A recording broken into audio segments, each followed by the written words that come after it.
Did that mean yes or one? It means 1 minute. Okay.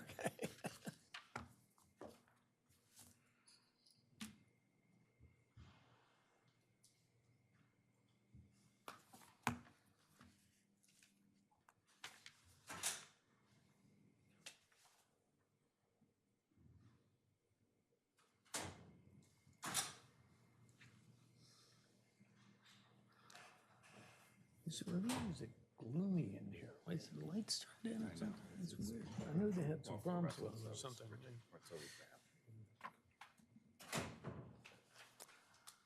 Good morning, everybody. It is Monday, February 6, 2023. This is a workshop meeting of the Commissioners of City Rehoboth Beach. We're in the City Hall Commissioners Room, second floor. I'd like to call this meeting to order at 9:01 a.m. With that, will you please rise and join me in the Pledge of Allegiance? I pledge allegiance to the flag of the United States of America and to the republic for which it stands, one nation, under God, indivisible, with liberty and justice for all. Thank you. With that, we'll start off with roll call. Commissioner Tony Sharp. Here. Commissioner Jay Legree. Here. Commissioner Ed Stranowski. Here. Commissioner Patrick Gossett. Here. Commissioner Tim Bennett. Here. Commissioner Bunky Markert. Here. And Mayor Stan Mills. We have a full complement, and therefore we've got a quorum and are able to formally conduct business today. Welcome, everybody. I'd also like to identify our staff. It takes a village, if you will, to run a meeting. City Secretary Ann Womack, City Manager Lawrence Christian, City Solicitor Glenn Mandalis, Assistant City Manager Evan Miller, from Building and Licensing Department, Matt Janis and Corey Shenko, Alex Burns from the City Solicitor's Office also, and Lynn Cohen, our Communications Specialist. Thank you all for being here. And I'd also like to thank everybody that's here in person today, as well as those watching virtually. Glad to have you on board. And a reminder that support documents, those are documents that support our individual agenda items when they are ready. In advance of a meeting, they are embedded in the agenda, available on the legislative portal through the website. With that, we have no correspondence identified that was embedded in the agenda. We do have one bit of late received correspondence from Frank Gaynor, 128 Hemlope, and it has to do with the driveway topic. We'll wait and go ahead. It's short. We'll wait and read it and acknowledge it again at that time. With that, we'll move on to the city manager's report. Commissioners, Mayor Mills, ladies and gentlemen, City Manager's Report for February 6, 2023. State Road pedestrian improvements. Work on the pedestrian improvements at the State Road and Munson Grove Street intersection is scheduled to get underway this week. As a reminder, we are installing a crosswalk across Munson Street, as well as a crosswalk with flashing pedestrian beacons across State Road. Bump outs are being installed at all four of the corners, and this work will continue for several weeks. Additionally, there are radar signs that are scheduled to be installed on Munson Street. I want to talk about the State Road Pump Station. The contractor, Ronca Contracting, has begun mobilization equipment of resources last week, January 30th to February 3rd, and began delivering parts and equipment to our wastewater treatment plant. We have the pre-construction conference currently scheduled for February 23rd, 2023, and we have some tree pruning occurring across the city. Annual tree pruning is scheduled for this week, February 6th to February 10th, weather permitting. Trees at Grove Park will be pruned today and tomorrow. The contractor will also remove a large hazard tree and a few small trees that are dying. Later in the week, street trees along first 3 blocks of Rehoboth and Baltimore Avenues will be pruned in order to provide a clearance over the streets and sidewalks and to maintain the health of the city trees. Per tree ordinance standards, trees will be pruned to an 8-foot clearance, except for the young trees, which will be trained over several years. Additionally, the walkway to the small pavilion in Grove Park is scheduled to be replaced next week. And just want to announce we're on another social media platform, LinkedIn. I want to thank our communications manager, Lynn Cohen, for assisting with that one, handling that one. In addition to having an active presence on Facebook, Instagram, and Twitter, the city has added LinkedIn to assist in recruiting, professional education, development, and training to help provide employees information related to employment and staff members. You can look for the city on LinkedIn, City of Rehoboth Beach. And I also want to thank our IT department for making it possible for candidates to apply for employment opportunities online. To see positions currently posted and apply, visit government employment pages of the city's website. And finally, water meter replacement bids. Bids for the city's annual water replacement contract are scheduled to be opened on February 14th, 2023. And please stay tuned for our next city manager report where we'll talk about much-needed mulch replacement for playgrounds. Thank you. Thank you. Any questions of the city manager up here? Yeah, Commissioner Czerniowski? I do. Tim, do you want to go first? No, you can go. City manager, one thing that many of our constituents have asked in the past is why we don't use Nextdoor to communicate with our citizens. It seems to be one platform that a lot of our constituents use, so just throwing that out there for something to consider. In response to that one, I actually talked with Lynn Cohn a few times about Nextdoor application. I gave her a task to do some near-peer community research up and down the coast, other coastal communities, other cities of our size, what the pros, the cons, the applications, what that would look for in a community of our size. And so she's still knee-deep in the research phase, kind of want to have that full depth of knowledge before we kind of start launching into that one. So if that is something I have heard already, and we're looking into that one as we speak. Thank you. Thank you. Commissioner Bennett? City manager, you weren't here, so maybe this is for Chief Banks, but last fall, we had all those anti-Semitic brochures thrown on about 300 lawns. Do we have any update on that? I've been asked twice in the last month about it. Can we have Chief Banks? Go ahead. Good morning, thank you. A quick update to that is we have identified the group. We have reached out to other organizations, law enforcement, and see if we could prosecute anything. It falls on freedom of speech at this point in time, and we cannot. They were identified, the same group down in Florida recently, and all down there doing the same thing. So we have got a name. We have reached out to our local authorities as well as federally to see if there's anything we could do, and right now there's not. But we're still. It's freedom of speech? Yes, for what About they littering? do. What's that? What about littering? Went to, like I said, to the Attorney General's office and ran things by them, and that's what we've come back with so far. So I guess we could go on our local ordinance if we could get them back. They're not local, like I said, they're around the country, so we could have warrants pending, I guess, for our local ordinance for littering. But again, that's where it's at right now. We haven't dropped it or forgot about it, and working with other allies, like I said recently, they were down in Florida. Thank you. Chief, I just have a question about that. If it were to happen again, because things seem to be cyclical in our world today, if it were to happen again, would it be better to have something that we have already done relevant to like littering on file? It's a group. You'd have to sit there and, and get who the actual person was coming down here. Again, anything like that we run through our local Attorney General's office as well as our federal counterparts, anything like that to see and look at which ones. These groups understand what they want to say and do and how they do it, so they walk that fine line on what's legal and not legal and stuff. Again, you're going to have to get somebody back here. A lot of times they're not even in the country. Some of these groups or whatever, they may be outside the U.S. and all. That's the true leader of the organization and all. So it would just be sitting out there at a local ordinance that obviously they're not going to bring anybody back for that, for a littering charge or whatever. Their extradite, I should mean. I believe we're still working on with the Attorney General's office and all where we're at with that for a final decision, but it doesn't look promising. But we have identified the group and the individual. Unfortunate, but I understand. Thank you. Mm-hmm. Thank you. Anybody else? This is for City Manager. Thank you, Chief.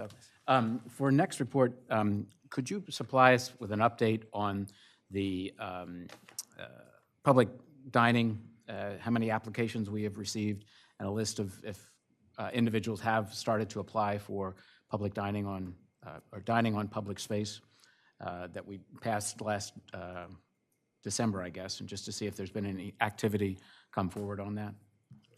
Thank you. And following that, Commissioner Gossett, I don't believe that we've sent out notice yet, and we need to do that. If you recall, we indicated, we've kind of expedited that whole conversation so that we could get the policy codified in a sufficient time in advance of the season to allow the restaurants to apply to the city, get their permanent compliance or supplemental permanent compliance, and then be able to go to the state and be able to be up and running. So we're a little lax in that, but we'll be doing that. I just want to be sure that sure. we have the applications in place and are available to applicants and have our process in place in back office to be able to respond to the applicants. Thank you. Very good, thank you. Anything else for the city manager?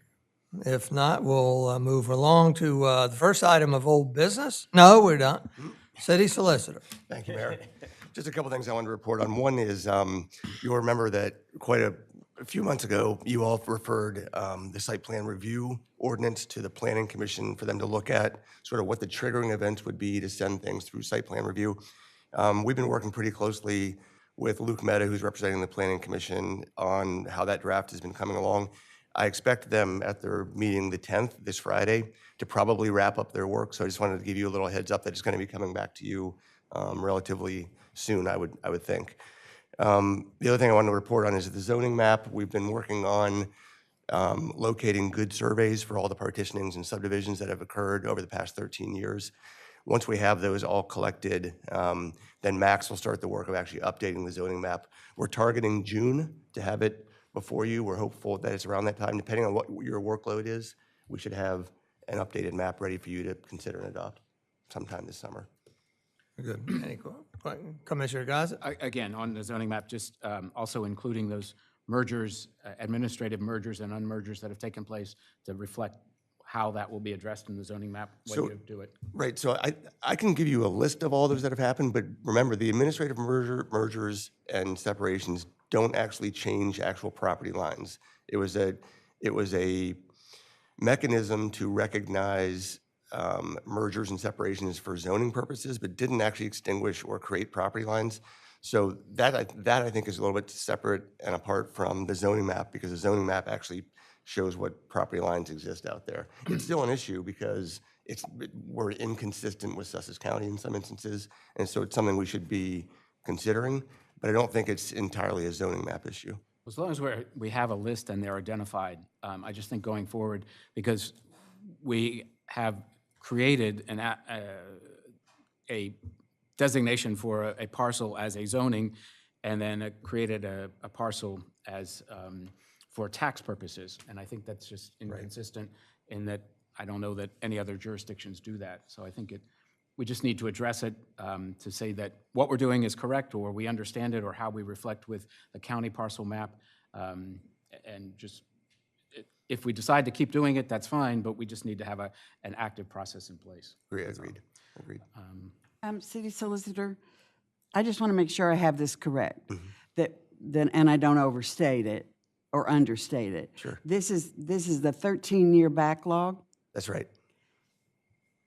There have been about 25 partitionings or subdivisions that have occurred over the past 13 years. Yeah. So if we're going to update the zoning map, we want to be sure we get it right. So we're collecting all the actual recorded surveys to make sure that those recorded surveys match what we show on the zoning map. But yes, it's a 13-year backlog of partitionings and subdivisions that have occurred that we're now bringing up to date. Yes, and I remember pressing this point previously when we originally talked about this.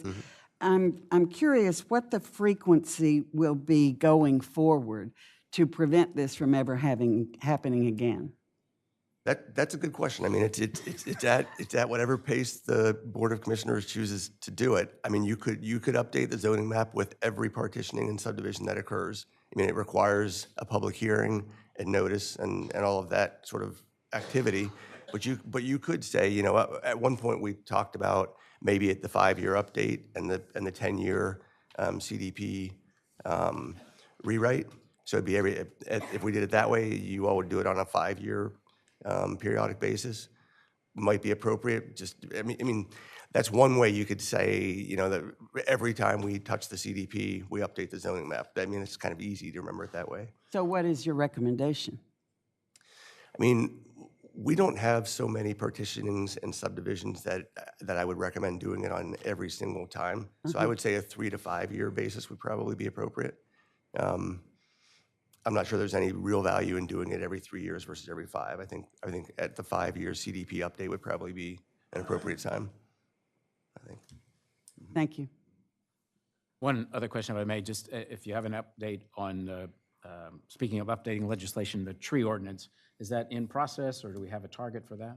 We've completed all the legal review. I think I've sent it to you now at this point, right, Mayor? I think last week Alex might be able to help us out with that. Have we sent that? We've finished it. I think No. I sent it back to you.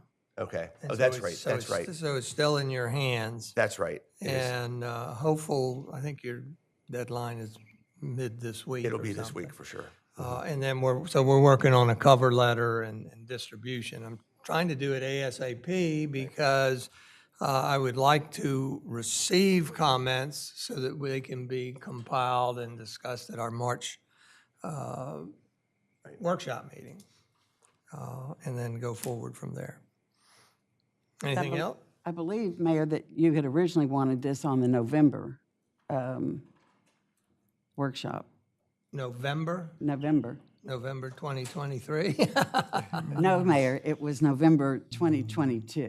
Probably, and then we had to hand it back to the legal team to review, and it's taken that long, so unfortunately, but we are moving forward. Anything else? All right, thank you for that. With that, we'll go to the first item of old business, which is to discuss an ordinance to amend Chapter 102, Building Construction, by inserting a new Section 102-9 relating to regulations for awnings, canopies, and marquees, and to amend Chapter 270, Zoning, by inserting a new Article 12, Requirements and Licensing of Awnings, Canopies, and Marquees. Couple notes here. One is this was first introduced at our January 9th workshop meeting. So this is meeting number 2. And also a reminder that since in part this is seeking to amend some of the zoning chapter, we will need to conduct a proper public hearing as per requirements to change the zoning code. With that, I'll turn it over to you, or Evan, you were the sponsor that did this, so. Thank you, Mayor. Good morning, Mayor, Commissioners, members of the public. As the Mayor had indicated, this is our second meeting to discuss an ordinance to amend Chapter 102 related to establishing regulations for awnings, canopies, and marquees, in addition to amending Chapter 270 zoning to establish a licensing procedure for such encroachments over public property. There is a support document included in the agenda, which is our second version of the draft ordinance. I can proceed with reviewing the changes since the last meeting, unless there are any questions at this point. I would. I have it on the screen, but I don't know if you want to put it on the screen and control it, whatever you're comfortable with. Sure, if you want to scroll through, Mayor, I will just call Okay. out line And I do numbers. think that if we went through line by line, it's Sure. most appropriate and efficient. Sure. Again, this is meeting number 2, and you have made some changes since our last That's conversation. correct, Mayor. Thank you. The first change was on line 43, and this change reflects the definition of awning. We have added on line 43 that an awning includes an architectural projections that are wholly supported by the building to which it is attached. We have several examples of awnings in the city of Rehoboth Beach that are not detachable, but they are actually integral to the building itself. So we included that within the definition of awning. On the awning, do we address anywhere that an awning, first floor, second floor, or does it make any difference in awnings, an awning, no matter where it's located? We do not at this point. I know that we do have the provision in there about if there are different tenants, that the awnings have to be coordinated between the tenants, whether that's horizontal tenants or vertical tenants. But that is the only reference that we have. Okay, thank you. That, what would be an example of that? Maybe Nicola on the Avenue had, I think, second story. Right. I think they had second story True, awnings also. and I mean, we don't know what the new hotel properties will bring forward with regards to their balconies or terraces or awnings or anything of that nature. So just to address it, to try to be, I hate this word, proactive in doing that, but just it could present itself in the future, and we have not addressed it in the code. So. Sure. So multi-story awnings. Moving on, I will just mention to Commissioner Gossett's point, so the existing building code describes encroachments of different levels. So in here, there's section, this is actually on line 100, section 3202.3 is encroachments 8 feet or more above grade. So what we have done is established regulations for awnings, canopies, and marquees that are above 8 feet. And then the next section of the building code is actually line 124, 3202.3.3, which is encroachments 15 feet or more above grade. So what we had done was we actually drug the same regulations for awnings, canopies, and marquees that encroach over 8 feet into that section of encroachments over 15. So the same regulations would apply for awnings, canopies, and marquees regardless of what story they are on. Evan, if we could, while we're at it, while we're at a section, would you entertain questions? So in this exact area here, lines 109 to 116, I'm gonna make this a little bigger. This has to do with awnings and how much they are allowed to extend, right? So one question was the very last line. Well, you've got awnings that shall extend no more than 4 feet over the sidewalk measured from the building. And I just want to clarify that what that means is that if a facade is set back 4 feet from the property line for the city, then that's their maximum overhang, correct? Then we go to canopies, and they have a maximum depth, which is scientific, if you will. It deals with the maximum closeness to the curb that we want them. We want them back a little bit, say 2 feet, so that there's no problem. I would just ask us to double check visually, go down to a seashell shop or something, where they have that kind of situation, and the curb is sawtooth rather than straight, just to make sure that 2 feet is acceptable. Then we've got marquees that shall extend no more than 2/3 the width of the sidewalk. I'm just questioning that canopies can be the full width of the sidewalk minus the 2 feet, but marquees can only be a maximum of 2/3. Now, it could be that physically impossible to design something that extends out, say at where Conch Island was, 30 feet. It's probably not going to happen. But over at Purple Parrot, if they wanted a marquee, I don't see why they could not extend at least as far as a canopy could. So I'm just putting a little question on that. And then again, I want to just double check dimensions and how they're measured. Using that last one as an example, marquees with less than 15 feet of clearance above the sidewalk shall not extend more than 2/3 the width of the sidewalk measured from the building facade. So I drew a little picture for myself of, say, an 18-foot deep sidewalk. If they wanted to put a marquee there, then it could not extend more than 2/3. So that means it could be a maximum of 12 feet, right? 2/3 of 18 is 12.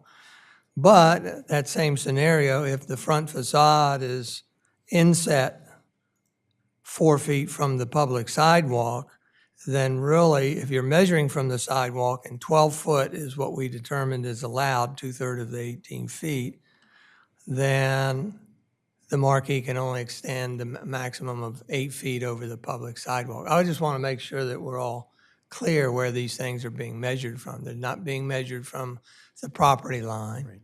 And it may be different on buildings side by side, that one building where the facade parallels and equal to the property line actually gets to extend out farther over the sidewalk than the building next door to them that's set back 4 feet. Is that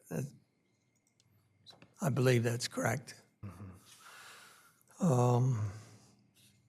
My next note, so anyhow, I'd like consideration of those things. The other is line 124, 125. Has to do with encroachments. 15 feet or more above grade shall not be limited. But then the next sentences go and indicate the exclusion. So I'm confused between it saying they're not limited, but an awning can be no more than 4 feet over the sidewalk. Do you understand? Yes.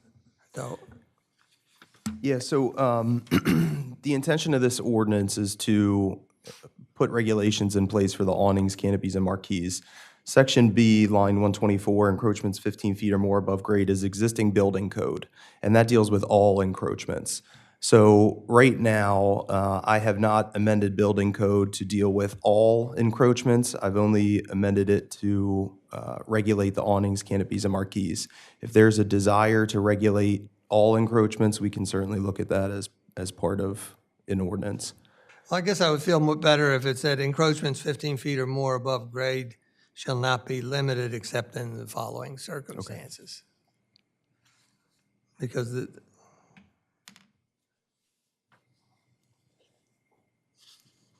all right, what's your next one?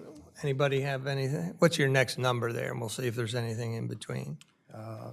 Next amendment would be on line 164. 164 and 165. This is under section 10258 requirements. From the last meeting, there was a discussion about having sufficient lighting and the term reflect, switch that to illuminate. So now it reads awnings, canopies, and marquees that encroach into and over public property shall have sufficient lighting installed underneath to illuminate onto the sidewalk or public property, et cetera. So that was the only amendment there. Thank you. The next amendment was on line 169 and line 170, Part B. This reads, the space or portion of the sidewalk underneath the awning, canopy, or marquee shall be kept clear of obstructions. We've added this second sentence which reads, this includes the space located between the columns or posts that support canopies.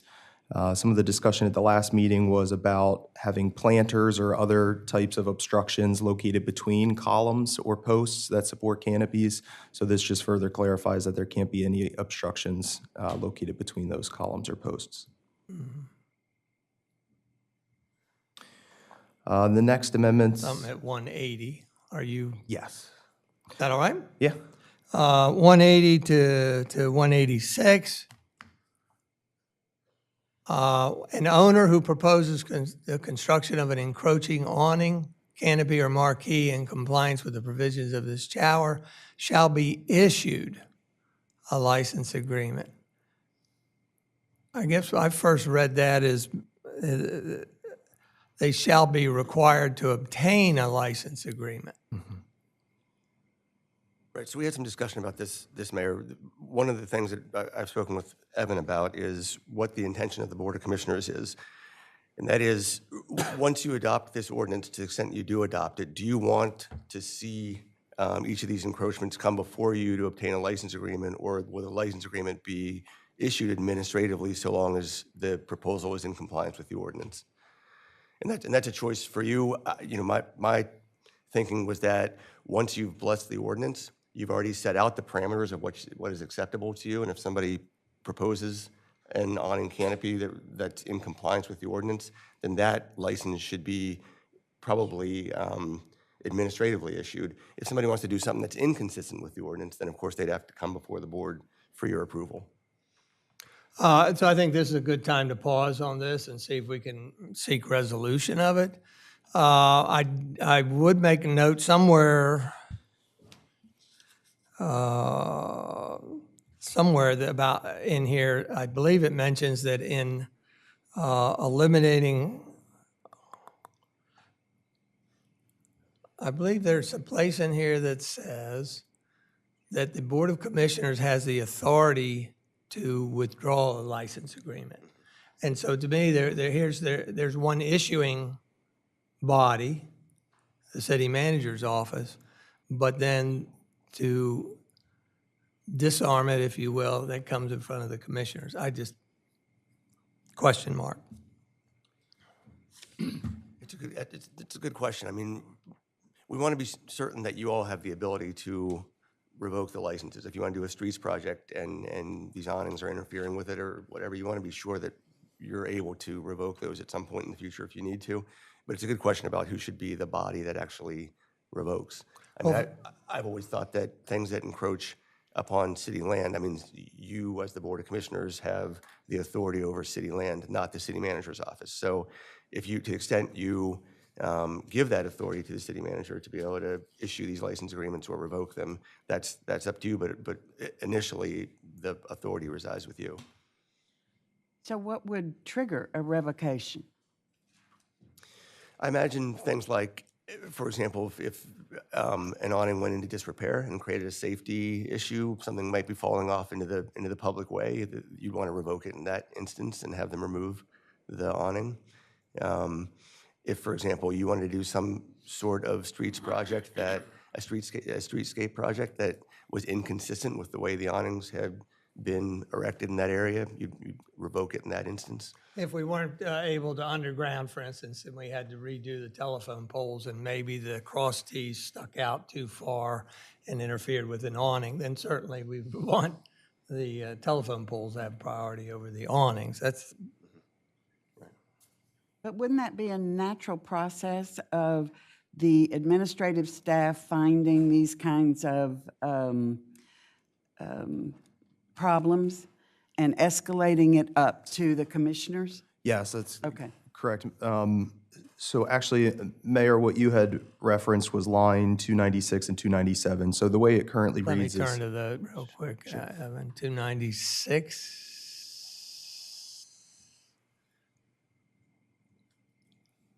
so that reads, any license agreement granted here under may be revoked at any time by the Board of Commissioners whenever, in the opinion of the city manager. It would be in the best interest of the public to do so. So part of me says if we're going to authorize the city manager, city administration to issue and authorize license agreements, then he ought to have the authority to withdraw them. And if the Board of Commissioners kept the authority to hear all license agreements, then I think it should be them that withdraws them. However, could there be a hybrid where you leave this in there, the city manager? I don't know. I still think maybe the city manager ought to have that authority to go in front of them as a first blush. Commissioner, Gus? No, I agree. I think it's inconsistent in that manner. And perhaps this license agreement, just logically placing it in here, shouldn't the application requirements maybe come first before the discussion of issuing the license agreement? You've got to meet these requirements, just in order of logic, thinking through it. So if you meet these application requirements, then the process of issuing a license agreement could come forward.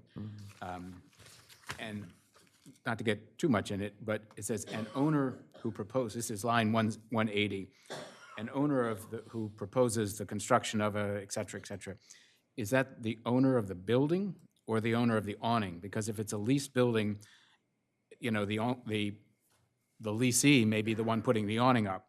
But then on line 183, 184, we say, help me understand this here, it says, the license agreement shall be executed by the property owner. The way I read that is the property owner is the one that writes the license agreement. But if, again, I'm just thinking through this, but these things happen.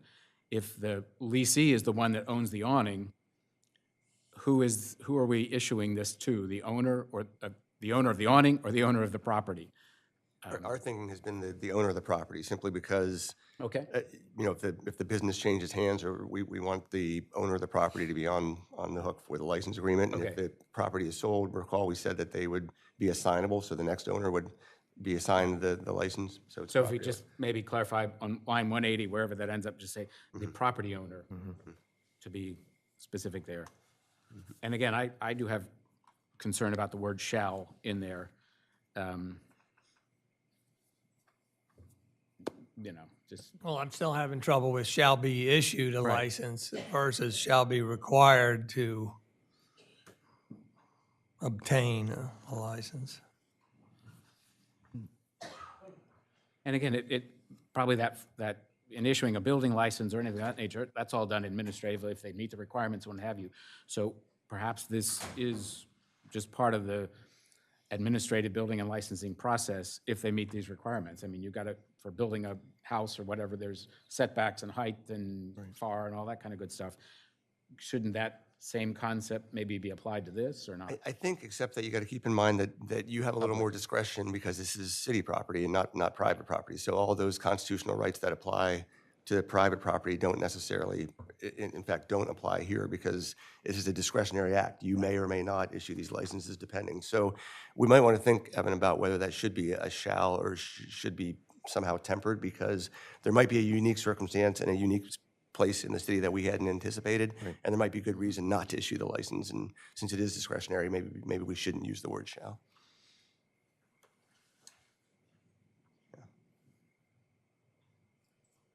And again, just consider order of process, if you will, whether it's application requirements and then fees, or then license agreement, then fees, what have you, just kind of how does the process work step by step?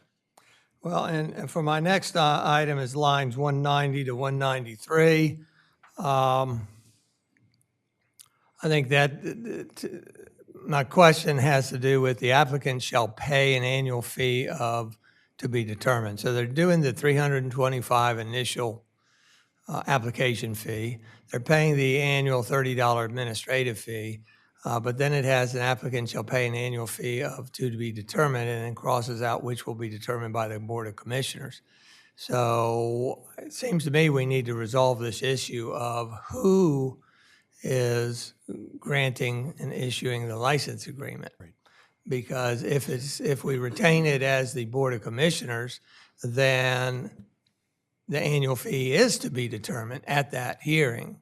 Whereas if the city manager, city administration is the one issuing the licensing, then what is the process? I don't know, you know.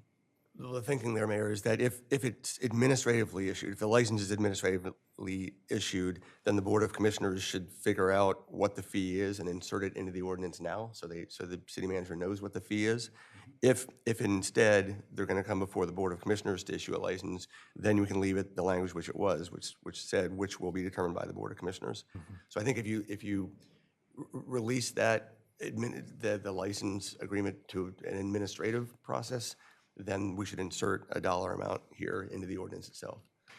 Well, let's review the application fee, $325. I think that's moot. The $30 administrative fee is what, to cover the administrative office downstairs. It's not to cover building and licensing, inspection, or things like that. So what would be an appropriate fee? And I'm a little challenged right this minute on what the appropriate fee is, because you've got some buildings that might be 25 feet wide, some 50, some double lots, 100, some, you got Candy Kitchen that's on a corner lot, they could have up to 150 feet of. So is it based on linear footage? I don't know. But Mayor, if we could all come to agreement, I agree that this should be administratively issued, and the revocation should be the first step with the city manager. And the city manager can always use discretion when to escalate things to the mayor and commissioners.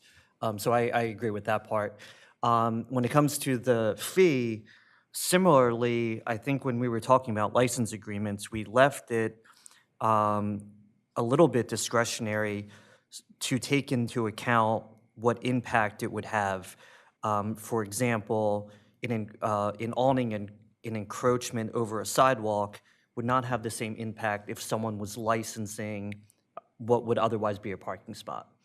That license agreement should at least cover the cost of that parking spot per year. So I think it needs to be discretionary, and we need to take into account what otherwise the space would be used for. I am fine with Evan, you reflecting that. But what, the discretion of the city manager in establishing the fees, I'm not sold on that. I understand that the Board of Commissioners, we could determine the fees because we're looking at different conditions. But is it appropriate to just give carte blanche to the city manager versus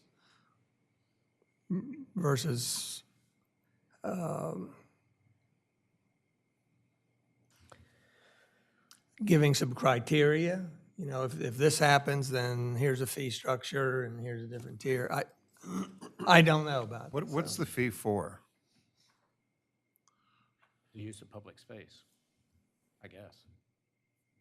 Well, it is just like anything else, just like now the Olive Avenue one that we had, the backyard.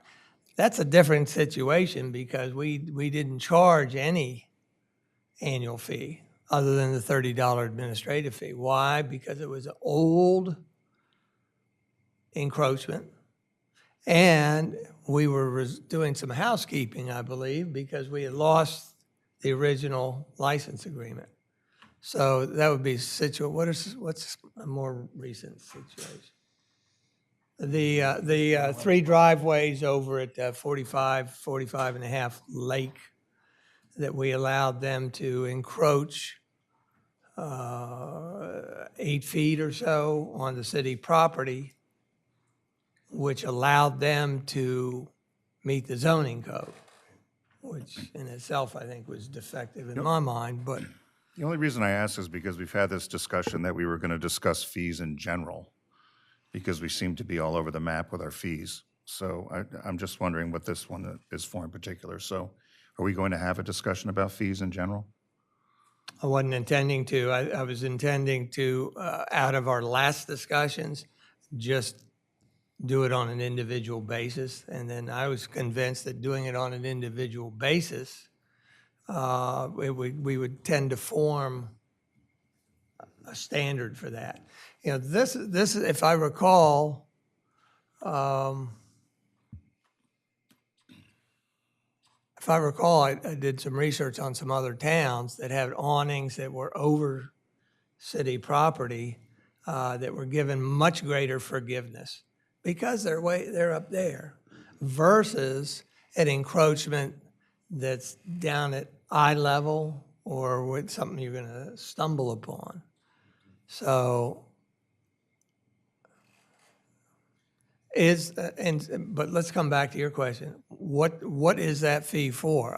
It's for use of city property. Remember we talked about different formulas and what's the value of the land and should we value it on the land and everything.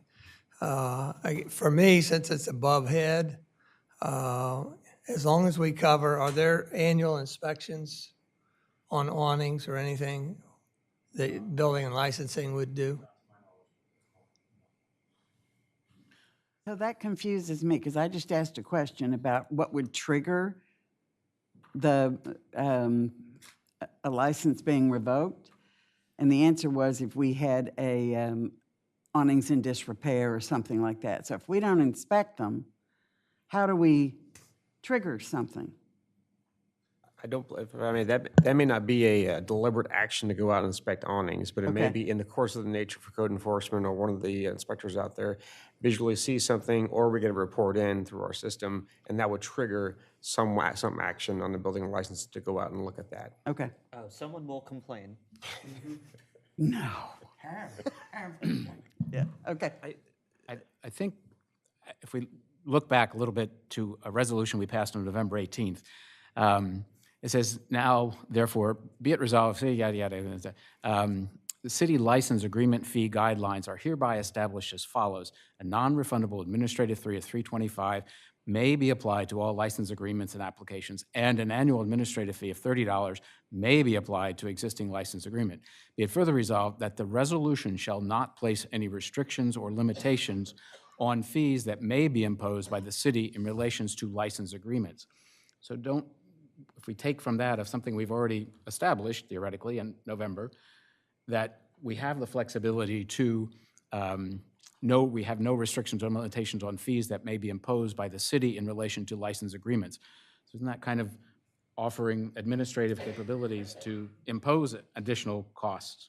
Is that the way that should be applied or not? I think how so, does but- this differ? I think so, but if I'm in the city manager's shoes, and I don't mean to speak for you, but I think I would want some clear direction from the Board of Commissioners.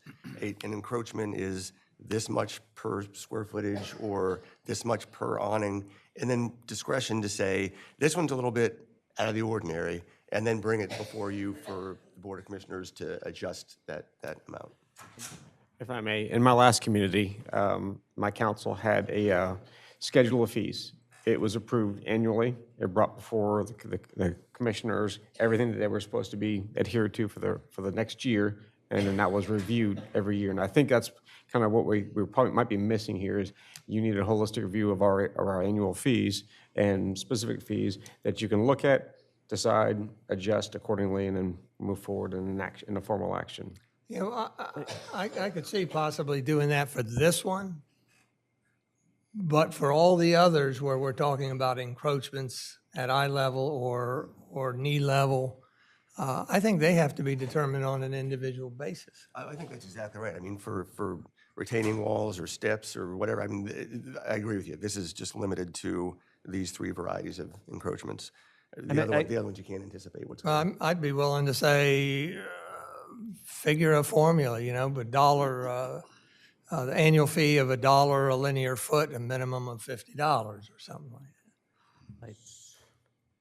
So why didn't we do that in the resolution? I don't know, but the resolution, what sent up a red flag there, if you reread it, I believe it says may.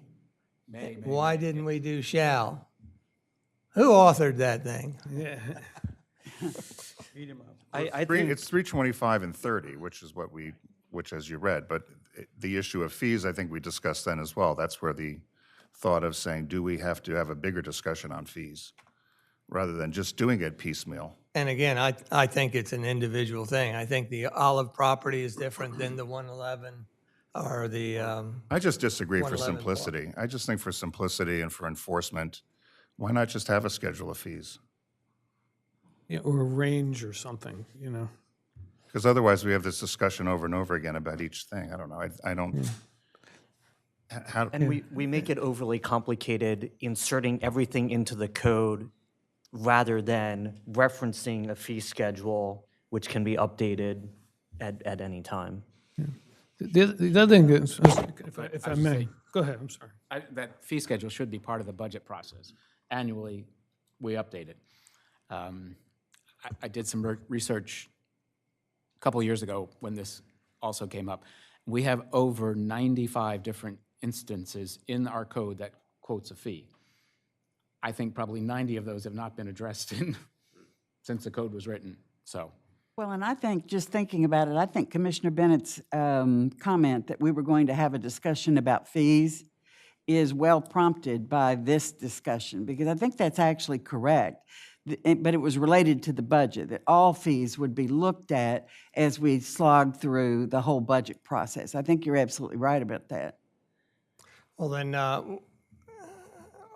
we in agreement that we should ask the city manager and Evan, since he's doing the budget schedule, to squeeze in this discussion of establishing a standard fee schedule? I agree with that because I think we need to figure out what is our city property worth to us. I mean, anybody in real estate figures out what 2 feet of property is worth. And it seems like a good practice for the city to know what our property is worth to us. Can I just add that I think in this particular instance, though, I think there's a public benefit of the structure, where, we're concerned about giving people a benefit of the city property or having access to the city property or whatever, but then the property owner is also providing shade protection, that kind of thing. And in this, as I'm just saying, in this particular case, I think it's a little different. And it's, it adds to the character, or can add to the character of the city, and so forth and so on. So I would just take that into consideration. All right, well, I work with you on putting that on an agenda. And so if we would give thought to this discussion in the future about establishing a standard fee structure, and we've got some examples here, by example, the commercial awning, and the other examples of 45 and a half Lake Avenue and Olive Avenue. And Mayor, I'd just like to echo Commissioner Market's comments. I think in this particular situation, when we're talking about awnings, canopies, et cetera, it should be a minimal amount. Oftentimes, these property owners are expending more money to provide these things which are aesthetically pleasing and creates a character for our town, and other benefits such as shade for people and stuff like that. So I don't agree that in all instances there should be a fee schedule, and every situation may be different. But when it comes to overhangs and canopies, and I do agree it should be fairly minimal, whatever the fee schedule is. Well, we need to keep in mind perhaps that certain of these license agreements are for different purposes. One on Olive was to allow an old encroachment in terms of stairs and a shower, which allowed them the pleasure of using city property in the park area, right? That's one situation. The other situation is 45 and a half Park. They got to use enough city property to allow them to, Three parking spaces, I think. to have 3 parking spaces to comply with the zoning code. So to me, those are maybe 3 different scenarios that might have 3 different fee structures. So we'll put that on, and if you don't mind, we'll go farther in. Is there anybody in the public that would like to speak so far on this? Because I'll give you another opportunity. Yeah, Sam, state your name and relationship to the city. Sam Cooper, and a resident property owner here. Be honest, I have not read this ordinance, but I think you're creating a mountain out of a molehill. I don't know. I tend to be conservative on these things. Stan, you called me some time ago. What did I remember of it? And my recollection was that, you were allowed an awning, and that was about it, that there was a handful of canopies that had supports out on the city, but there never would be any more, and that sort of thing. But, and I haven't read the ordinance, but to me, a 4-foot awning encroachment by right, anybody can do it. You don't need a license agreement, would be the simplest. I don't, if you're putting canopies out with supports on the sidewalk and all that, I mean, you're just going to have a war of canopies in this town. I don't know whether you've addressed advertising on them. Are these going to be just big billboards for businesses? If you got storefronts that are 15 feet wide, is every storefront going to have one, as opposed to, somebody that's got a 75-foot wide business? I think you're opening a can of worms if you're allowing stuff to come out almost across the sidewalk and that sort of thing. Thank you, Sam. Anybody else? Again, we'll come back to you later. You know, I think one of the things that precipitated this, that Evan explained last time, is there's some applications for awnings. And building and licensing didn't come up with any criteria for it. You know, interesting, at the same time, we've got a bunch of hotels coming up that have, one hotel in particular that's got an awnings, I think canopies, and marquees all in the same building. So I do think it appropriate to regulate it.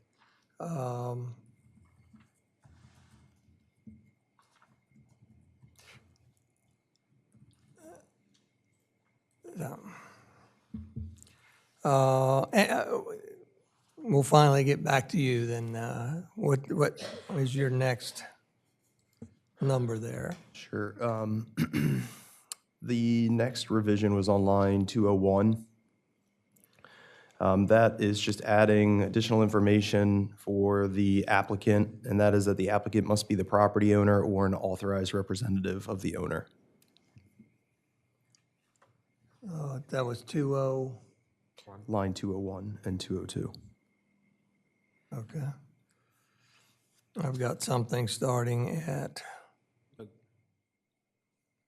211. Anybody else? Question backing up, just on line 197 there, it says the following are the minimum criteria. The word minimum, it's like, I'm just curious as to what else do we know what else could fall under this criteria? If this is minimum, shouldn't we lay everything out in the code that is this, or is this kind of a catch-all, or I just don't understand the word minimum there. I think by using the term minimum, we may, as we receive applications, if building and licensing finds that there might be other pieces of information that they need or want to request, that we could do that as part of that process. So just kind of a belts and suspenders kind of thing? Yeah. Okay. Evan, thank you. I have on line 211, plans drawn to scale prepared by Delaware licensed architect or engineer. So we're limiting them to architect or engineer. And I'm curious, trying to think to Rogers Sign Company or something. They manufacture and they install awnings. You know, do they hire a licensed architect or engineer to design their things? Or are they, is it in-house designer that does them? In other words, do we want to expand that also the sign or awning manufacturer can provide drawings? Doesn't that come back to the, I guess, the quality or the specificity that is outlined? I don't know, look to building and licensing for that in the sense of the plans that you receive, you know, can they be read, or is it you know, if something happens to the awning and it falls and hurts someone or something of that nature, is that the liability of that come back, and is it by a certified person that approved this and all that kind of good stuff? I don't know. I'm just looking for direction from building and licensing.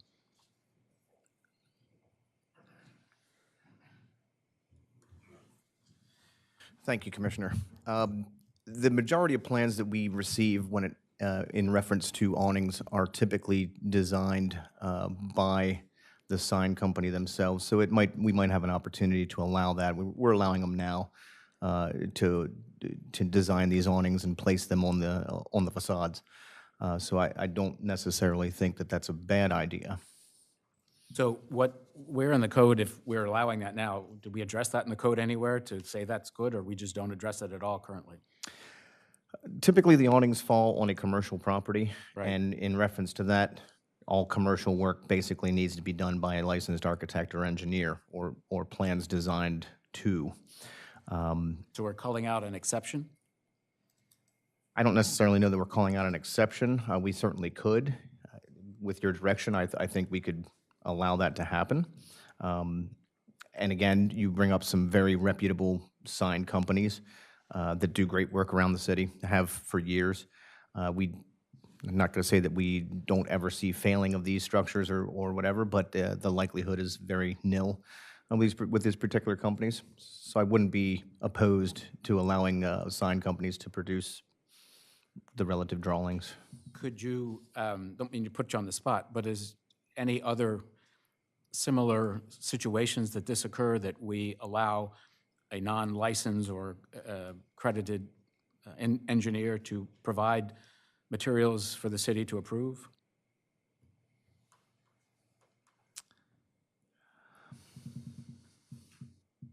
I don't believe so. I think everything, again, in reference to a commercial construction would have to be, So this really comes back to health, life, and safety? it does. And does the IRC or IBC address this at all, about qualifications for awnings, or, I'm just curious. It regulates them, but it doesn't necessarily dictate that they have to be designed by a licensed professional. Okay. Patrick, I would be more comfortable if we had specificity here. For awnings, they can be designed by Delaware licensed architect, engineer, or the sign or awning manufacturer. For canopies and marquees, they must be prepared by a Delaware licensed architect or engineer. I think that's probably likely reflects what's done now. Correct. And I don't know that it compromises anything by the sign or awning manufacturer designing it.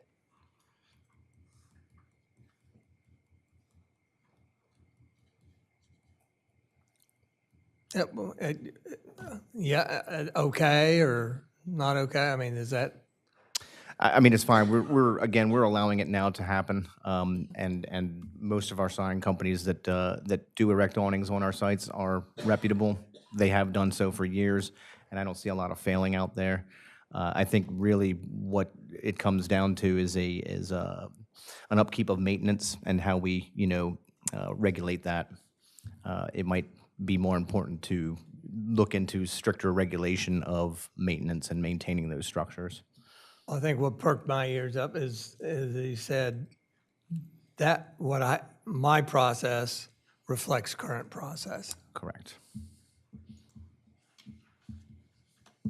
Any objections to making that change? Your next one, I guess, 218 maybe? That's correct, Mayor. Line 218 and line 219, I just inserted a comment in there based on the discussion at the last meeting. There was a question about whether or not there was a desire to regulate the color, and I know Bethany Beach was brought up and whether they regulate colors of awnings, so I was able to find the non-residential design guidelines that they use. In there, they call out awnings, and so I just inserted that section of their design guidelines. Essentially, just says that the primary exterior color should be muted or white, and then intense colors or very dark colors should be used sparingly. I put a big X through that. I don't think we have the design police. I don't think we want them.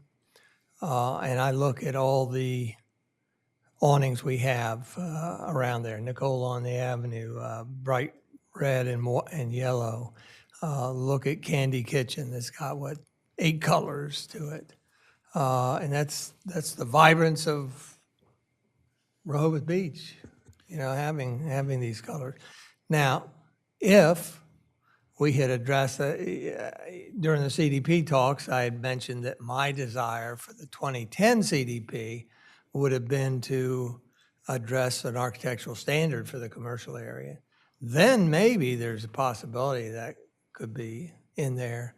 But even if we did that, I would still probably shy away from colors. Okay. I find them very hard to enforce. And what I might like for my color palette might not please others, I don't know, and vice versa. Does this relate, though, to what Mr. Cooper said about advertising and all kinds of other things on the awnings? I think Sam was probably speaking about signage and stuff. Now, there is a section on here Yeah. that will, when we get to that, would you point that out again? Well, people may use wild colors to try to attract attention. Sure. And which color is unacceptable? I mean, Yeah, I'm not so concerned with the color as I am with language or words or yeah, that sort of thing. there's a section in Okay, here. I must have missed it. Yeah. but Thanks. Has to do with signs. Now, it just references the sign code, so you've got to do a little homework there, but Mayor, I agree with you on striking that part. Anybody else?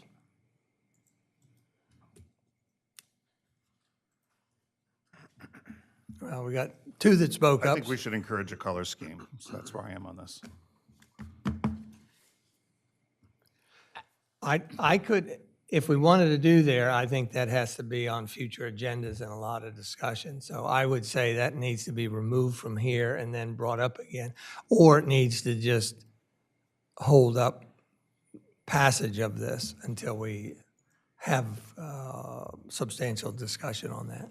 I think, if I may, I don't have a final opinion on this yet or not, but doing the homework, I don't think we've addressed Chapter 270 zoning, Article 7 signs, 270-56, where the only thing we address is awning sign.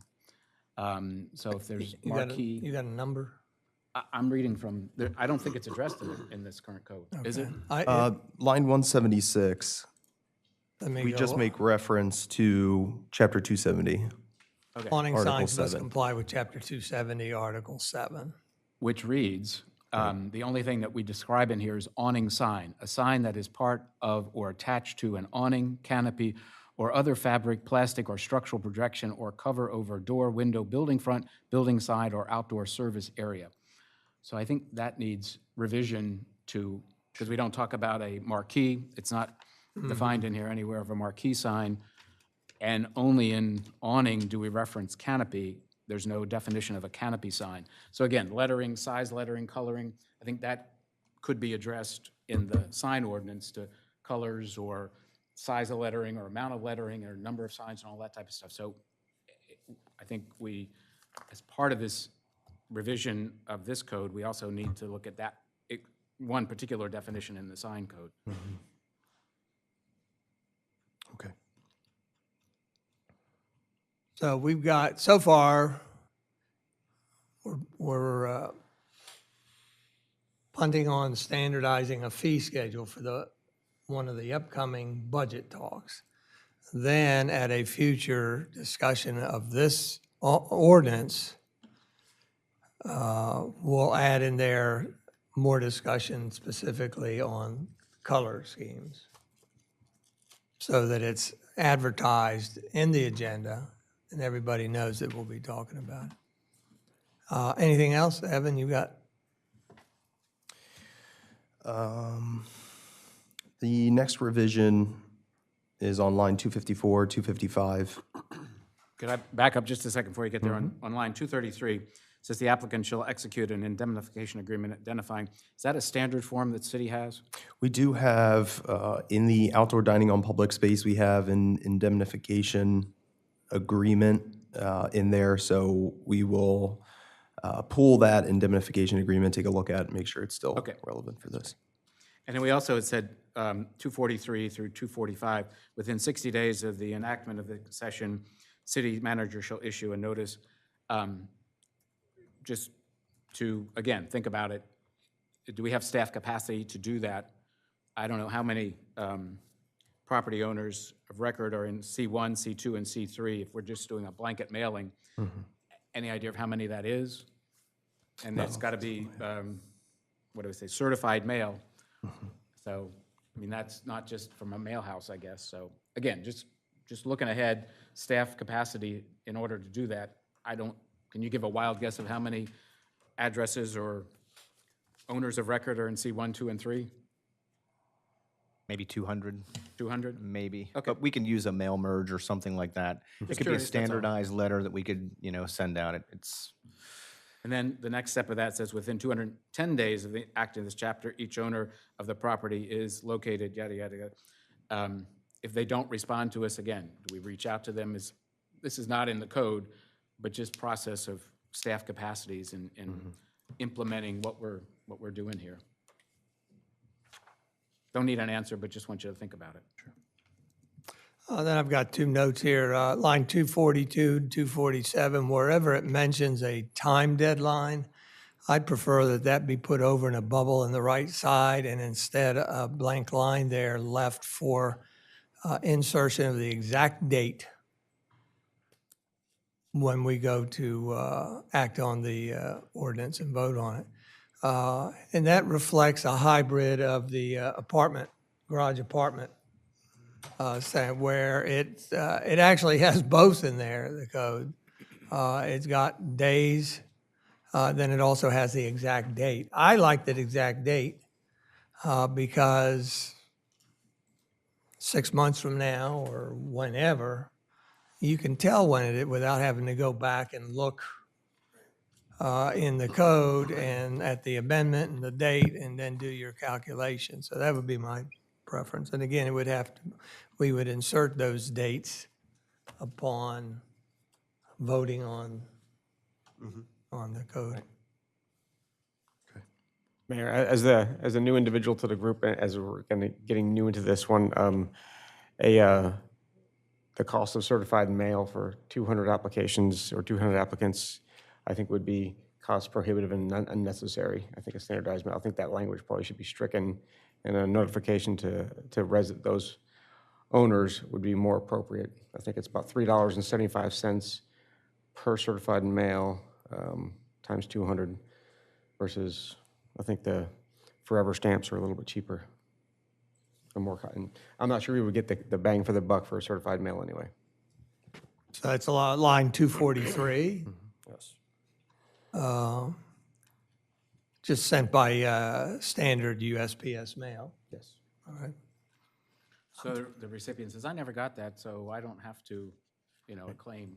I'm just playing that out in the sense. I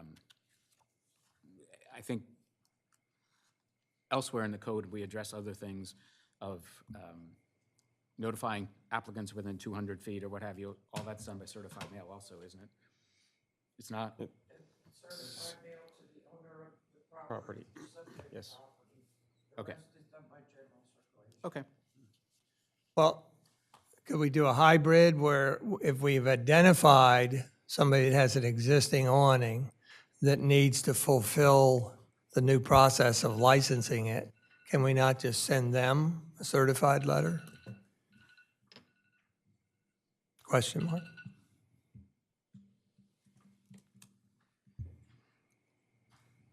Patrick? Again, I look to, people that claim, if you will, I never received it, I not have to comply, it's kind of thing. If we're gonna charge them $30 and $325, again, that's why I just ask capacity of the money expended and the time expended, what is it worth? It's an administrative decision that I would leave up to you. I don't At some ask point. those questions, that's Yeah, all. yeah. At some point or another, is building and licensing going to go out and do a survey of who has existing awnings and who doesn't? Yes, we are. You're in the process of doing it? I've instructed to start taking a look at that. We haven't begun the process yet. We're looking at a couple other things to clean up the zoning map. But as soon as we get that zoning map taken care of, we're going to be starting to do a survey of the awnings and canopies. So what do we think about a hybrid system of only certain? I'm just wondering if excuse me, I'm just wondering if a registration process is even necessary. If they're going to do a survey anyways, and we're going to recognize all the existing ones as non-conforming but legal, do we need to have them come in and register? Because if somebody doesn't come in and register, are you going to instruct building and licensing to have them take their awning down? So it seems to me if you're going to do the survey anyways, get the list of existing marquees and canopies and send notice to each of them that we've identified your canopy and it's legal. I don't know what depth you're going to go to if you're going to actually figure out dimensions and stuff. But I believe if we spell them out, we'll probably have to do some sort of, recognition to the code. And if it doesn't comply, we'd probably would possibly. Would they fall into existing non-conforming and They be certainly could, approved for that? certainly. So would they then be exempt from the $30 a year?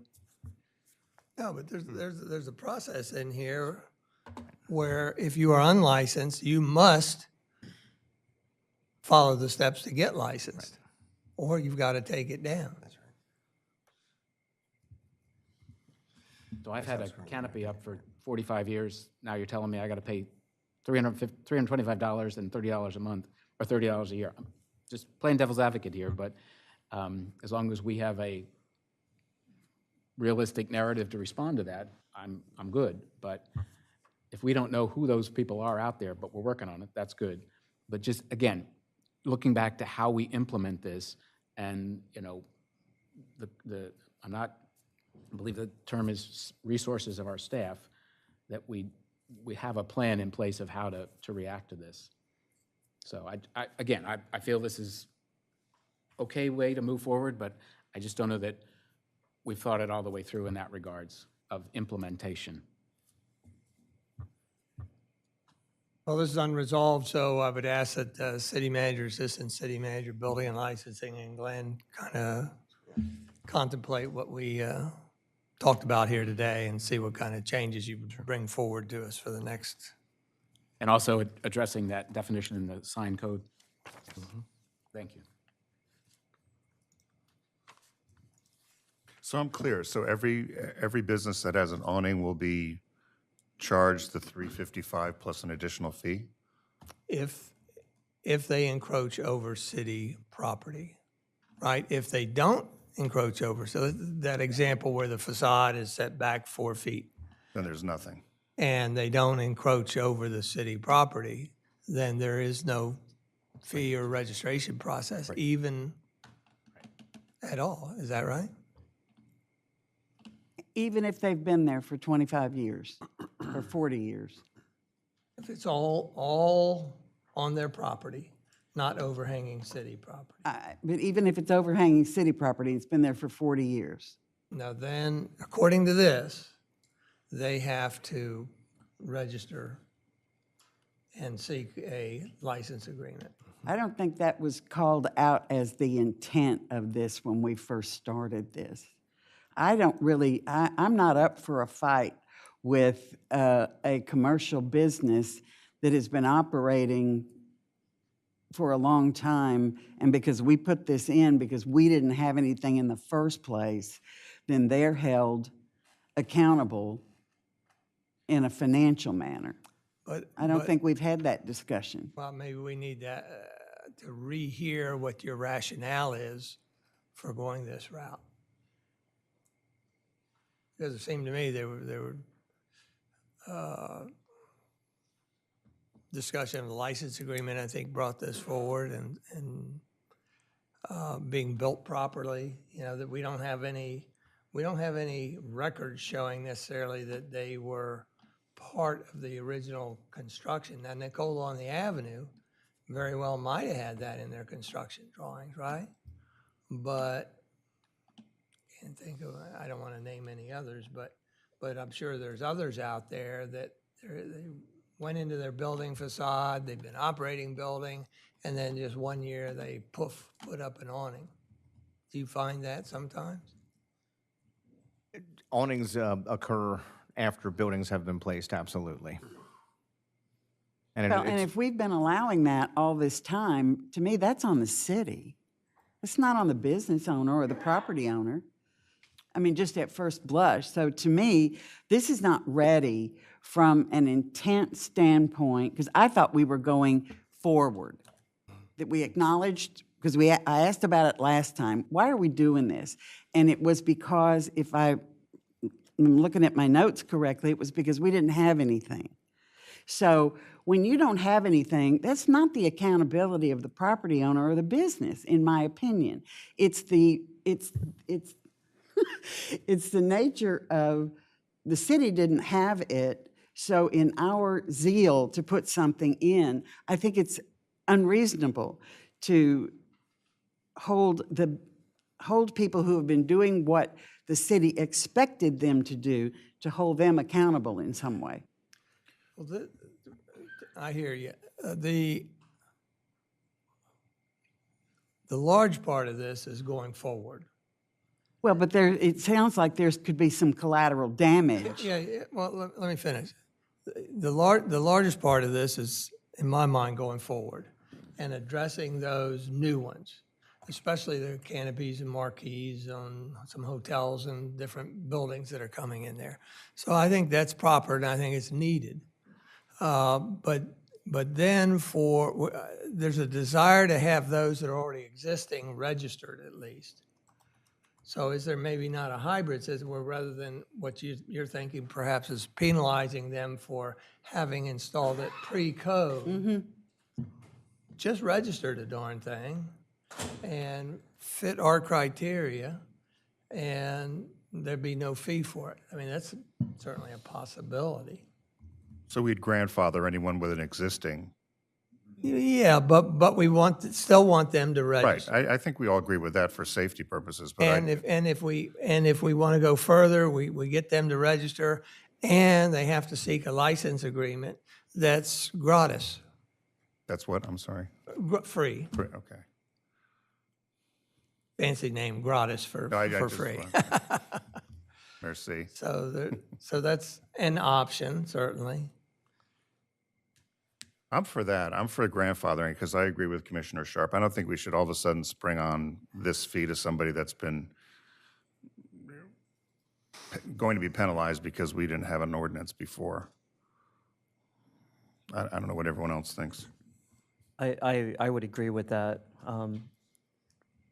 But keep in mind that it's going to be costly for building and licensing to create a survey and a list of all of these properties, and then for Glenn and his office to write license agreements for all of them. Do not write a generic license agreement. That's what I'd anticipate this, Mayor, be a generic one that probably administratively, the building and licensing department could fill in dimensions of whatever, Okay. and height of whatever, yeah. Then somewhere in this code, should we address, in our code, it's 27047, non-conforming buildings and uses exempt, to include that somewhere in this piece of legislation or in the whereas clause of the introduction to it, or some reference so that there's a paper trail as to what we've done or intended What's to your do? reference, 270? 27047, non-conforming buildings and use exempt. I mean, I think in the registration process here, we should be sure to address those ones that are existing. I'd be careful not to reference it back to 270, just because, again, this is regulation of city property and not private property, so it wouldn't be in that Okay. section, but I think it makes sense to create a historical record of what, yeah. Again, I think there can be a case made for asking grandfathered ones to register in the realm of health and safety. But we choose whether to charge them a fee or not for re-registering and seeking a license agreement. That I think the process that we use for other licensing on, for instance, the 111 Park we just did or what have you, that those licenses continue with the property. They don't change at the ownerships, correct? Well, they continue with the properties, so they would be assignable when the property changes hands. And that would be the same true with this? Right. And that's It's- understandable. And I think it says it in here, doesn't it? Yeah. And Mayor, I just want to be clear, because I think when you've talked about having existing properties register and have a license agreement, you've said come into compliance with this. And for example, let's say the seashell shop, which I think Tideline Gallery is going in, there, I don't know if there is or isn't 2 feet, but my expectation is that they would not have to come into compliance, that would be existing non-conforming with anything that's grandfathered at this point. Correct. Okay. That's correct. I mean, there are provisions in here that if they tear it down, then they have to, or it falls down or deteriorates, then they have to come into compliance, correct? Mayor, if I may, I think I've heard a couple times from the commissioners over here and over here. At some point in time, we're looking at some type of survey, some type of inventory of existing canopies, marquees, awnings. And that's going to cause some substantial work on the city staff. And when that city staff starts doing those things, what they're not doing is what they would do normally doing on a daily basis. And so understanding what the city role is to survey and inventory and provide that roster back to the city staff for understanding of what the depth and breadth of the problem is, then takes away the very staff that we're asking to go enforce the existing code. So there's going to be a cost ratio and a potential significant return on investment for just implementation of this future ordinance that we look at. So understanding how we're going to implement that one over the long term may be substantial, and that's just, I would kind of, I think I've heard that a couple of times from the commissioners, and being the, I'll say it again, being the new guy on the block, we're still kind of, grabbing a team. We're hitting the storming, norming, conforming phases as we kind of gel the team and ask, we need some time, airspeed and altitude to kind of get that team ready to go. And so I kind of wanted to state that one, probably the obvious, but for me, I'm just kind of looking at it, stating that one to the elected officials. Yeah, thank you. Well, unfortunately, I think time's not kind to us or some of these. Remember, we have some applicants in the pipeline seeking to install awnings. So it's a catch-22 for me. Do we just hold them off for another 8 months or 6 months or 5 months? Or do we try to work this out? I was hopeful that this was going to go a little quicker, and now it doesn't look like it will. I mean, it looks like now we're talking about at least 1, 2, 3 more meetings, possibly. And then remember, part of this, we have to go for a public hearing, so that's going to add a month to it. So I don't know how we or building and licensing deals with the applications in the pipeline. Well, I'm going to dovetail off of Mr. Cooper's comments, that it seems like to me, if we refocused on the intent of keeping this simple to meet the challenges that we've got in the pipeline, it might advance this on a parallel track that I think the city manager just got a head nod that maybe that would resonate, that if you want to make this more complicated, maybe that can be done as time goes on with administrative staff time and so forth. But I really do appreciate the time crunch, because we've spent an hour and a half roughly on this, and I'm not sure we're getting anywhere. So, and maybe part of it is I did not really understand the depth of the intent that seems to be being brought forward now. So maybe we need to refocus with the reality of what is right in front of us from a time standpoint, as well as the staff that we have and how we can do some things on a parallel track that doesn't degrade either one, if that makes any sense. Yeah, I still think this is needed, and I'm considerate of those that have been waiting. I'm calling you, Sam, that have been waiting 5 months or more for these. So I was hopeful that we could advance this a little more, at least for the new ones. Yeah. And then if we need to put on the back burner the existing ones, that would require surveying and stuff like that. Just clarify for me, Mayor, if this has been going on for 5 months, didn't we just have our initial conversation in January workshop? Yeah. So I'm not taking accountability for the 5 months. I'm taking accountability for 30 days ago. Right. So I don't know what's been happening. I don't know if things just don't make it on agendas or whatever, or there's too much time that is spent in the thought process. But whoever's accountable for it going on for 5 months, I don't think you look at the commissioners for that. No, and we're not pointing a finger. No, I understand. But there is a finite amount of time for staff to do all this stuff.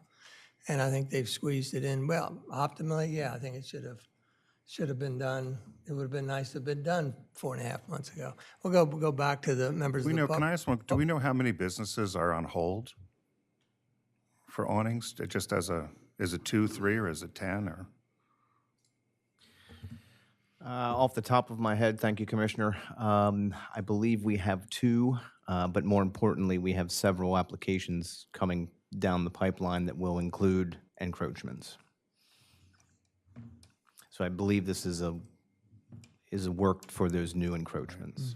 And I would say that the upcoming season, is imperative for those folks to get this taken care of. So. Yeah, if somebody's been waiting 5 months, I mean, gosh,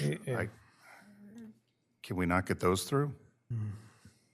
Well, we need, What I think we've spent a lot of time talking about, quite frankly, just administrative stuff that I don't think we should care at all about. I think we should task the city staff and the city manager to deal with that. Yet we spent time talking about whether it's certified mail or stamps. That's not what I think we should be talking about. But I think criteria-wise, I think we were all mostly in agreement as to what the criteria would be. With the exception of the mayor, you made some good points about, well, the sidewalk isn't the same in this spot versus that spot, and there might be a little tweaking that needs to happen. But otherwise, I don't think any of us disagreed with any of the criteria, which is the most important part for these new applications. And Glenn, I would assume that the pending ordinance doctrine would apply because this is zoning related? at the appropriate time, right? Yeah, well, this is, be careful, because it isn't really zoning related. This is your regulation of city property, which is entirely different than regulation of private property. There's all kinds of rights that apply in regulation of private property that don't apply here. So you have a lot more discretion to decide what you do or don't want to do. Let me go to the members of the public again. Sam, you have additional comment? Just restate your name and. Sam Cooper, 13 Newcastle Street. My comment simply was, I think that if I were there, I think you could have a simple resolution. If these awnings are consistent with what the city's been approving, and I think 4 or 5 feet or whatever, minimum 8 feet, I think you could have a simple resolution that says, and I would use a lot of the flowery language at the beginning, consistent with what the city's done in the past and all that. The commissioner's director, whatever, the building license to issue permits consistent with what the city's typically done and move these through the process. If they, now if somebody wants a 20-foot wide or something, then that's different. But if they, and then they can make a judgment, I guess, too, whether they want to go forward under the criteria set, minimal criteria. But I think you could do it with a resolution since it is city property. For all, new I think it's important. It's consistent with what the city's has been doing. You're saying existing ones, but also new ones? Yeah. You could. New ones based on existing. Based on what we've done and what seems to be what we've done in the past. So we're not changing anything, but we're sanctifying it, I guess. Moving on, you could do that next meeting. Yeah.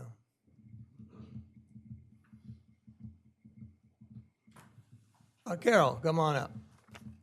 Either microphone is fine. State your name. And So Carol Everhart, Rehoboth Beach, Dewey Beach Chamber of Commerce.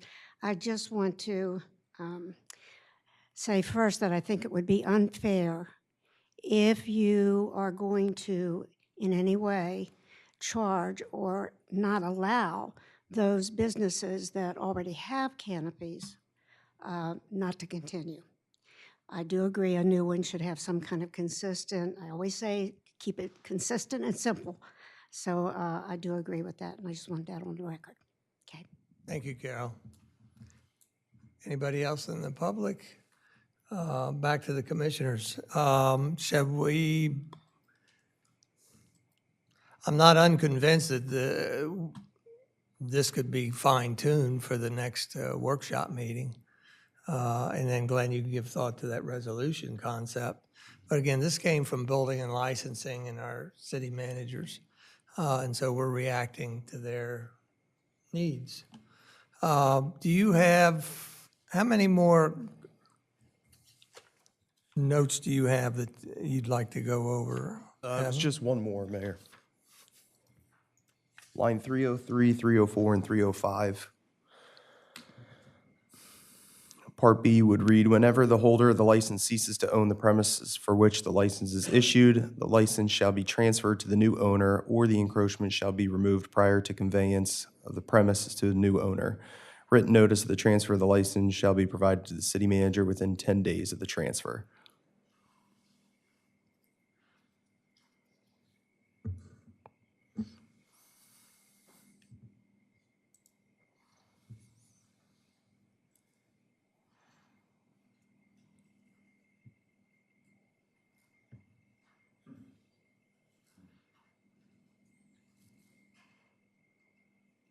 Line 322 is just merely wordsmithing. $100 no more than $500 each day. Just remove that capital.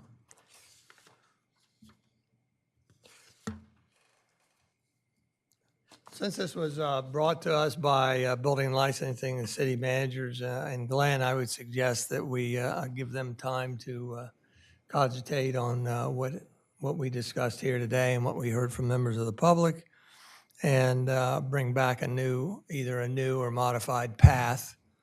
And if we're going to continue this path, then edit it to reflect a lot of what our conversation was. Is that all right? Mayor, would that be for the the March workshop or the voting meeting in February? Well, I would leave it up to them that as soon as they can. I think there's a time constraint on it. And I also like to look at my calendar to see how much we have on the agenda already.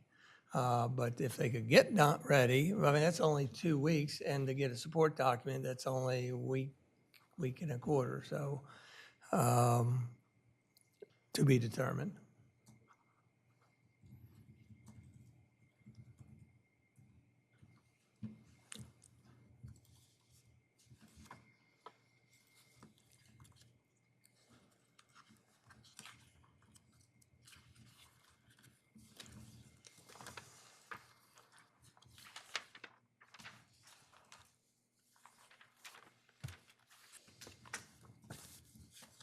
Anything else by the commissioners?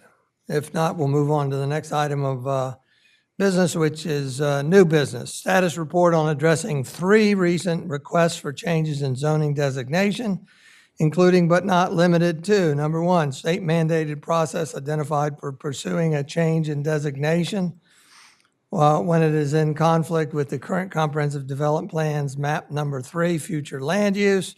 Bullet number 2, responses to reaching out to neighboring properties about a willingness or not to similarly seek a change in zoning designation. Bullet number 3, reevaluation of paths forward in addressing recent requests for changes in zoning designation. Let me bring up.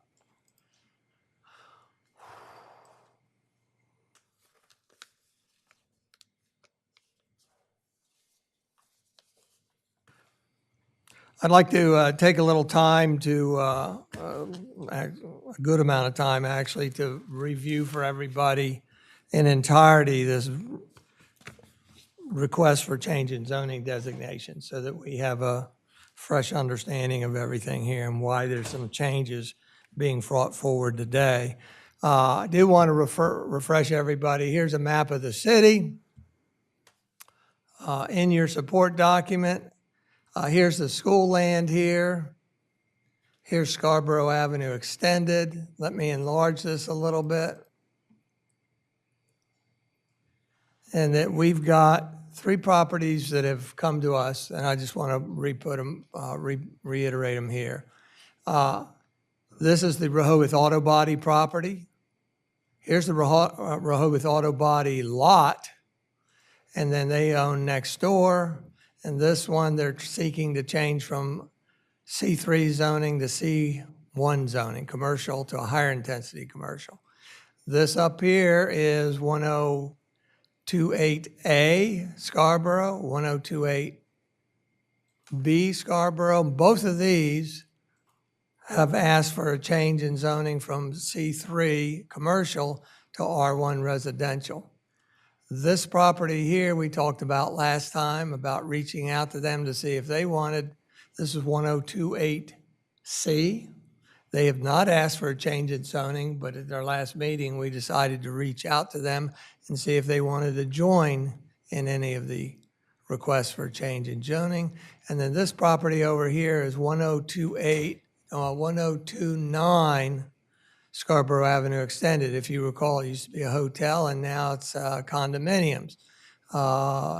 We all, similar to 1028C, we've reached out to them to see if they similarly want to request a change in zoning. So what's important here is to review the current zoning. I'm not showing you the current zoning map because it is so outdated, it doesn't have the proper lines on it or the coloration. So if this was the current zoning map, the Rehoboth Auto Body is currently zone C3. All these other properties in red are zone C3. So this is map number 3. It's entitled the Future Land Use. This was the map within the CDP that was adopted and certified recently. The future land use is suggesting that if this lot was to be considered for a change in zoning designation, then it should retain commercial designation. It doesn't indicate what tier it should be, whether it should be C3, C2, or C1. It just says it should retain the zoning designation of commercial.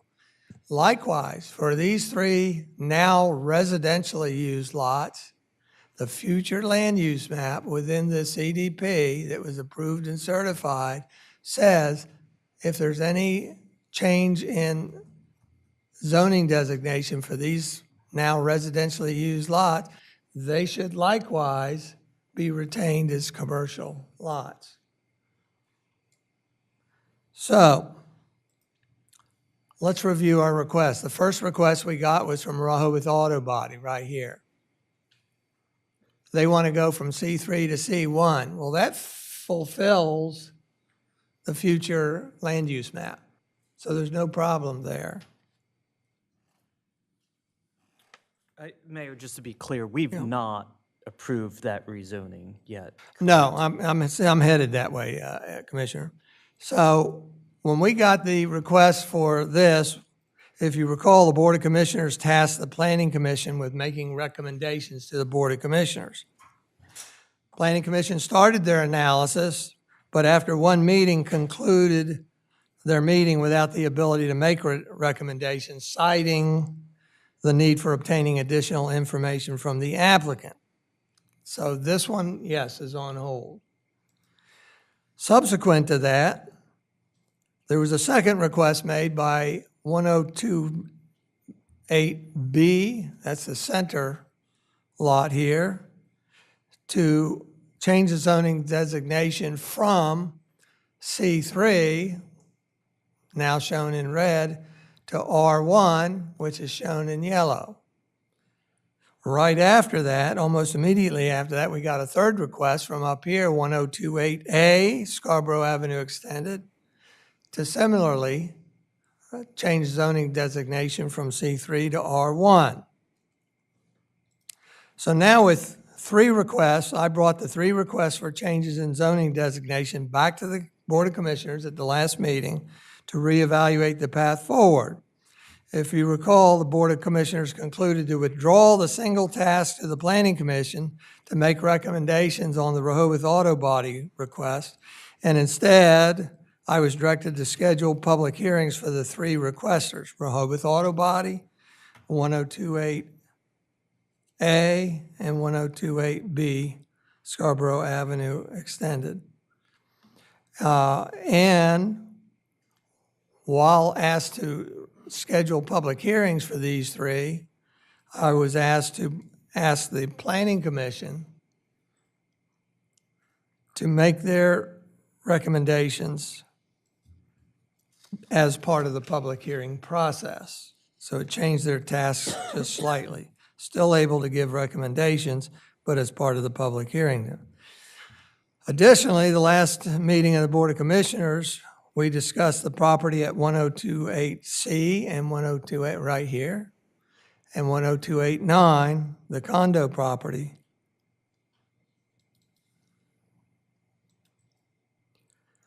With the outcome that the discussion was for the mayor to make inquiries of these two properties to ascertain, because of their close proximity to the three other properties, if they might be interested in seeking changes in zoning designations similar to those of 1028A and B Scarborough Avenue Extended. I just wanted to follow up and give you a status report that I did send a communication to the owner of 1028C right here, Scarborough Avenue Extended. He did respond. He was leaning unfavorable to making any change in zoning designation, but is asking for a conference call with Glenn and building and licensing on that. So that is undetermined whether he's interested or not. At the same time, I also sent a communication to the president of the homeowner association for the condos over here, 1029 Scarborough Avenue Extended. I have yet to receive a response. So I'd like to pause a minute and say, let us be mindful that for the previous changes in zoning designation, that we address, the proposed changes already were cited in the approved 2010 CDP.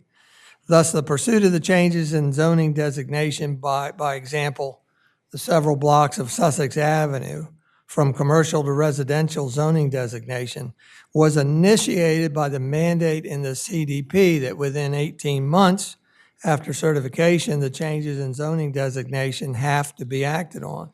In other words, that Sussex Avenue rezonings was not initiated by request of the property owners. It was already in the future land use map.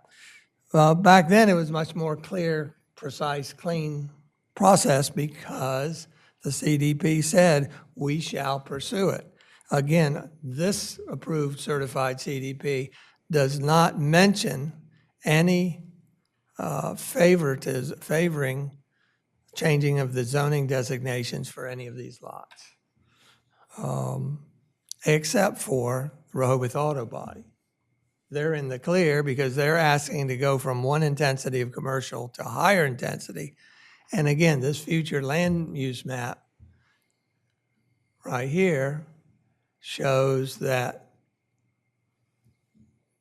their request fulfills the CDP.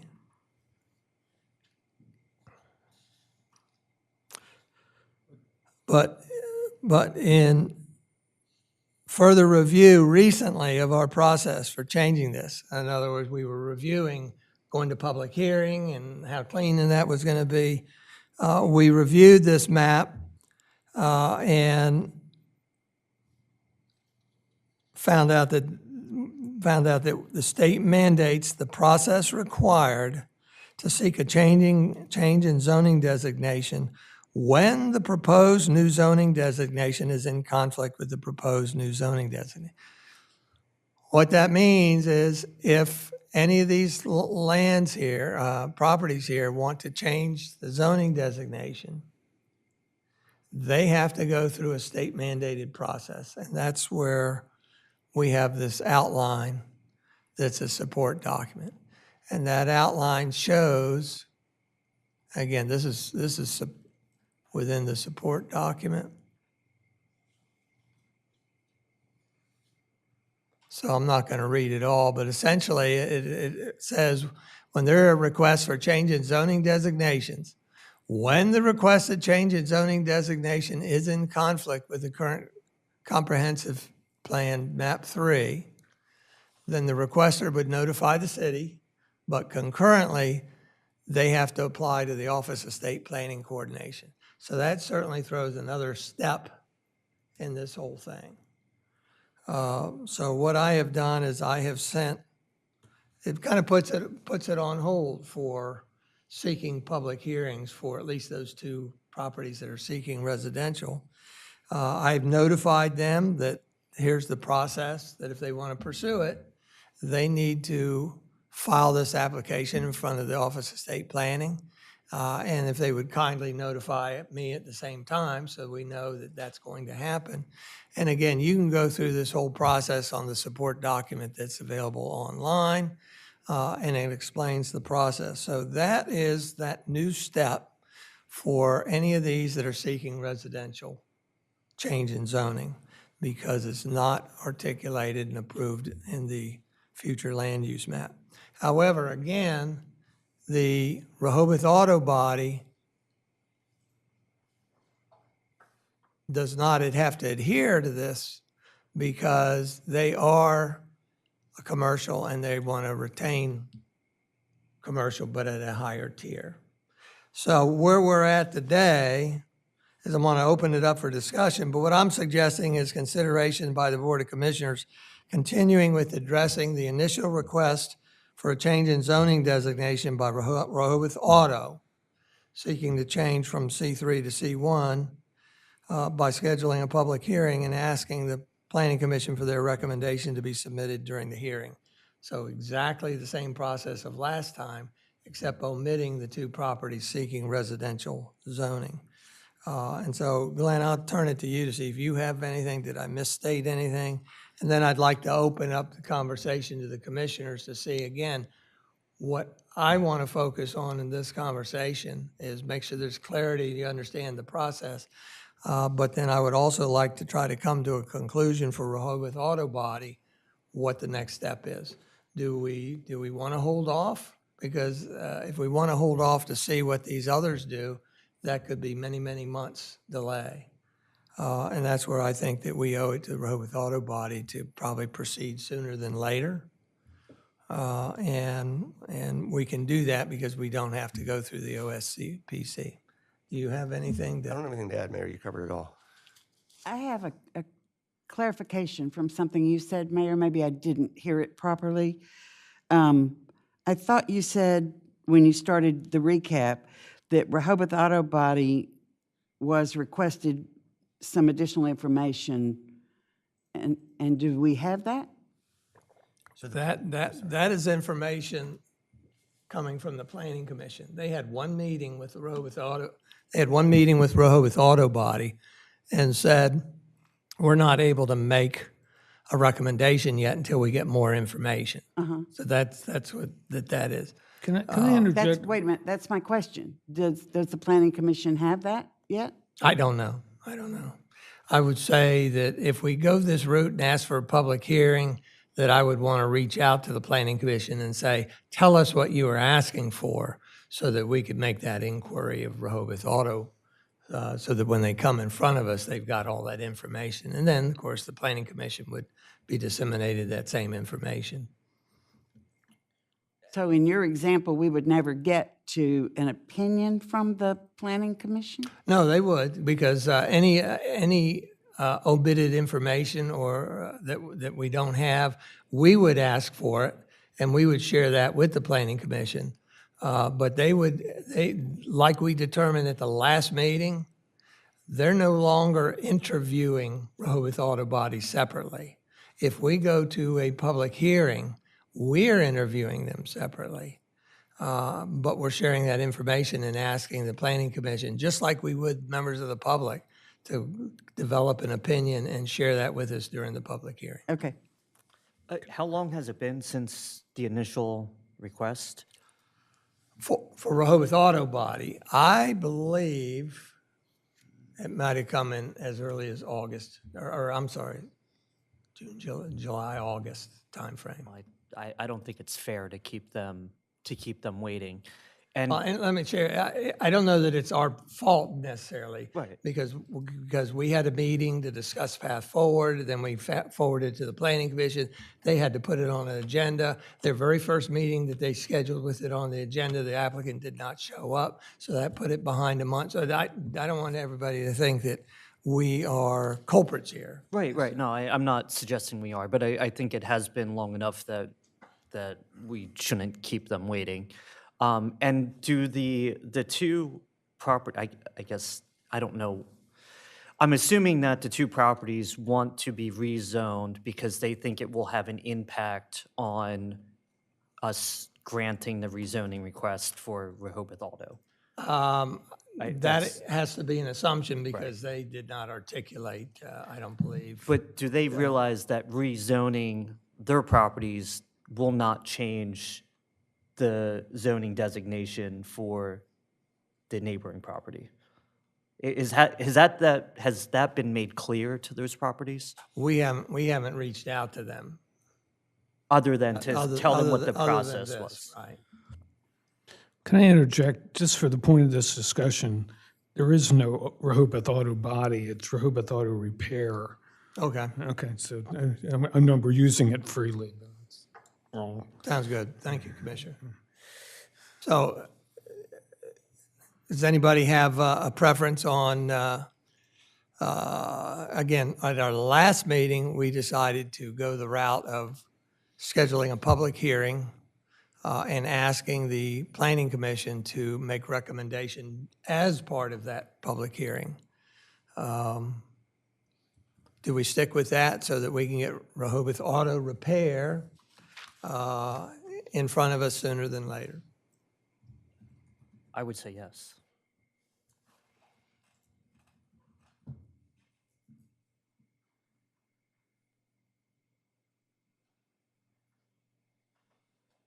This seems to me like we're kind of doing this in a vacuum, though. Do we have to, you're saying that the properties that want to go to residential need to go through the state, and then we would make a decision on the repair, Rehoboth Beach repair. But if we made it, if we make a positive, I guess an assumption, if we make a positive, it will negate the change of those other properties to residential, won't it? I don't know. I think I would be comfortable going ahead with the Rehoboth Auto Repair because even though we don't know what these other folks are doing, because I can make my own assumptions during the meeting. I can interpret it the way I want. I may evaluate it considering that this could possibly change, and I could also look at it as, I don't know, I'm saying too much here, but I could also look at it as, if that it's residentially used now. So, I mean, to me, those different things can weigh in. I don't know that it needs to hold me up from making a decision. It would be ideal to do them all concurrently, which is the plan we had before. But if we read the OSPC program, these folks have to decide, make that decision to apply. Then they have to go before the Plus Board. Then the Plus Board has to rule, and that could take many months. So here we could be delaying Rehoboth Auto Repair for another 3 months or more. So I don't know, you have any?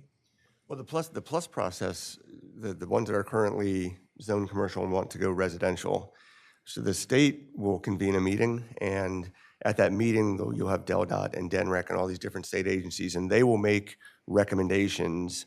They'll produce a report that'll come back to the applicants, and that report will then be part of the record that you'll use when you schedule a public hearing to consider those properties. So that's why those ones will take a little while longer. But I personally, sort of as the mayor says, and I don't disagree that it's kind of looking at it in a vacuum, but the questions are going to be the same when you're considering a rezoning application. What's the character of the neighborhood? What's the impact on the neighbors if you change a zoning designation? So the questions that you're going to be asking aren't going to change depending upon whether you consider them all at one time or not. You're really supposed to be considering what is the character of the neighborhood or what do you want the character of that neighborhood to become if you're talking in the context of a comprehensive development plan. But so I don't think that, while I agree that it would be ideal to do them all at the same time, I think that the questions don't change, so you could go forward with Rehoboth Auto Repair.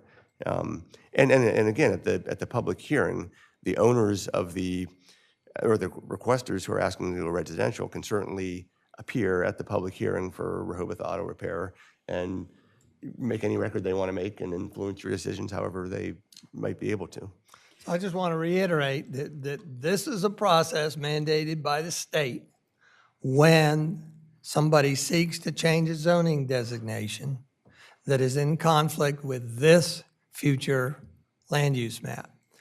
You know, it's a shame that they didn't make an application 6 months earlier, because while, you know, at a time when the CDP was being considered by the Planning Commission, because then the city Planning Commission could have been directed, hey, what do you think about this? And they could have changed the map if they agreed with it.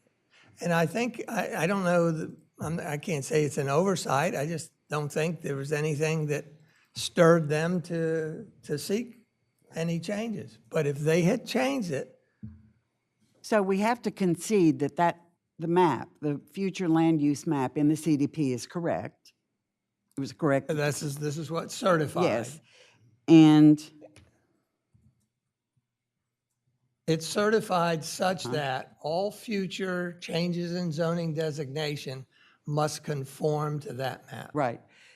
And the minute the letters came in from the residents wanting a change in their classification,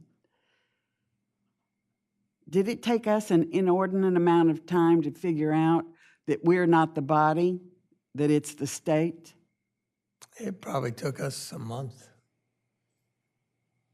There was some time there for sure. I mean, because I've conferred with them, acknowledged their letter and all this, and 'Cause it feels like frankly misinformed them, and then had to go back and re-inform them. It feels like to me their letters have been around for us to view for maybe this whole situation, maybe 3 months now. Yeah, Could that be right? I think it is, but probably. we when could check. It's probably easily when- enough check Yeah. with the date on those letters, roughly. Okay. Yeah. Can we pause and go to the members of the public? You want to get your name and affiliation with the city? And thank you. I'm Terry Ballard. I live at 1026 Scarborough. I have an extended. Show me which, Right there. this one right here, okay.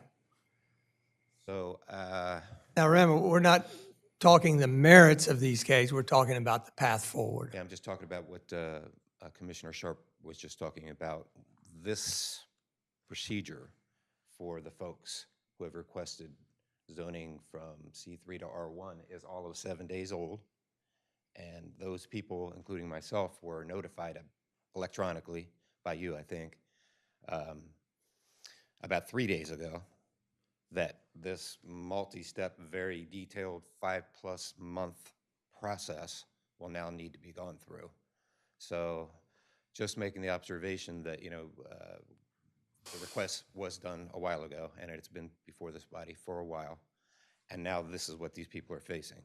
So to say that you want to jump to Rehoboth Auto Repair and do considerations for what they're requesting before a final, I can't believe conceivably that if something were to be decided where the state, you've got to go through the multi-step process here, but if the request to go to R1 was made, that wouldn't have some bearing for Rehoboth Auto Repair to go from C3 to C1 for the first time in history of the city, by the way. That's never happened, from C3 to C1. So, and the character of the neighborhood, not, as Mr. Mandela said, it's not, it changed 6-7 years ago. So we had multiple people request from the city to look at what was happening, the requirements that were being made by the city.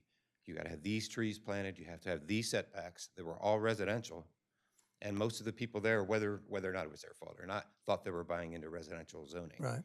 So, just saying. Thank you, Terry.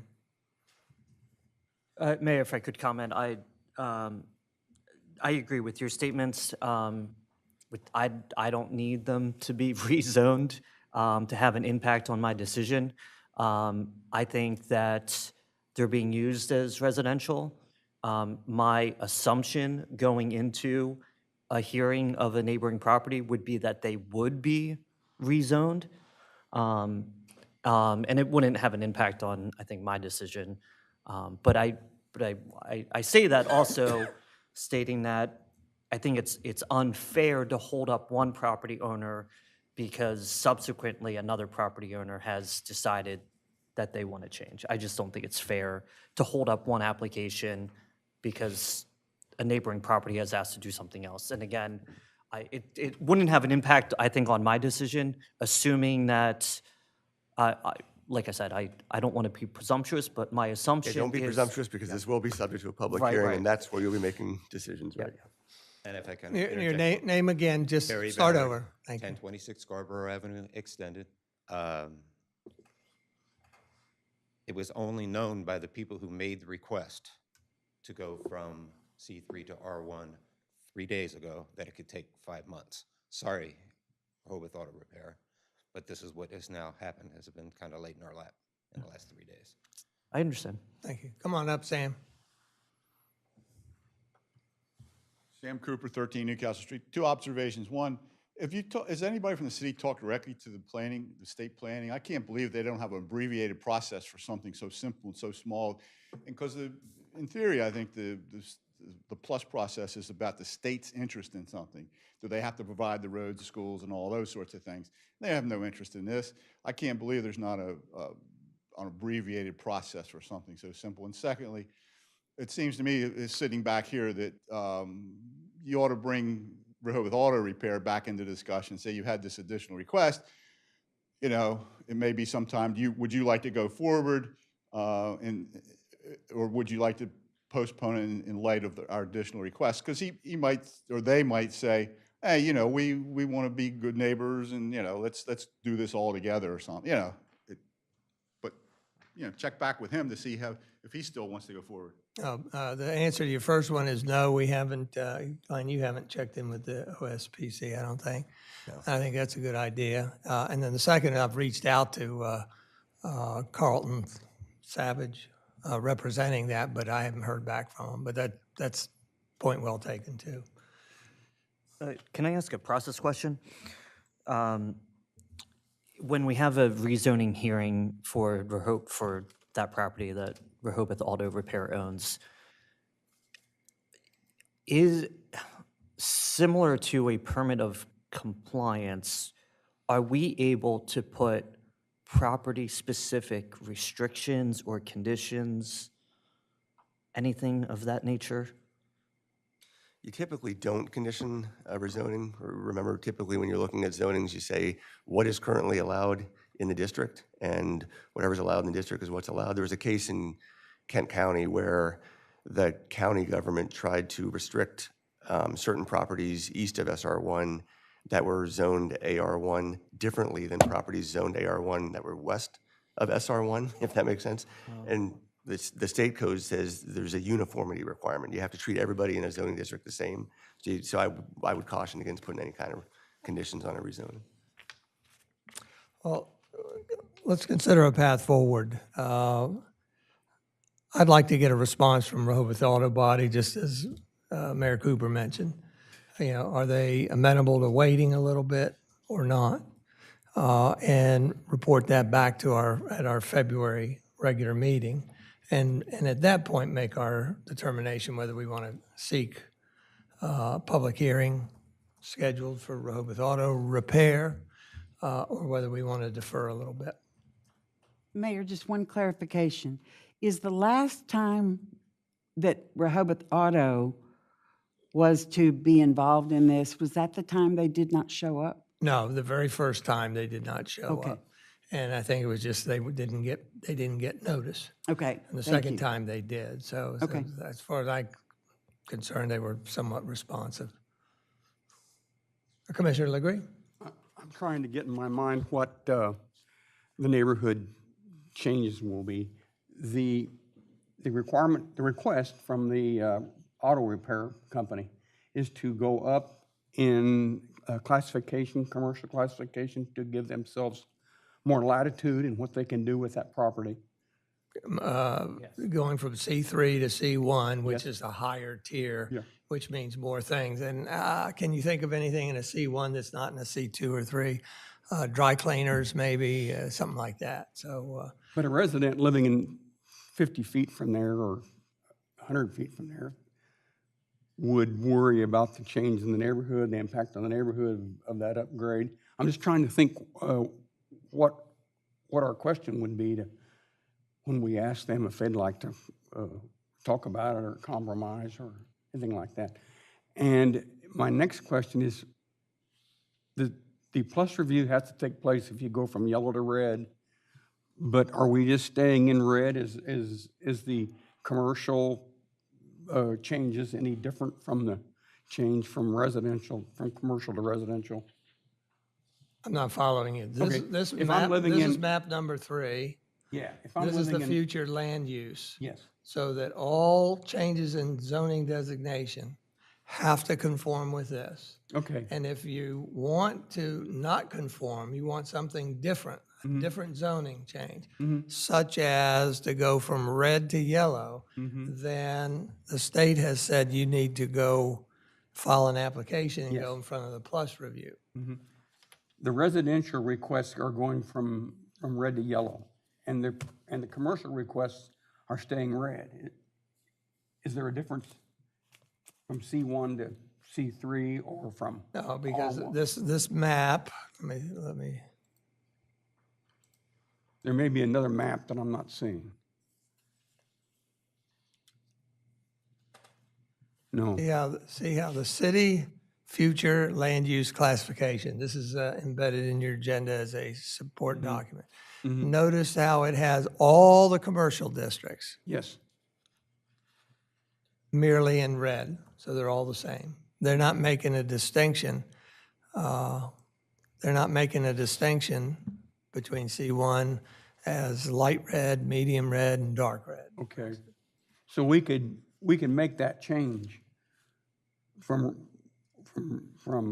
C1 to C3 without having to go through the same process that we're going to go through making a change, if we do, from R1 to away from C3 to R1. Is that correct? Yes. Okay. So it does impact the neighborhood. So we need to talk about that too. Mayor, by Yeah. our February meeting, could we have a definitive point of view from the Planning Commission? No. Do you think? I don't think. Well, let me look It's at. not on their agenda for the 10th. They meet this Friday, and it's not on their agenda. Yeah. We missed that window for that. I mean, we could choose to go back and task them with conducting another one or more meetings. So they're not with going to, they're Rajada's not audit. discussing this anymore? No, because we have told them to hold off. At our last meeting, we said we were going to schedule 3 public hearings and that they would do no further research, but still we would welcome a recommendation. So we can go back that route if we want, but then they wouldn't That's another probably 2 hear months. it until the March Yeah. meeting.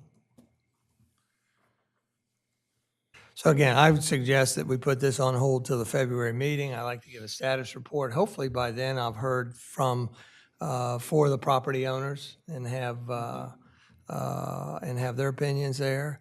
And I will have talked with the Rehoboth Auto Repair folks. So for the February voting meeting, you want it back on the agenda? Yeah. I don't see, I would like to have the answers to these questions that have come up. And I can acquiesce another 2 weeks. What questions that came up?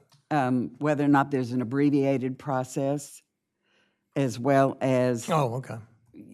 yeah, because I think city solicitor's got that as a follow-up. Yeah, okay. And then whether or not Rehoboth Auto wants to come back into the process Right. in a different way. Yeah. Right, sooner than later. Okay. Is part of the CDP, I'm just kind of curious looking at this, was there a rationale to change the zoning map to reflect the zoning codes as reflected in our code versus just a blanket residential, commercial? because there, obviously, as we're discussing, there's stipulations for R1, S1, 2, commercial, that are reflected on the old map or the 2010 map, but are not reflected on the 2022 map. Is there rationale within the support documents that show that? So the state requires that future land use map to be in the CDP. It doesn't, interestingly, it doesn't require that the zoning map be in the CDP, if I remember correctly. But under the future land use map, which they do require, it is their requirement that within your commercial districts, you don't break them down to individual districts. Or any district, the coloring is the same for all residential, the same for all commercial. And I think that's because they probably don't want to see when a zoning change is not maybe as significant, going from C1 to C2 or C2 to C1, they're not as interested as they might be if you're changing from an entire type of zoning, commercial to residential, for example. All righty, well, we've got a path forward. Thank you very much. Thank you for speaking up, Terry and Sam. The next item of new business is B, discuss ordinances to amend Chapter 92, automobiles, vehicles, and traffic, and other parking topics, including but not limited to the bulleted items below there. I think I'll turn it over to you, Lawrence. Evan? Sure. Thank you, Mayor. So before you are several ordinances to amend Chapter 92, titled Automobiles, Vehicles, and Traffic. These amendments largely are just, they reflect current practice of the parking department, and so we're bringing these amendments before you to update the city code. First, Section 9234 is parking prohibited on certain streets. On line 20, we are asking to add new location where no person shall park, stand, or stop, or stand, or cause to be parked or stopped by any motor vehicle. That location is on the west side of 1 City Hall Drive, which is directly across from the parking department up against Sazio. That location is currently, there's prohibited parking there, so that is just updating the city code to reflect that location. The next revision is to 9241, which is parking in front of the post office. Line 35, that's section A3, no parking spaces. This just eliminates the meter numbers and space numbers. Since we no longer utilize space numbers in the city of Rehoboth Beach, we just struck those space numbers, and we're also in the process of getting meter numbers out of the code as well, since those have been fluid over the years and can change. Curious on that one there, the parking spaces in front of the post office. There are actually 4 spaces there. 2 are 24-hour and 2 are 10 to 5, and then there's 1 handicap space. Okay. Should that be called out? Or? Yes, I will update that. It's a total of 5 spaces.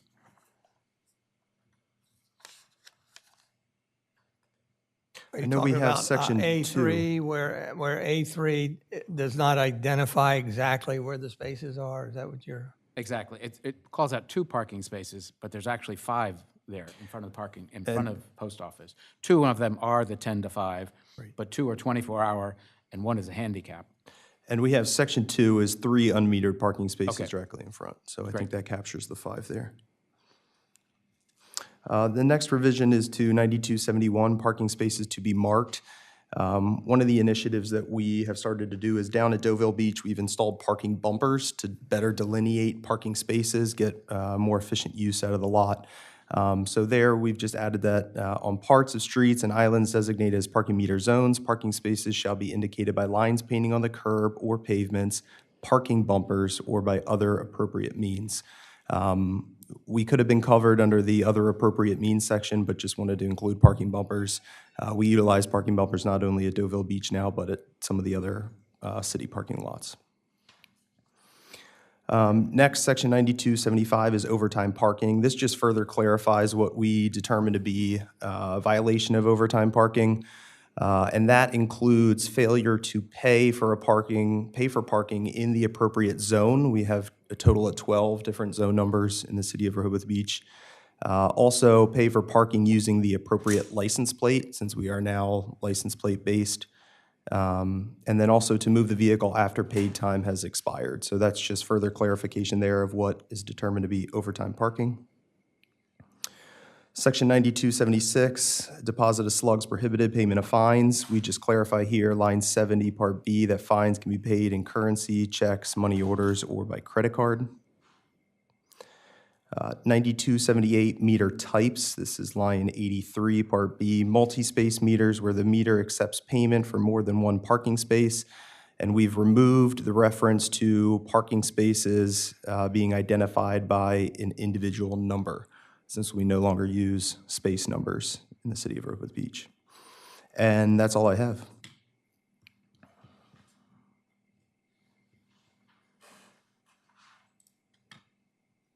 So, Evan, the intent of this is nothing more than to bring it to reality. Yes. Of what's going on currently. Thank Yes, you. exactly. Does this pertain to trailers? We, Or boats that are on trailers? this does not. None of the provisions in the current ordinance pertain to trailers or boats or anything like that. We do have separate sections of the code which talk about motor buses and things like that, where they're allowed to park, mainly being Convention Center lot as well as Deauville Beach. But this does not amend anything to do with the motor buses or trailers. Do we have any? Okay.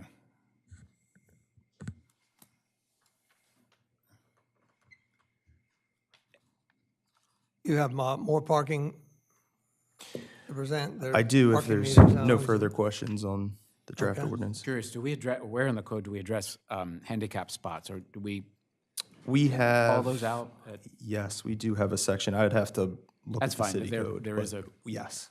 And we had actually updated that, I want to say maybe a year and a half ago, since we had added accessible parking spaces. We had updated those. And we also address in another part of the code, scooter parking locations?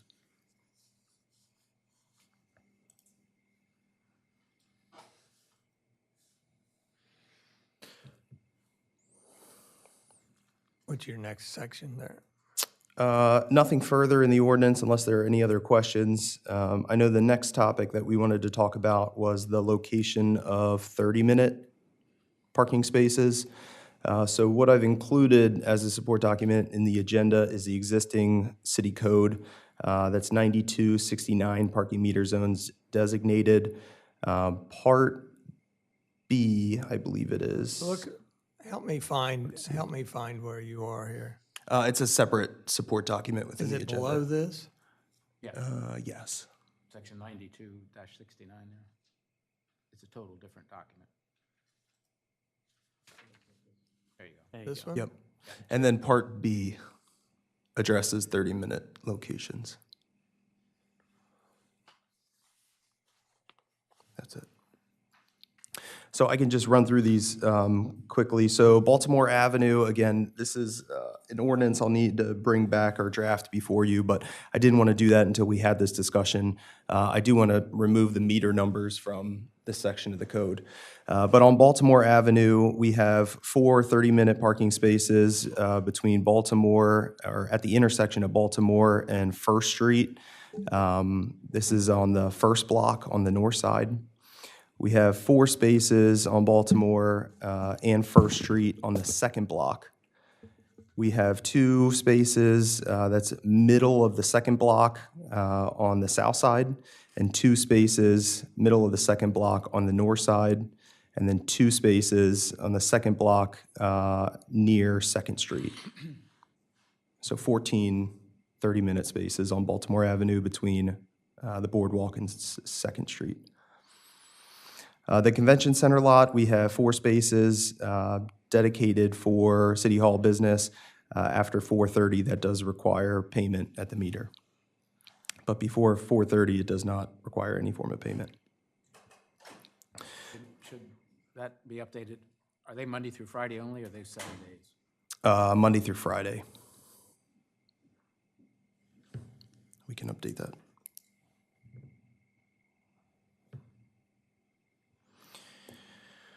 First Street, North First Street, we have 4 spaces on the east side between Rehoboth Avenue and Baltimore Avenue, and 3 spaces on the east side between Baltimore Avenue and Maryland Avenue. So that's 7 30-minute spaces. On Lake Avenue, we have 4 spaces at the intersection of Lake and Rehoboth Avenue.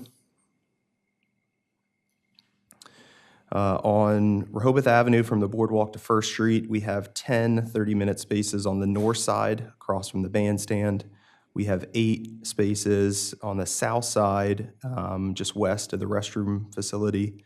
And then we have about 6 spaces mid-block between the boardwalk and First. On Rehoboth Avenue, between First Street and Second Street, we have 6 spaces, which is a mid-block on the north side, and 6 spaces near Second Street on the south side. On Rehoboth Avenue, from Second Street to Lake Avenue, we have 4 spaces that are 30 minutes, and that's from 10 a.m. to 5 p.m. After 5 p.m., it's a maximum of 5 hours.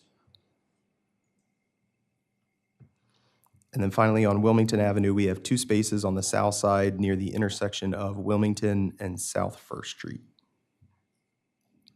So I know I think it was our budget meeting, there was some discussion about the 30-minute spaces, I think on Baltimore Avenue, and whether or not we could convert some of those 30-minute spaces to allow for somebody to park for longer than 30 minutes after 5 p.m. or a certain time.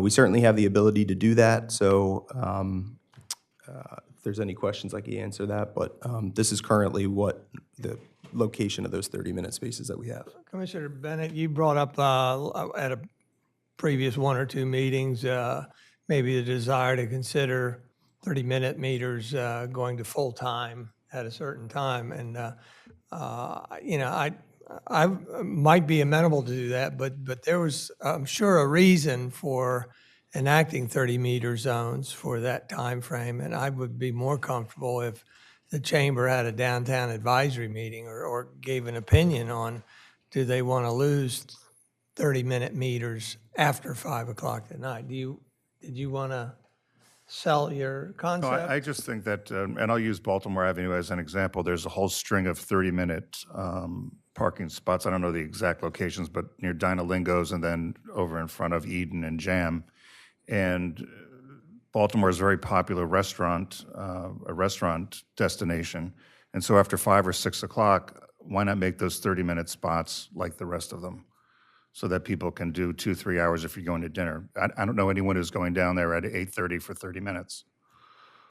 I use them for carry-out pickup, but, You can walk, Mayor. oh, no.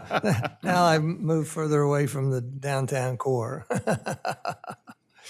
Well, and I guess I would also just question on First Street North, those, I guess, 4 spaces, 5 spaces are in front of the former Nicola's. That was takeout without question. That service has changed there. As a restaurant, it's a seated, or become a seated restaurant. Is that something to consider? Is it all takeout? Oh, it is takeout? Okay, well, that's fine then. The new Bethany's Blue, or All Rehoboth takeout? Blues, it's going to be takeout focused. And you also have the Mediterranean place and the hot dog place there as well. They'll leave them then, yeah. I think keeping them 30-minute during the day is fine. I'm just saying at the evening time when people are coming in for dinner. I don't, because we do that in other 30-minute spots, don't we? Well, I would hesitate to take them out wholesale, but maybe with chamber input, maybe half of them or a portion or a percentage. Would you like to?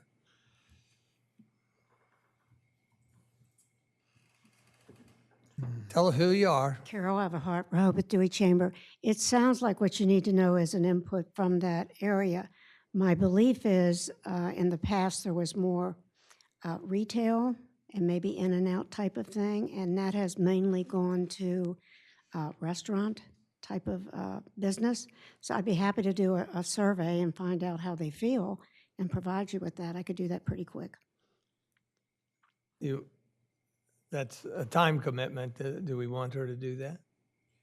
That's fine. I mean, I don't know if this is, I don't know if we need to make a big issue out of this. I'm just thinking, I go down there quite a bit, and I see a lot of people pull in, pull out, pull in, pull out between 7, 8 o'clock because it says 30 minutes. Well, so if- generally, you're right. After 4 or 5 o'clock, it's the eating crowd. So the idea of perhaps making it after 5 o'clock, it's no longer a 30-minute or only some are 30-minute. I think that would be probably agreeable. Right. I would But I keep need the to check. 30-minute spots. I'm not saying eliminating them. I say we keep them. I'm just saying at the evening time that they switch over. That's all. That would be more agreeable, Yeah. just at a certain time. And maybe some you still leave at 30-minute because there are those that are picking up to take out.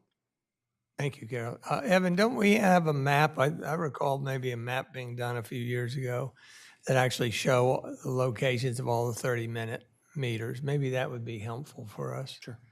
What is your time frame for all these? Because you've got to publish the code, but this might be in your parking map or something like that. And I don't know how much gets passed on to Carol.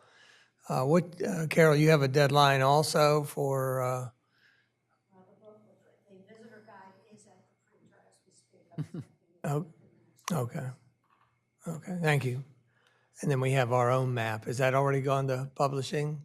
No, we need to finalize it by the end of this month. Okay. So if we act on these at the February regular meeting, does that give you time? Okay. I do think it would be helpful if we could find or create that map of the 30-minute meters. Anybody else? I just had a couple of comments from residents. I asked them about this. They really had no opinion on the number of what have you, but they said their visitors or what have you, the problem is the signage. Is you don't know it's a 30-minute space until you pull into them because the sign is at car level. So I don't know if there's anything in the future we could do to change the height of the sign or something of that nature, but it's like, I pull in, it's only a 30-minute, most likely I'm not going to back out, I'm just going to keep pumping the meter. So just an observation from users. That just keeps coming up. You can't see until you get in there. Right. What's next, Evan? Next thing was, I think this also stemmed back to some of the conversations we had at our last budget meeting was just about fees. So again, I know the chamber guide is now gone for publishing. Ours will be at the end of this month, but I don't know if there was any comments on parking fees or anything you wanted us to look into for changing parking fees or anything like that. We have, again, proposed no changes to any of the parking fees for this summer. I think Bethany Beach and Dewey Beach went from $2.50 to $3 this year. I'm comfortable just staying the course. Yeah, I think it's too late to make any significant changes anyway. I do always like to make sure the visitors pay their fair share, and when we get later to the budget discussion, I want to talk more about the restroom maintenance and everything, and so we'll wait till then. Sure. Anything? Members of the Stormwater Task Force keep bringing up the idea of helping to pay for stormwater CapEx with increases on parking fees. I'm not sure what their final determination would ever be, but that conversation keeps coming up. Anything else? Any members of the public like to comment on parking issues? Come on, Carol. No?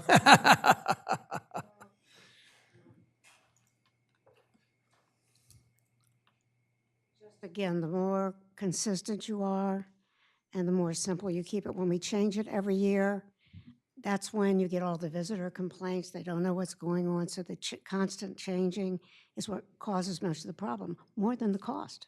But once you set the cost, the longer you keep it, the less the complaint. Thank you. Anybody else? All right, thank you. Thank you, Evan. I do just yeah. have one thing too, Mayor. I know also at the budget meeting, we had briefly brought up Deauville Beach. So I just wanted to reiterate sort of our ideas for Deauville Beach. You'll recall that in the past, Deauville Beach was its own entity. It had a unique Deauville Beach parking permit. Quite some years ago, we had changed the city code to allow for residents or visitors who have weekly, weekend permits, transferable, non-transferable permits to park at Deauville Beach without needing to purchase a separate Deauville Beach permit. That had passed. That is leading to some challenges with mainly the flow of traffic into Deauville Beach. It's also leading to some challenges with implementing new technology down there, being Park Mobile, as well as the parking meters and our license plate recognition enforcement. We are asking for you to consider transitioning Deauville Beach back to its own entity. So there's a Deauville Beach specific permit that has to be purchased. We would not institute that this summer, but rather what we would do this summer is to communicate that to the residents and to the visitors for implementation in the future. So just one thing that we can bring back for discussion at a future meeting, but one thing that I wanted to mention since it was brought up at the budget meeting. So, Any questions? Very good. Thank you very much. That closes that topic. With that, we'll go to the next item of new business. Introduce and discuss issues related to driveway, sidewalk, and other encroachments into public rights of way, including discussion of license agreements relative to this matter. Lawrence or Evan? thank you, Mayor. And I'm going to ask Corey to join me up here at the table. This stems back to, I believe, the resolution that Commissioner Gossett mentioned was passed back in November about establishing licensing fees, annual fees, as well as a fee that's to be determined by the commissioners for encroachments into the public right-of-way.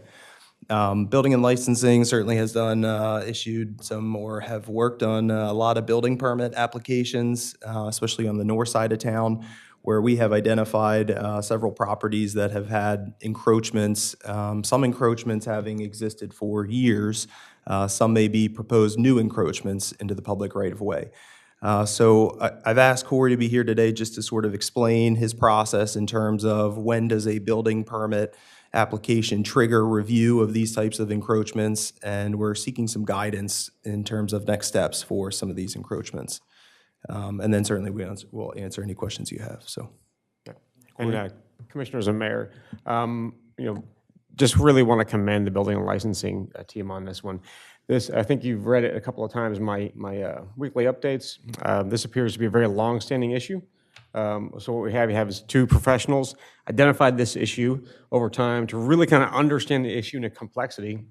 And it took the solicitor, assistant manager, and the building and licensing weeks to really kind of put our arms around it and understand how many pieces of the code are affected. And so they've been grappling this one for a long time and truly understand the complexity of it. And then truly, to be honest with you, to have the courage to bring it up, knowing they're the ones going to go, hey, this is a problem. And they're asking, don't shoot the messenger in the face, because it really is a big deal. And what we're trying to do is understand it and provide that understanding and potential remediation to the commissioners. And I appreciate them and I applaud them for their courage, their forthwith, and thank you for that one. Appreciate it. I'll take it away. Thank you. Corey Shinko, Assistant Building Inspector. We wanted to make the point that I want to piggyback on what Evan said, is that we, in our department, we're not out looking for people to penalize them. And so one of the things about the license agreement is, when do we even look at it? And when is it triggered? What causes it to be triggered? And that's usually in a zoning review. So the only time we'll look at properties that have existing structures in residential zones that go beyond their property lines out into the city right-of-way is when they come in for a building permit that requires a zoning review. And a zoning review is composed of four main parts. You have lot coverages, building setbacks, building elevations, and floor area ratio. And any time that we have to take a look at those things, we require a survey of the lot. so we can determine what they're proposing. And at that point is if we find out that they have private property that they own that goes beyond their property line, out into the city's property. And as of right now, there hasn't been a go-to standard operating procedure on what to do with it. We have a public works permit application, but that really is only used for street excavations, utility work, and temporary work. And it doesn't really apply to these types of situations. We have a city manager, city right-of-way landscaping application, and I think that was created during the Henlopen. It was a streetscaping project, and that was done to give out agreements with the homeowners along the Henlopen Avenue on a 12-foot wide stone shoulder. But those are the only tools that we have available to us right now as far as all of these encroachments into the city right-of-way. Some of them have existed for decades. Some of them are brand new on houses. They'll construct a house last year, and now this year they want to go for more structures that go beyond their front yard.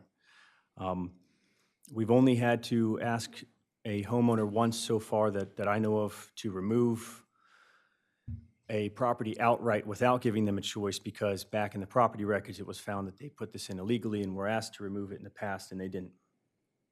So with that being said, we don't have a way right now of granting homeowners or denying them so much the structures that come out beyond their property lines. And what most of these are fences, hardscaping with stone edging, could be a koi pond, and other things that might add to their front yard. And what we're finding is on the northern part of town, this really only happens on the streets that don't have sidewalks.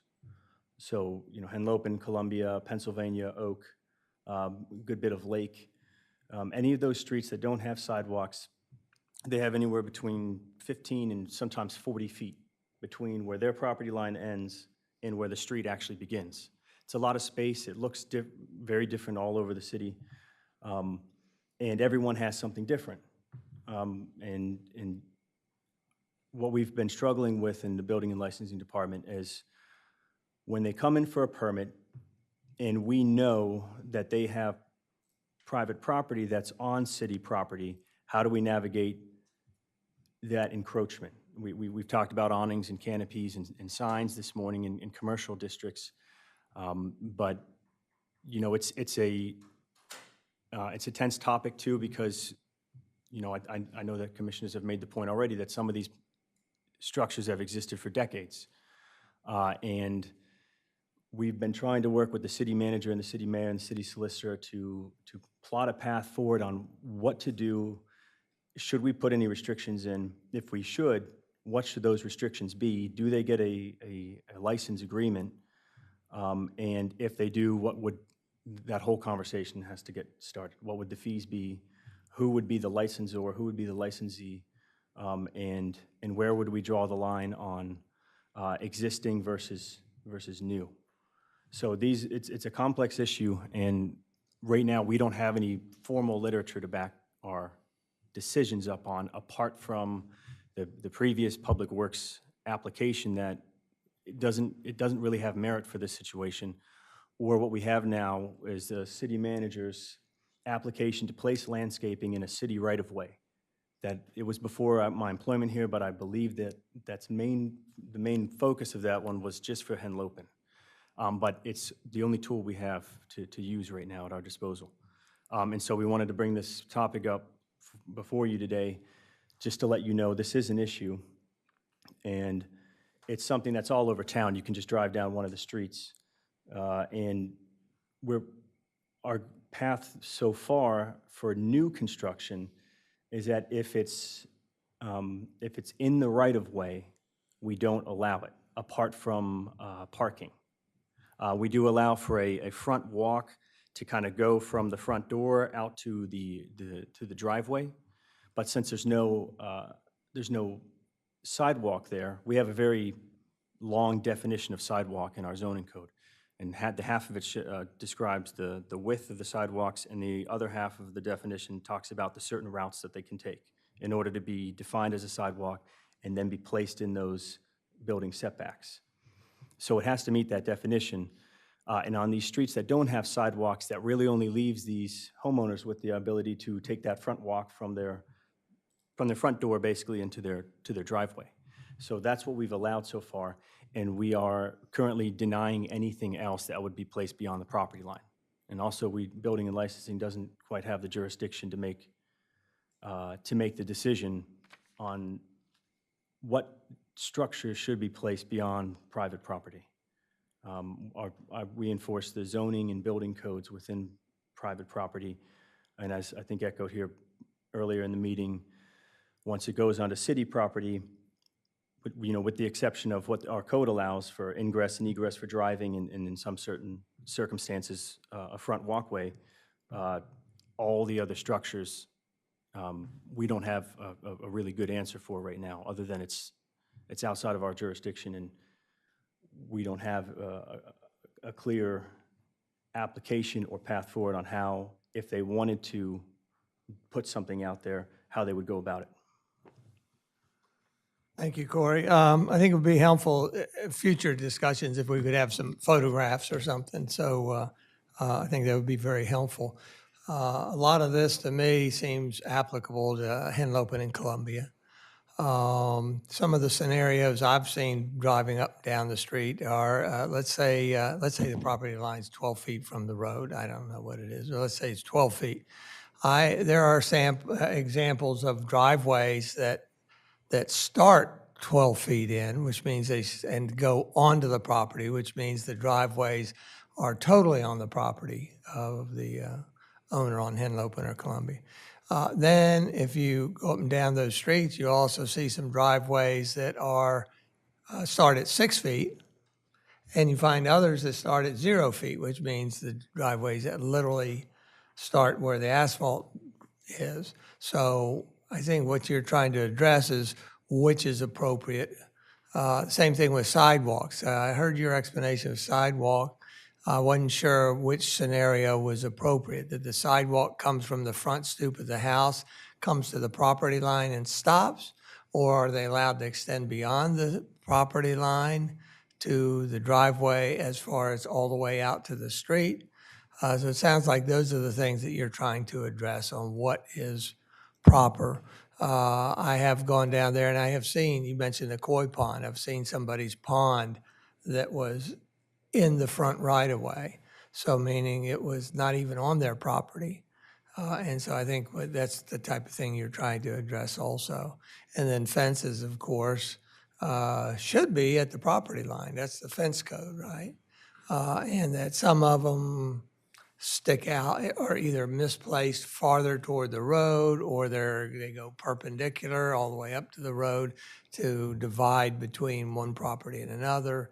And so again, I think that's what you're trying to address. Is that correct? That's correct. Yeah, I forgot to mention, thank you for reminding me, the parking situation. Our city zoning code states that every dwelling has to have 2 off-street parking spaces. And what we see on these is that the city right-of-way is being used as private parking. So it's taking away from city parking. And we do our best to try to get certain, the property owners that come in that have building applications to get them to have off-street parking.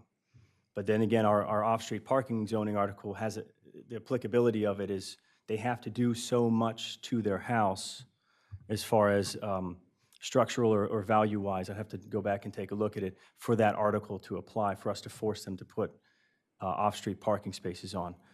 But the goal is in all new construction and ones that have very large renovation projects that do take up the majority of the house or of the lot, that we get those parking spaces onto their property. Because a lot of times, too, they don't know where their property line ends.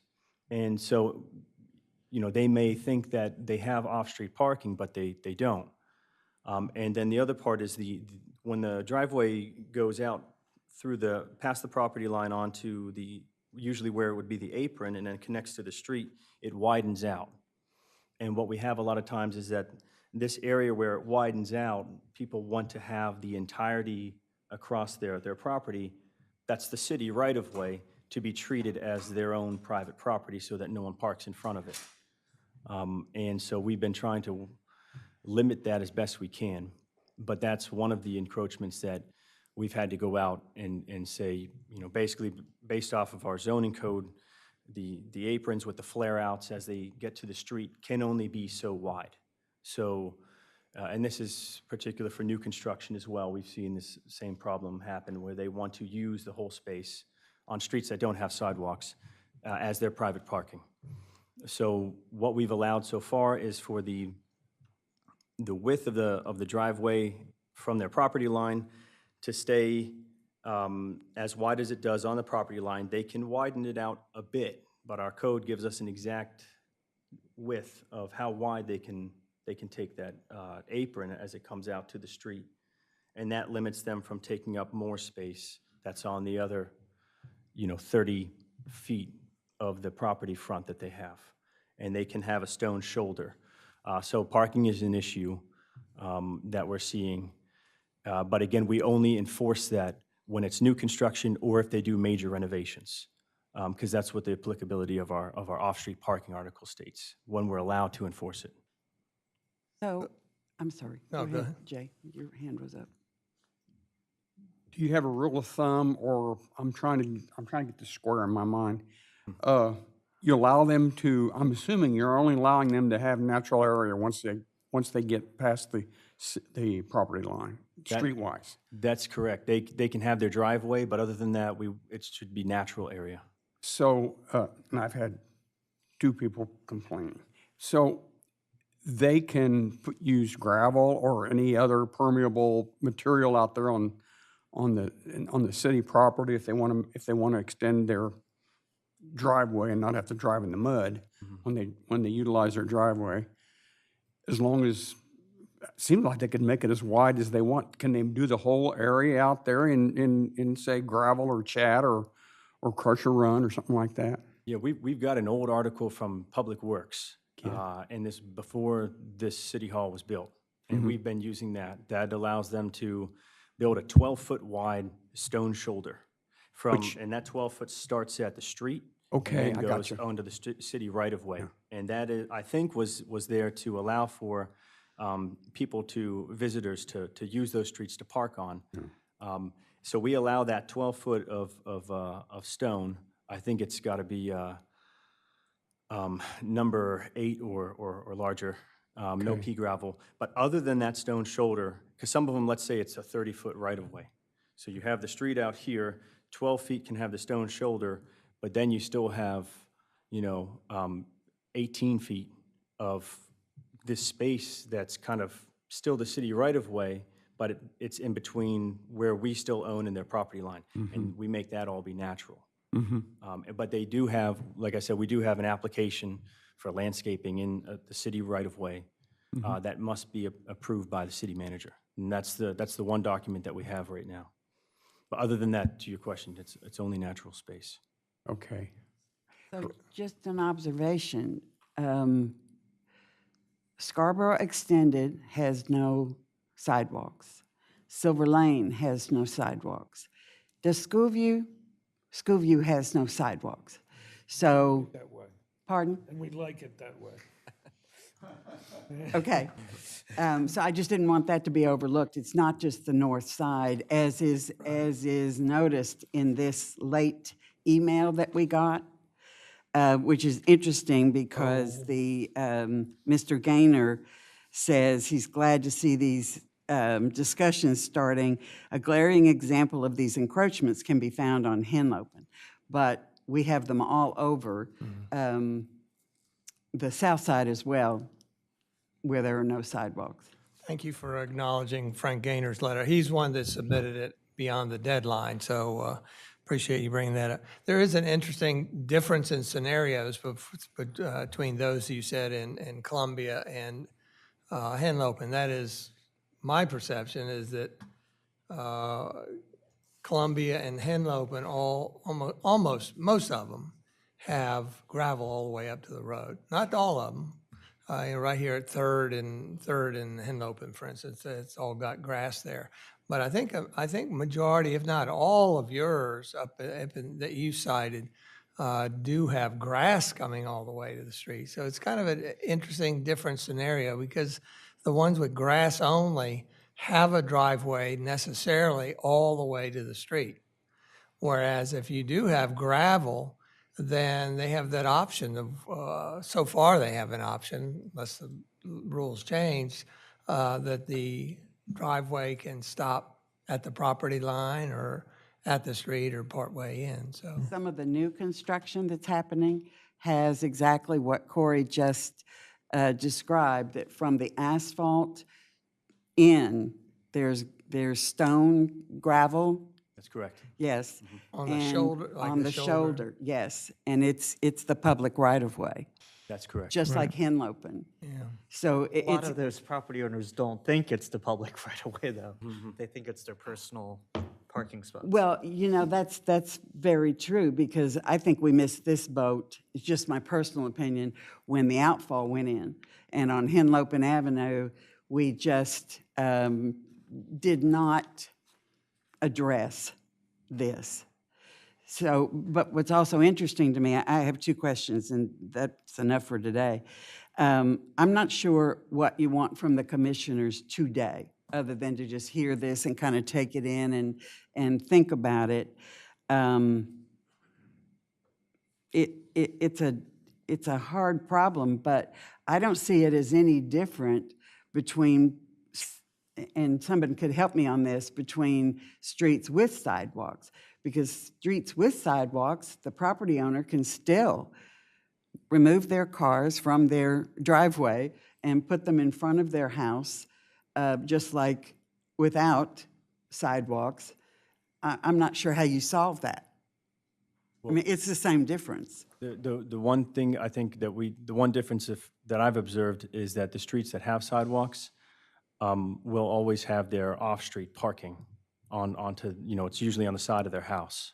But in a number of cases in the streets that don't have sidewalks, the only parking that they have is in front of their house. They don't have, what we would call the off-street parking. Well, and that's why I mentioned Scarborough Avenue Extended and Schoolview, because the lots are so much bigger. They do have driveways. They do not use them for their cars. They put them in front of their house so they can have easy access for whatever they want to their property from the street on foot, which is the driveway. So it's starting to become interesting on new properties that are being built. So just offering that, that's it for today. Yeah, I'd like to interject. I can tell you, at least based on my experience being in Rehoboth, there was a lot of inconsistency how a lot of this was applied, either by the building inspector or the city manager at the time. I know in particular when Henlopen, there was grass being taken out and putting back with gravel and vice versa, and it got to be somewhat contentious.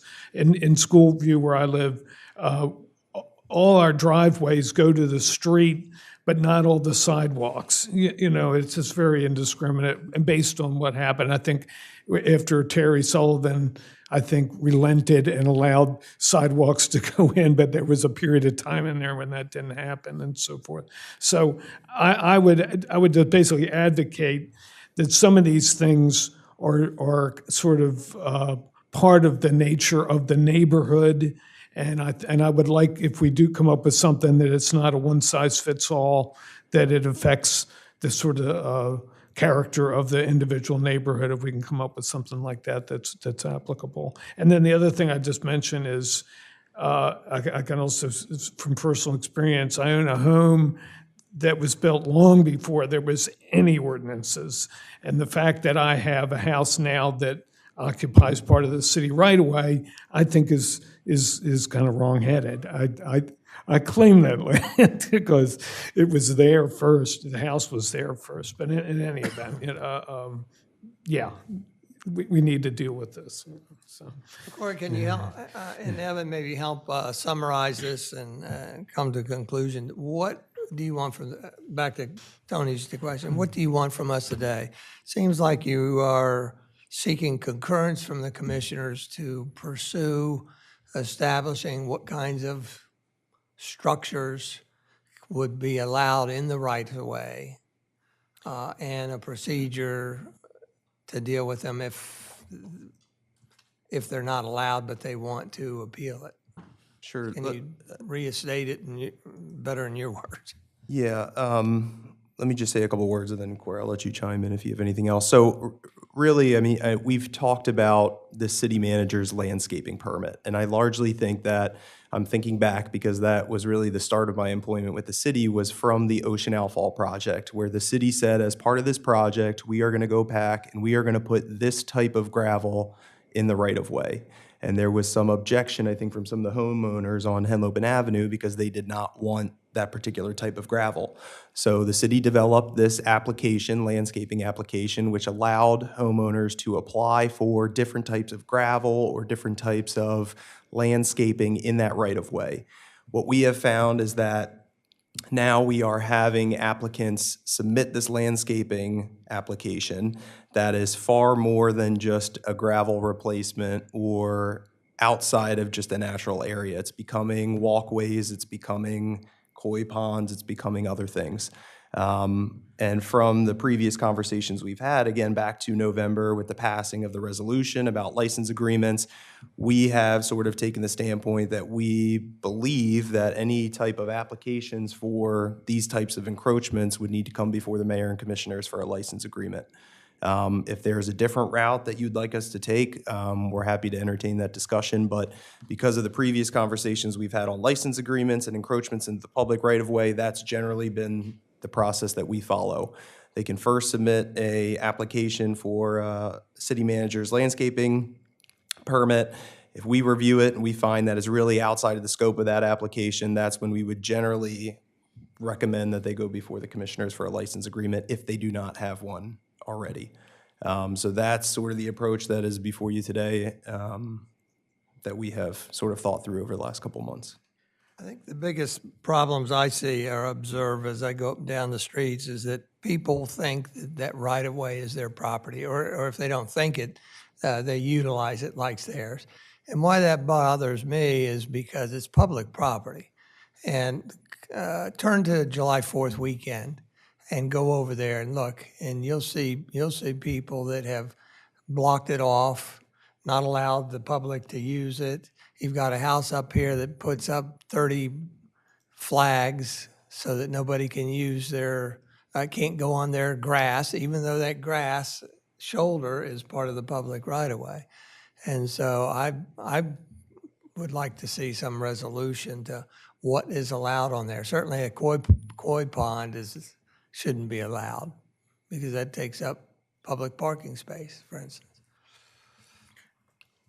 If I can go back, Commissioner Market, you made a good point on where does the line get drawn, and you know, as far as the community atmosphere. But at least in our role in building and licensing, we have to be uniform. We have standards, right. And everyone is, when an application comes in, we treat everything the same way. So the four things I mentioned about the zoning review with the lot coverages, building setbacks, building elevations, and floor area ratio, it's the same. When it comes in, it's treated as the same as the next application. And if we were to develop something as something for you to look at and vote on, it would mostly be coming from that background of uniformity. And so if that's an avenue you'd like us to take, we could, but it would have that inherently in it as a uniform approach to the, you know, the problem of the public spaces having private structures on them. And for me, I would like to see the commissioners spend more time not talking about building and licensing, but talking about the intent based on the types of neighborhoods that we have. Because to me, that supersedes, or in my opinion, with the history of how the neighborhoods are somewhat different from one another, there should be consideration for what do we want before we get to then what becomes uniform in those particular areas. It's all about intent for me. I just learned that with the awnings, that intent is very important. Because I don't think a one-size-fits-all. I can't imagine we want to pick that fight with every new property owner in the city on a residential lot. The only, Commissioner Sharp, my only difference with that one would be intent really kind of provides a difficult form application for the city staff. I've already just denied a city manager landscaping permit for a landscape artist who wanted to do something very decorative, very nice into the public right-of-way because it encroaches on the public right-of-way. And I can't uniformly say what's the intent for this neighborhood and what's this neighborhood.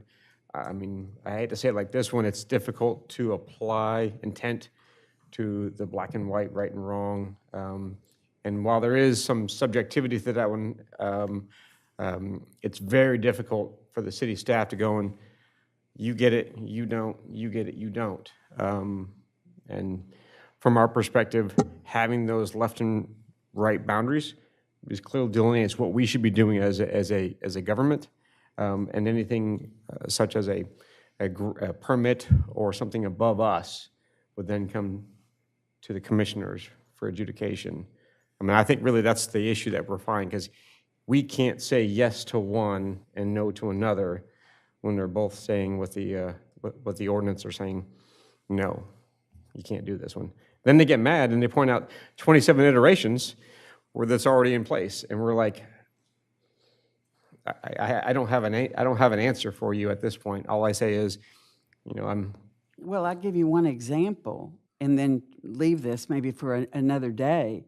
If a new property owner became aware that their property, 20 feet or so, is not really theirs once they get into the design and so forth, then that 20 feet actually belongs to the city, right? correct. So once that is, let's say whatever is there is removed. Let's say something is there. It's been there for 40 years, whatever it is. It could be a fence, it could be a structure, it could be whatever. Okay, so it gets removed. And now you've got nothing but earth. Doesn't that cost the city? Because the property owner does not have to do anything with that. It doesn't belong to them in the first place, if that's what our intent is. Do we not at least have to talk about what are the consequences of doing something like that? Because then the city would have to mitigate that, because you would have the property line and then the asphalt. There's something in the middle that the property owner has no responsibility to do anything with. And I think that went back to Assistant City Manager Miller's discussion where we wanted to put a uniform type of application of cover along the both sides of the various roads. That would be a cost. There would be some remediation. Yeah. But it also go back to Solicitor Mendoza. Would that be like a prior condition? Would a resident have to provide something back to like prior conditions if they were going to remediate? More of a question than a statement. Yeah, I suppose that, it's just unique territory. Yeah. Well, because on the parking issue, what was done on Henlopen certainly did not address the parking issue. It only exacerbated it and made it more clear, and maybe a wrong assumption for people who were looking for a place to park, that that's private parking in front of all those houses. It is certainly not. It is public parking. So. But what's happened is everybody's pulled into their yard, which has made the public Yeah. parking useless. The Henlopen's a mess. Yeah. I don't know how you'll ever fix it. Oh, if I may, we have some provisions in our code already just none that speak explicitly to streets without sidewalks. So the homeowners are responsible on streets with sidewalks for the repair and maintenance of the sidewalk that their property fronts, as well as the curbing. They also are responsible for their sewer laterals that go all the way to the main. And so those are three things that we have in place in code where the homeowners are responsible for the upkeep and maintenance of. We just don't have anything that explicitly states, not yet, in our code on should homeowners that have property that does not have a sidewalk in front of it, are they then also responsible? They are responsible for their sewer lateral, which is what we have in code, but we don't say anything because they don't have a sidewalk or curb that they would likewise have to be responsible for the upkeep and maintenance of the natural area or whatnot, and from their property until it meets the street. Back to intent, what's the whole reason for the setback? I mean, that seems to be the issue here, right? The setback? Right. Well, the Well, city it's was, right-of-way. the city was mapped out with a right-of-way, right? The city was mapped out with wider right-of-ways than what we've actually paved. So, I mean, I don't know if the thinking back then was that as the city grows, we're gonna need to widen streets perhaps, but the right-of-way is certainly wider than the improved portion, the paved portion. But I'm a big advocate of form code, whereby the city's divided into corridors or neighborhoods, and you can do the very thing that building and licensing would like to do, which is have different standards for different neighborhoods, and for that matter, different corridors, setbacks. It's a line of sight, it's the form, and it's very adaptable. We wouldn't be having all these discussions. Thank you. Would you be suggesting that these encroachments be managed by a license agreement? Is that one of the resolutions, but with specific aspects of what can be there or what can't be? Well, I think that the license agreements only speak to structure that is privately owned, that would be on the city right-of-way. So if we would expand that definition, is that a direction to go, or? I would, No, go ahead. well, what I would recommend is that a line is written on who is the responsible party for maintaining the area between the property line and the edge of the paving. Because for all of the homeowners that have houses that have sidewalks, we have written in there about the sidewalk and the curb. And it's their responsibility to maintain that. And I would like to see something similar written that we could provide that would be, in essence, the same thing. They just don't have a sidewalk or curb. They may just have some vegetation and/or trees. We have the stone shoulders, so they would be maybe responsible for replenishing them should they need it. And that would piggyback off of the responsibility for the homeowners to do the sidewalks and curbs, to have the That maintenance. would kind of create a one-size-fits-all, but just to different applications of sidewalks versus no sidewalks. We also have a lot of instances in the city where there are curbs but no sidewalks. So again, that's another fine line scenario there. The license agreement may be the best approach at this point because we have, as the city staff, we have no mechanism to approve or disapprove. The license agreement would provide that ability to provide that encroachment approval. I think requiring the residents to take care of that is fine, although I think then we're going to butt up against our tree ordinance, which is a huge issue, particularly in Henlopen. If you're telling me I'm taking care of that, I need to remove some trees. But the So- residents already take care of it if you don't have a sidewalk. Right, but I think if we're now going to make that official, I think we're going to run into the tree issue, because all around me, that's all I keep getting, and the city keeps coming back, no, that's ours, that's ours, that's ours. If all of a Wait. sudden we're saying this is yours to take care of, Yeah. I think we're going to run into the tree ordinance issue. Well, it's also interesting that when we repave a street, we don't take the opportunity to pave all that belongs to the city. Let's hope so. I mean, Well, really, part the of only it is- reason I say that is if it's the cities to take care of, there was a huge opportunity on Scarborough Extended back in whatever, I think around the year 2000, the whole street was repaved, and there were so many vacant lots. If you wanted to retake the right-of-way at that time, it might have been a smart move to make. But we almost reinforce the fact that this is all we're going to pave. We don't get into that fight with whether it's the north side of town or whether it's the south side of town. So to me, and Commissioner Bennett, what's our intent here? What are we really trying to solve?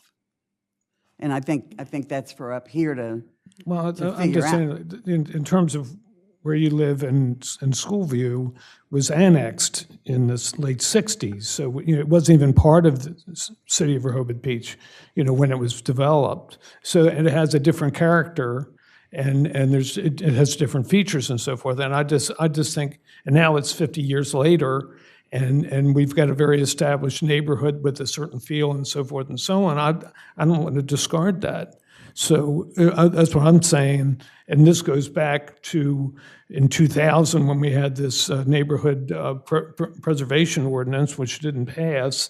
But I think it would be helpful to consider some of the things that were in that as if we're thinking about moving forward to try to address these issues. And I don't like to argue the point about we can't have one size fits all with indiscriminate standards. I'm not recommending that, but I think under certain neighborhoods, and I'm not saying every neighborhood has its own unique feature. I mean, we may be able, I always think in terms of Rehoboth having about 6 neighborhoods, you could argue that, but even within that, distinct neighborhood styles or whatever, I think you could maybe reduce that down to 3. 3 or 4 or something like that. So I don't think it would be that arduous a task to sort of address that. And we're talking about not strict standards, general standards about how the neighborhood looks and that kind of thing, and still be able to impose certain standards that would cover them all, and maybe some other standards that might be more indiscriminate, So, I think anything's possible, depending on how much time we have, So, Can I ask 2 questions? One for Glenn. Have you thought about the precedent of establishing a property owner maintaining natural area owned by the city? Of requiring it like we do for sidewalks and Yeah, yeah. curbs? No, I haven't. I've really not given it that much, really any thought until this topic appeared on the agenda. So, we'd have to look at that to see if you could, going forward, have such a requirement. I just don't know. Okay. And Corey, you said that the Henlopen landscape project or whatever that was, we allow 12 feet from the asphalt towards the property line of gravel, correct? Correct. And then there's a break between that 12 feet and the property line. However, if there's a driveway, do we allow them to gravel the completely to the property line? Yes, our code states they need to have a safe ingress and egress from the street that they're driving on to their off-street parking. So there's certain parameters that have to be met, and our 232 gives very, we have 2 exhibits that they show, and we have a lot of quantifiable numbers that they have to meet, but we keep mostly it falls down to the width. Right. We don't let them have, a 50-foot wide driveway. We make sure that they have the minimum requirements, and usually that's because the way our lots are, they're pretty skinny, and they only have one side to really take their driveway up. So we have them have those 2 off-street parking, and then they have to have those meet the street. So they would come out. We allow them to widen it up to what the code says, the maximum the code says, which is about 23 feet all in all. But that's it. And they can asphalt, they can concrete, they can do brick pavers, they can do gravel. So that's as their the driveway. Currently, if there's a new construction, that is the only thing we allow them to do on the city right away for the properties that don't have sidewalks, yes, we allow for a front walk, but that front walk has to meet the definition of sidewalk in our zoning code. So that front walk has to go to the driveway. Okay. It can't just trail off into nothing. Okay. Because in our code, they normally go straight to the sidewalk. But since there's no sidewalks here, it wouldn't meet the definition.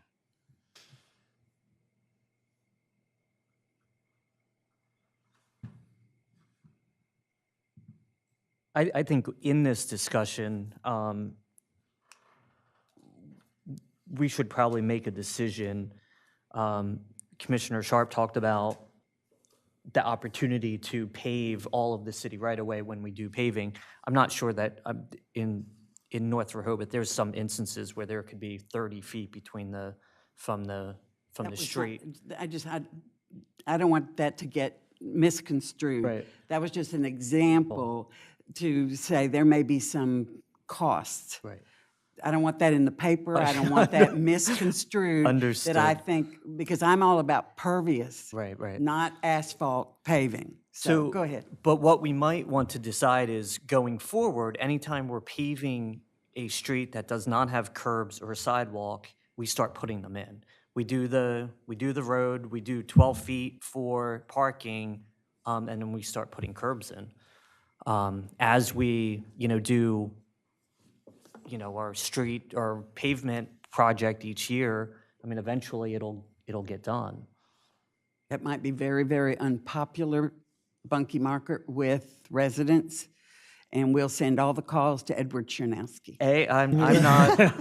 I'm not advocating for doing it, but it's one path forward that may solve the problem. It's such a bigger topic than just getting the regulations, because it's got so much. It's got history, it's got tradition, it's got neighborhood character, it's got all those soft sides of it before you can even try to get to the administrative part that's giving you headaches. I cannot even tell you how many times I've had neighbors that I've witnessed call the police on someone parked in front of their car, and the cops are like, nothing we can do. Like, they're not doing anything illegal, but they still call. So this is a fight that I don't want to fight. This is a sticky wicket. It really is. Yeah. But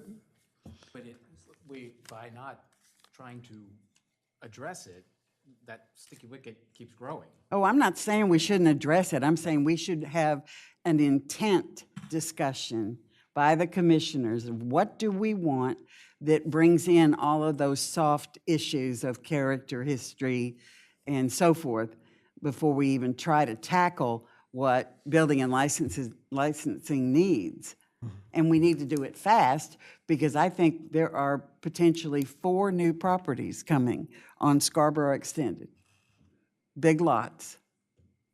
Lots of city right-of-ways going to be involved. Yeah, and just to reiterate, our path of action right now is we allow for that stone shoulder, we allow for them to bring out their driveway, and we allow for them to have a front walkway so long as that meets the definition of sidewalk.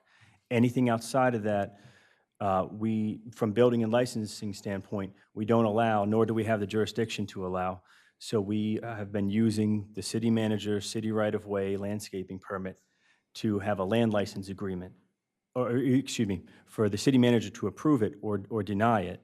And if the homeowner does not, wants to appeal that decision, thank you, then they go for a land license agreement. And that's the process currently. Well, I've also, in walks, mostly in the summertime, though, I've noticed that they have off-street parking, but they also have a stone shoulder. Yeah. Is that off-street parking becomes a patio or a area of entertainment or what have you, and they use the stone shoulder in front of their house for their own parking. So I don't know how you prevent that, but it's not really a loophole, it's just what people do. They park their own cars in the front of their houses. Well, the stone shoulder part, I could envision years from now, I won't be here, but Scarborough Extended could look exactly like Henlopen. Yeah. Because of the stone shoulder. So I'm not sure what we're doing, but if we don't like what's happened on Henlopen, I think we're building it on Scarborough Extended as those properties turn over. So to me, we're at cross purposes here until we talk about what is it that we really want to accomplish. Because now we're going to have old houses, new houses that are, it's going to be kind of scattershot, and over time, it'll be another Henlopen Avenue. So, but the point is nothing more than if you don't like Henlopen, what's happened, it doesn't make any sense to allow it on Scarborough Extended, just as an example. I'm sure there's other streets that are exactly the same. Would the commissioners and mayor want to convene at a later time to talk about visioning and intent, and then be able to use that one as an opportunity to move the discussion forward at a later date? I do. Has the city planner been approached to give any feedback on this? No, Does it make sense to get their feedback? I don't think it would hurt at all. I mean, I think it would be especially with the institutional knowledge they have, I think it would definitely be beneficial to the enhancement of the conversation and discussion, definitely. We'll make sure to bring pictures next time.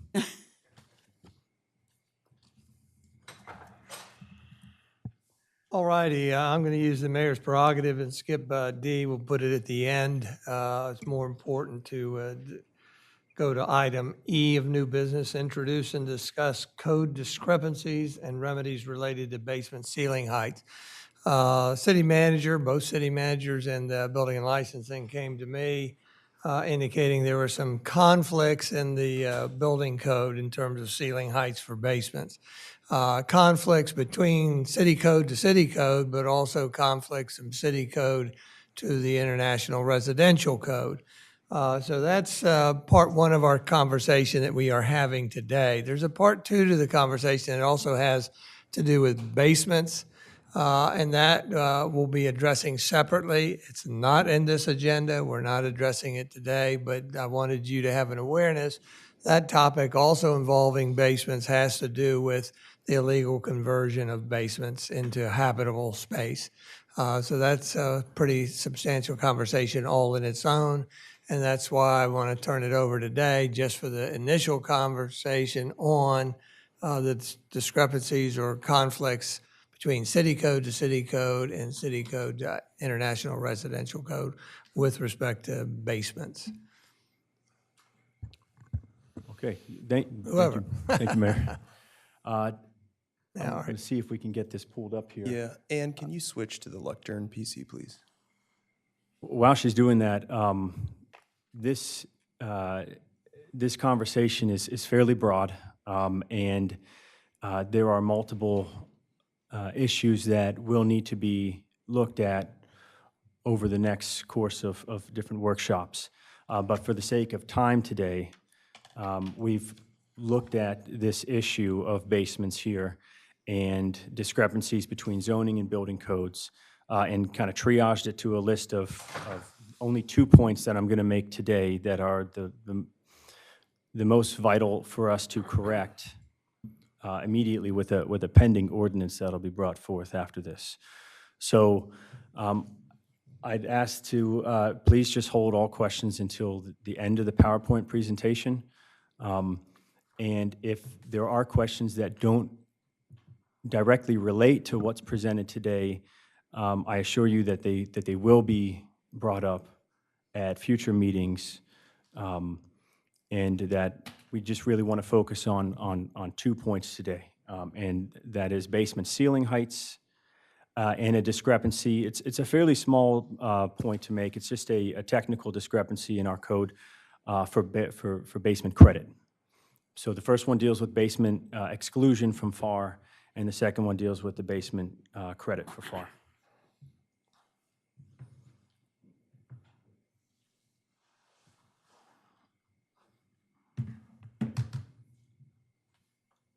We're having some challenges with the video. So I've given the PowerPoint to Corey, so if you want, we can get started. I will preface by saying that I think some of the slides have been reorganized.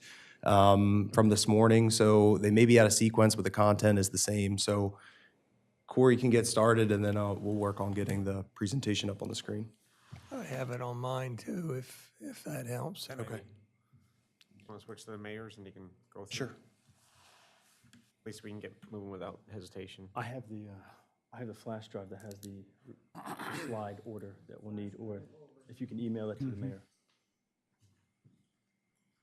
It's important to have these slides up because there's a lot of photos and this information gets a little, it's dry, it's code reading. So I tried to include as many pictures and diagrams that could go along with it to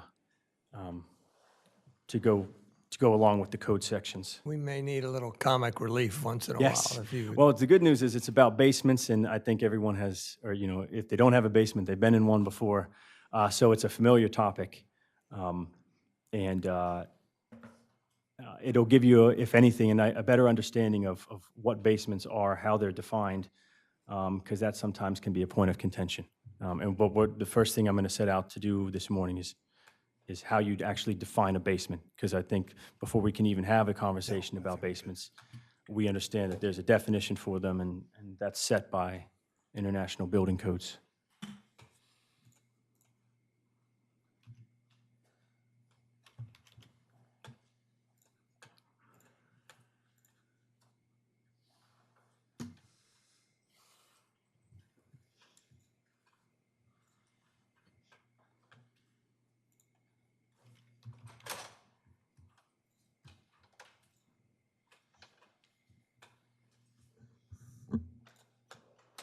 You got it up? Mayor, I just forwarded you the updated PowerPoint if you'd like to pull that up on your computer.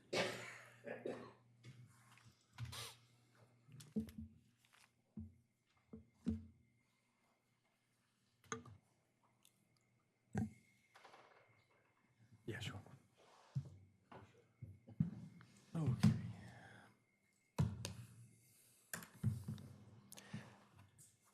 Yeah, so we've had a little bit of an introduction. We'll just go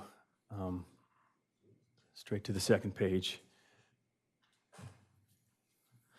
My objectives this morning is just to compare our city zoning codes with our adopted building codes, to identify discrepancies between these two codes, and to afterwards discuss an ordinance to address these areas of concern.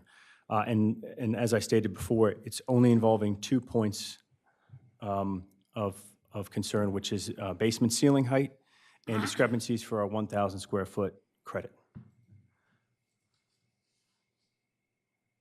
You can go to the next slide, please. So a basement, I just wanted to include a picture first. This is what a typical building section looks like that we see in plan review. Again, we're only concerned with the basement portion for the purposes of this conversation, which is going to be the story that's below ground of the house. Next slide. So out of all the slides this morning, this is, in my opinion, the most important one. This is the definition of what a basement is. And the IRC defines basement as a story that is not a story above grade plane, period. That's all it gives. But the statement is packed with more terms that we have to define. And the first one is, what's a story? And a story is just that portion of a building included between the upper surface of a floor, like our feet are on right now, and the floor, and the upper surface of the floor or the roof next above. So as you can see in the picture, either the basement or the 2 stories above grade plane, the upper surface of the floor. And if we're looking at the basement, the story would be that section or that area between the upper surface of the basement and the upper surface of the first floor. It doesn't give any quantifiable numbers for ceiling heights or anything as of yet. This is just how a story is defined. A story above grade plane is defined as any story having its finished floor surface entirely above grade plane. Oh, I'm sorry. I'm handing it over and. And until I go into grade plane, what that essentially means is that's your first and second story of the house. Their floors are entirely above the grade plane. And what is grade plane? This is a reference plane representing the average of all finished ground level adjoining the building at all exterior walls.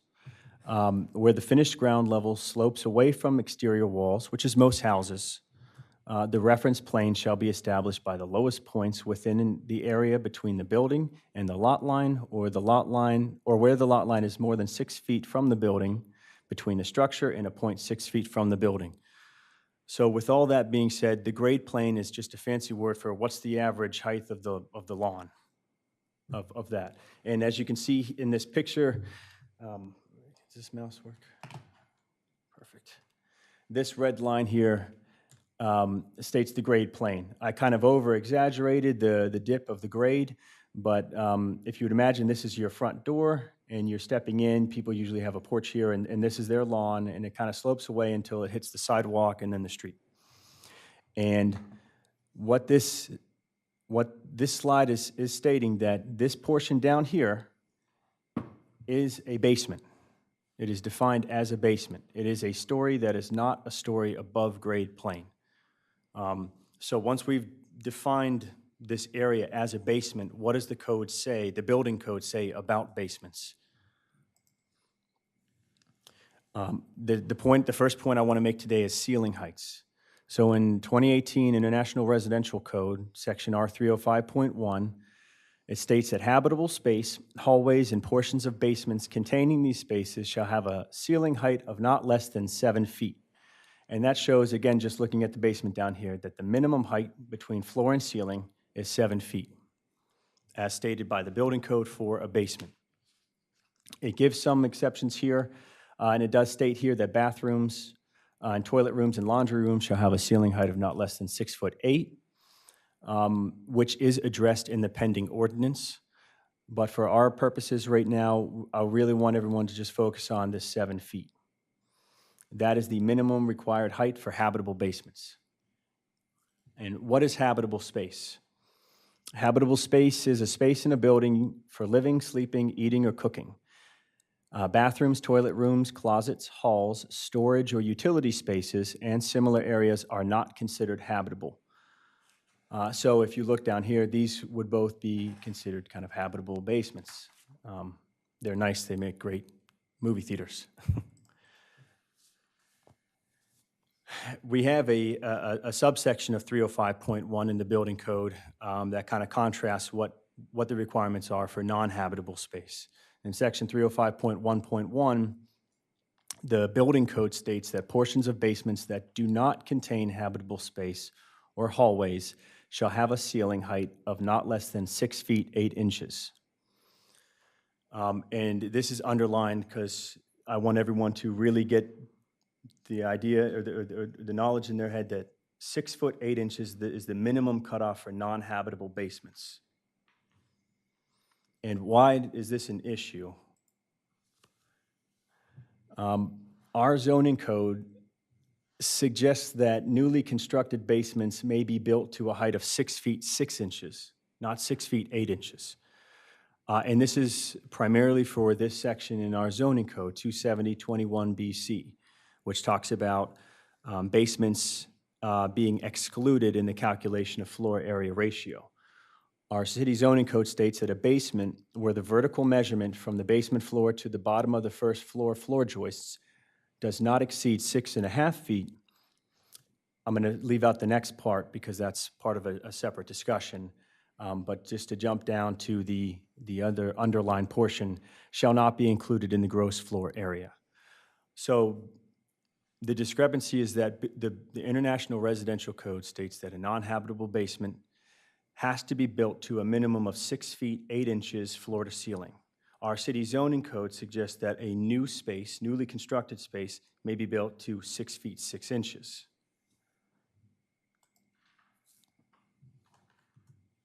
Oops. So just to compare the two again, the building code states portions of basements that do not contain habitable space or hallways shall have a ceiling height of not less than 6 feet 8 inches. Our zoning code states that basements that are 6.5 feet high aren't included in gross floor area. But what that, our zoning code does not do is amend the building code to certify that a basement can be built to a height of 6 feet 6 inches. And additionally, this does not grant the contractors, nor the homeowners, nor the architects or engineers the authority to go against building code and just build a 6 foot 6 inch basement. And that's the crucial part of this first issue, is that our zoning code suggests that basements may be built to a height that the building code doesn't allow for. This is a typical 6 foot 6 basement. As you can see down here, it looks much smaller than the other spaces above. And the reason I went through, and I wanted to stress the point of how to define a basement, is to make sure that this is defined as a basement. This is a story that is not a story above grade plane. This is just another typical 6'6" basement. You see it's denoted as unfinished storage. That was one of the areas that's shown as it's not habitable. You can have storage or utility spaces that are non-habitable spaces. And so this house here shows a 6 foot 6 inch basement. Per building code, this is not in compliance. I'm going to save our recommendation for that issue for the end, but that's the first issue, is that these basements are being built 2 inches too low. And they are being excluded from the floor area ratio calculation, when if they were built to minimum building codes, it's just 2 inches. It seems small, but that would trigger them to be calculated in the floor area ratio, which would cause an issue.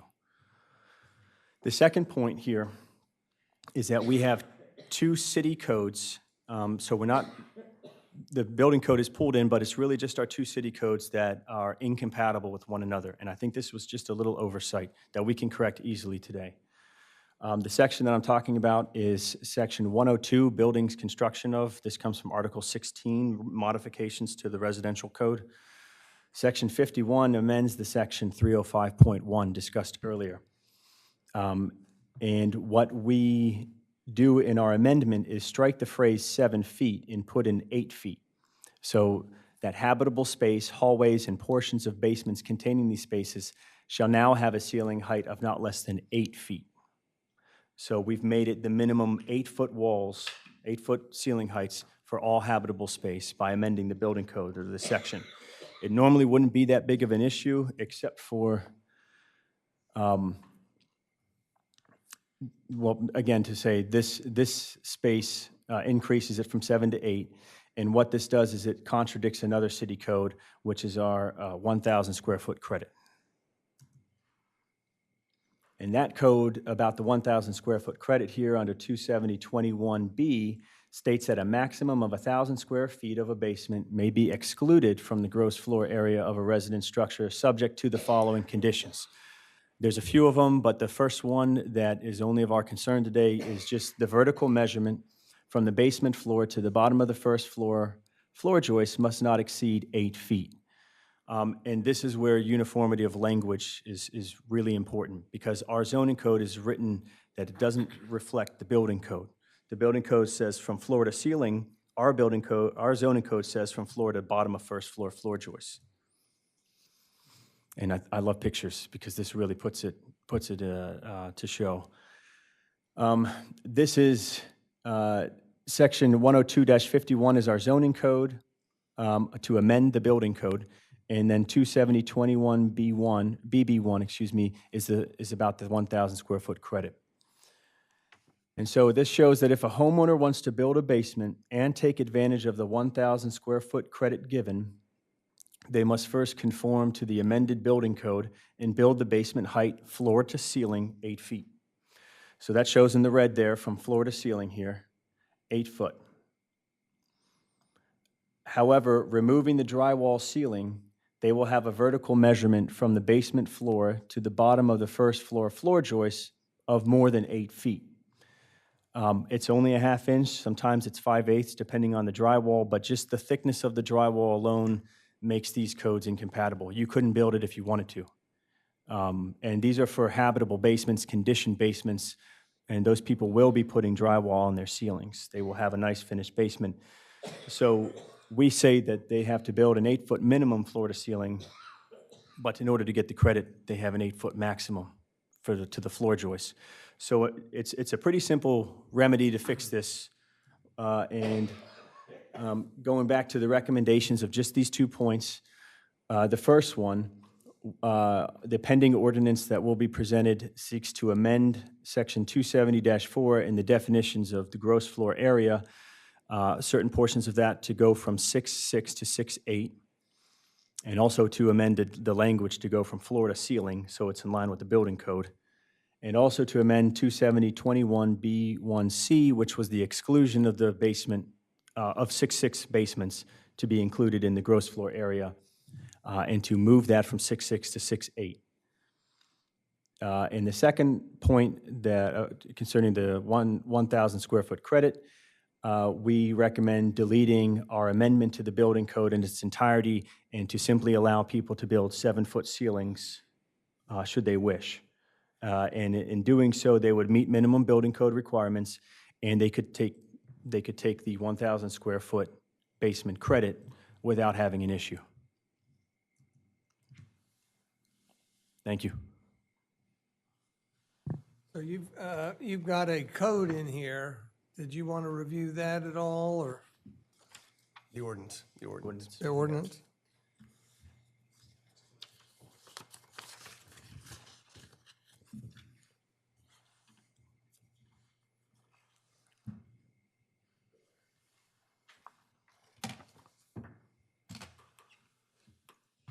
Thank you, Mayor. Put a lot of work into that. Thank you. The illustrations are always welcome. That's the first half. Bring lunch?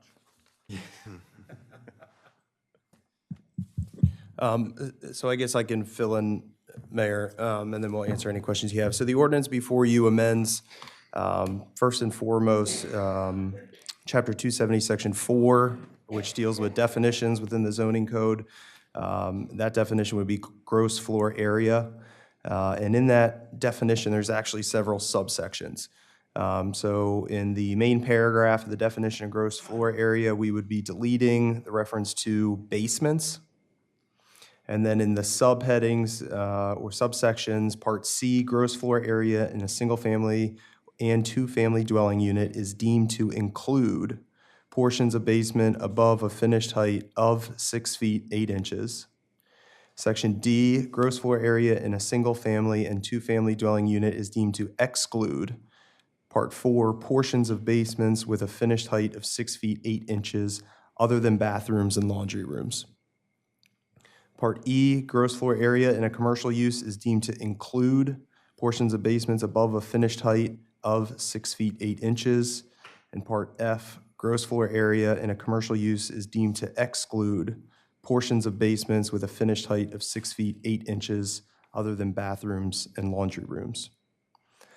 Further, this ordinance amends Chapter 270, Section 21B1C, and this deals with, again, the assumption in here referencing the 6.5 feet that basements can be built to a height of 6.5 feet.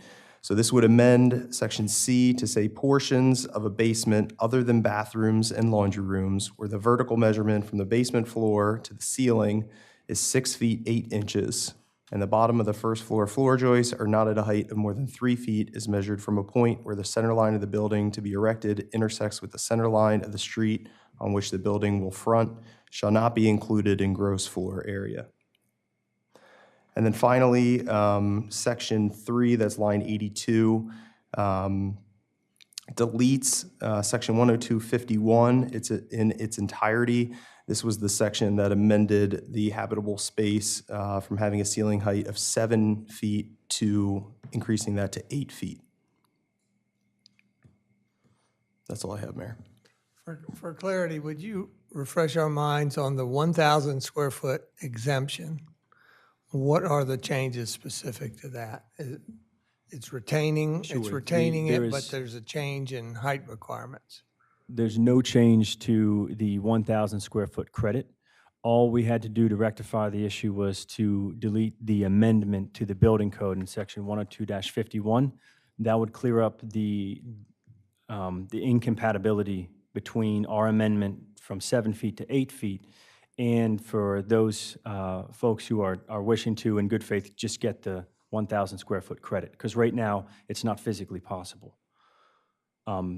Even though it's only a ½ inch or 5/8 of an inch, they still wouldn't be eligible for the credit. So by deleting the building amendment section, we don't have to touch the 1,000 square foot credit. Okay, okay. Let me ask Glenn a question. Since part of this is a zoning code, we do have to go to a public hearing. Correct. So this is kind of a two-part acceptance of the code. Is there a preferred program? In other words, when we go to public hearing and debate and consider voting on the zoning changes, is that the optimum time to also be voting on the rest of the ordinance so that they're done at the same time? Yeah, I think it is, Mayor. Even though the building code portion would not need to go to a public hearing, this only works if they're all adopted together. So I think it does make sense to adopt it. It's all written into one single ordinance as well. But these aren't really pieces that you can separate because it's designed to work together. So doing it all at once would be the right time to do it. I would assume there's a time component on this, that in the meantime, you've got applications coming in for new houses and stuff that impact these things. So I understand there's probably a time constraint, but part of me also wants to reach out to the builders in town to ask their feedback, just normally. But more importantly for me is to give them that first notice that there's going to be changes coming up. So that when we pass this or act on it, then there would probably be a second letter that goes out. But that may hold it up a little bit.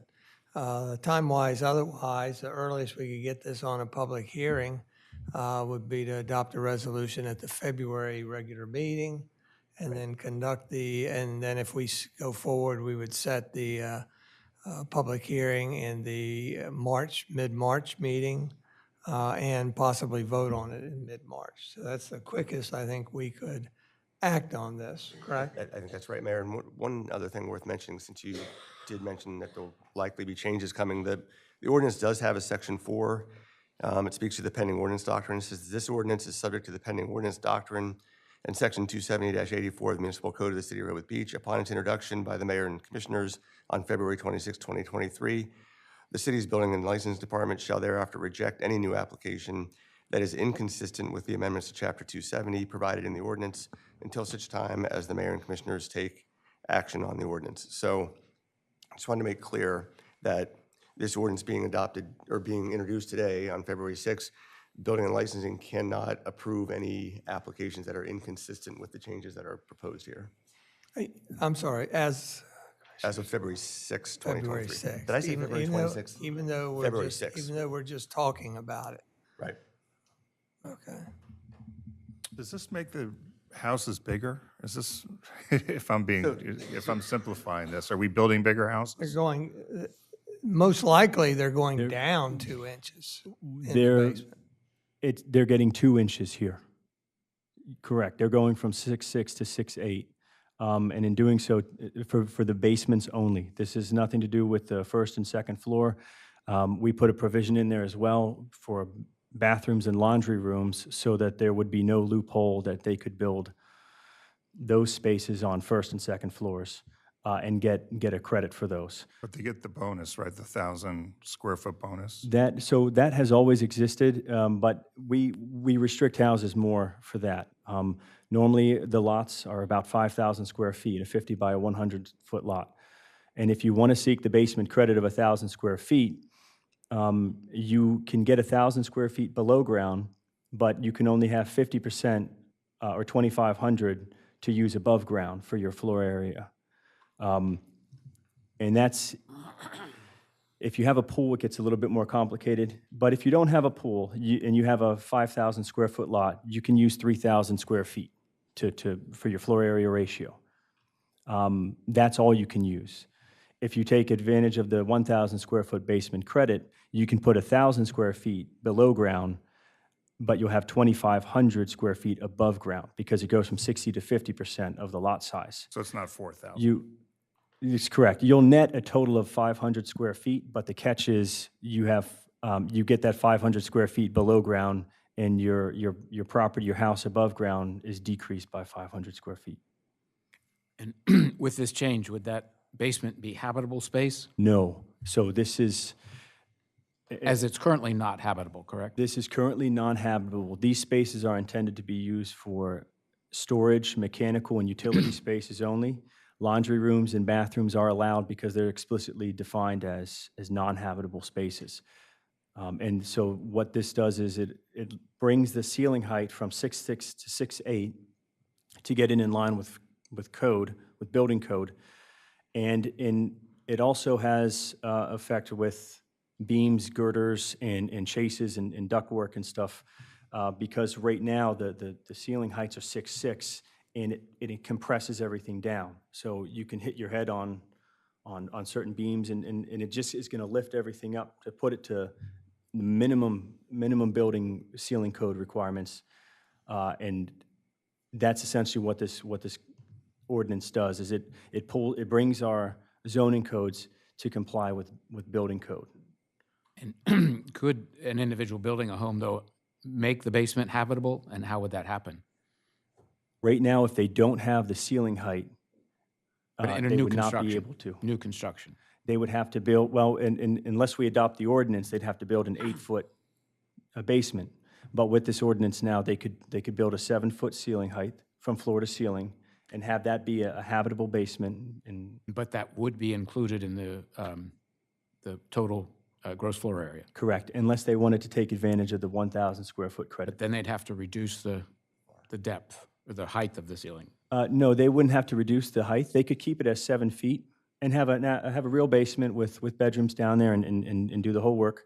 The only catch with getting that 1,000 square foot credit is that the amount of space that they can use above ground goes down. It goes from 60% to 50%. Everybody get that? So there's two kind of issues here. Well, there's three issues. The first issue that inspired all this is that the International Building Code says you can't have non-habitable space be a lower ceiling height than 6 feet 8 inches.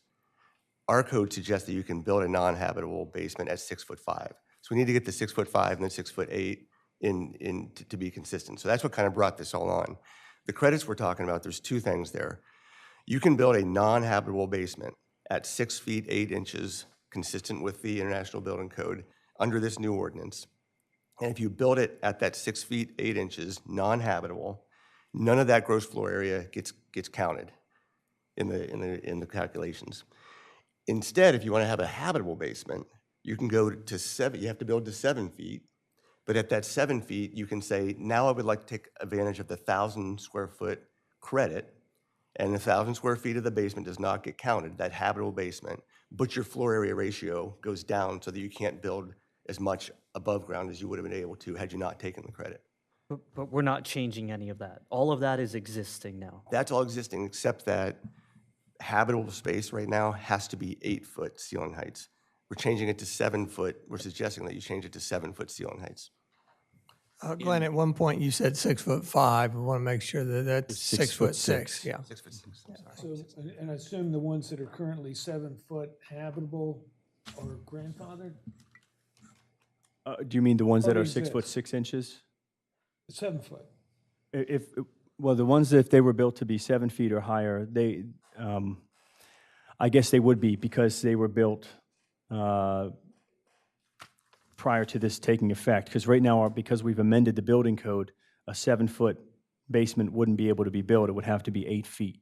Right, but I'm concerned about my 7-foot basement is habitable. Well, I think with the pending ordinance, this addresses new construction moving forward. This doesn't address prior That's what I'm asking. a registration of anything. I would give that answer over to Glenn on what we would do about Anything that's existing. built and existing now, to the extent this ordinance would make it non-conforming, it'll be legally non-conforming. There's, right. And the other thing too is you need egress windows and all that kind of stuff if you have sleeping quarters. There's other restrictions as well. Absolutely, yeah, and that's why I wanted to stress so much in the beginning that these are defined as basements.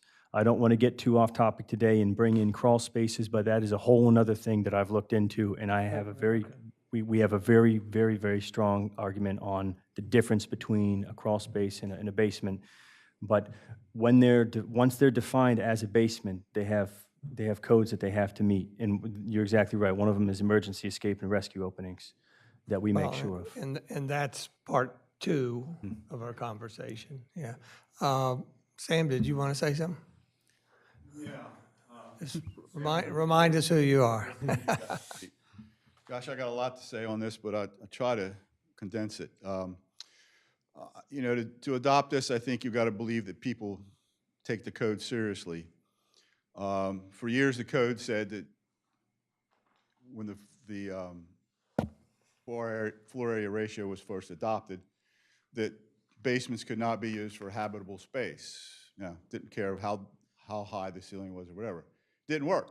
People did it anyway. They converted them to whatever they wanted to.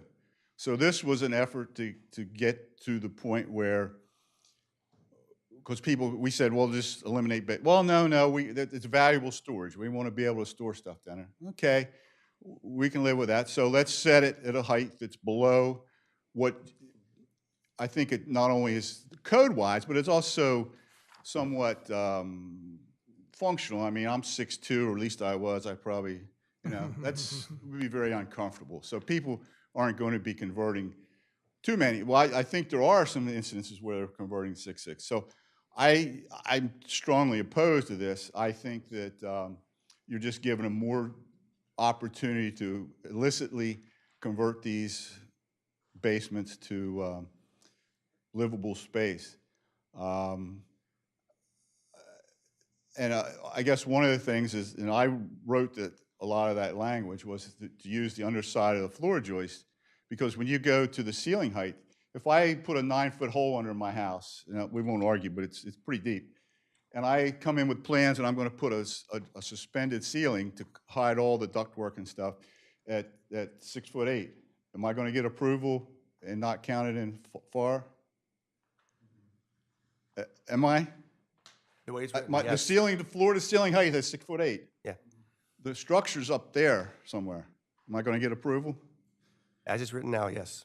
Yes. So you're just inviting people to build a 8-foot basement, drop a false ceiling in it, and come back in 6 months and during the dead of the winter, convert it to more living space. That's why the underside of the floor joist, because that's hard to monkey with. You can't fudge the underside of those joists. You can add something to it, but it's still the underside of the joist. So I think we're really talking about a matter, and you said something about crawl spaces. I think we're really talking semantics here. There's nothing in the code, I don't think, that says you can't have a space under your first floor. If you're going to term it a basement, it's got to be, so I think you can change the wording of that 6'6" area, not call it a basement, and you've achieved the same thing. Again, and I think there's lots of incidents where this has happened. This isn't a suppose you sort of thing, or it might happen. I have direct knowledge of several cases, and that unfortunately they involved attics, but it's the same sort of an issue where they put 2 bedrooms in an attic up the street from me. So it's going to happen. If you make it possible, it's going to happen.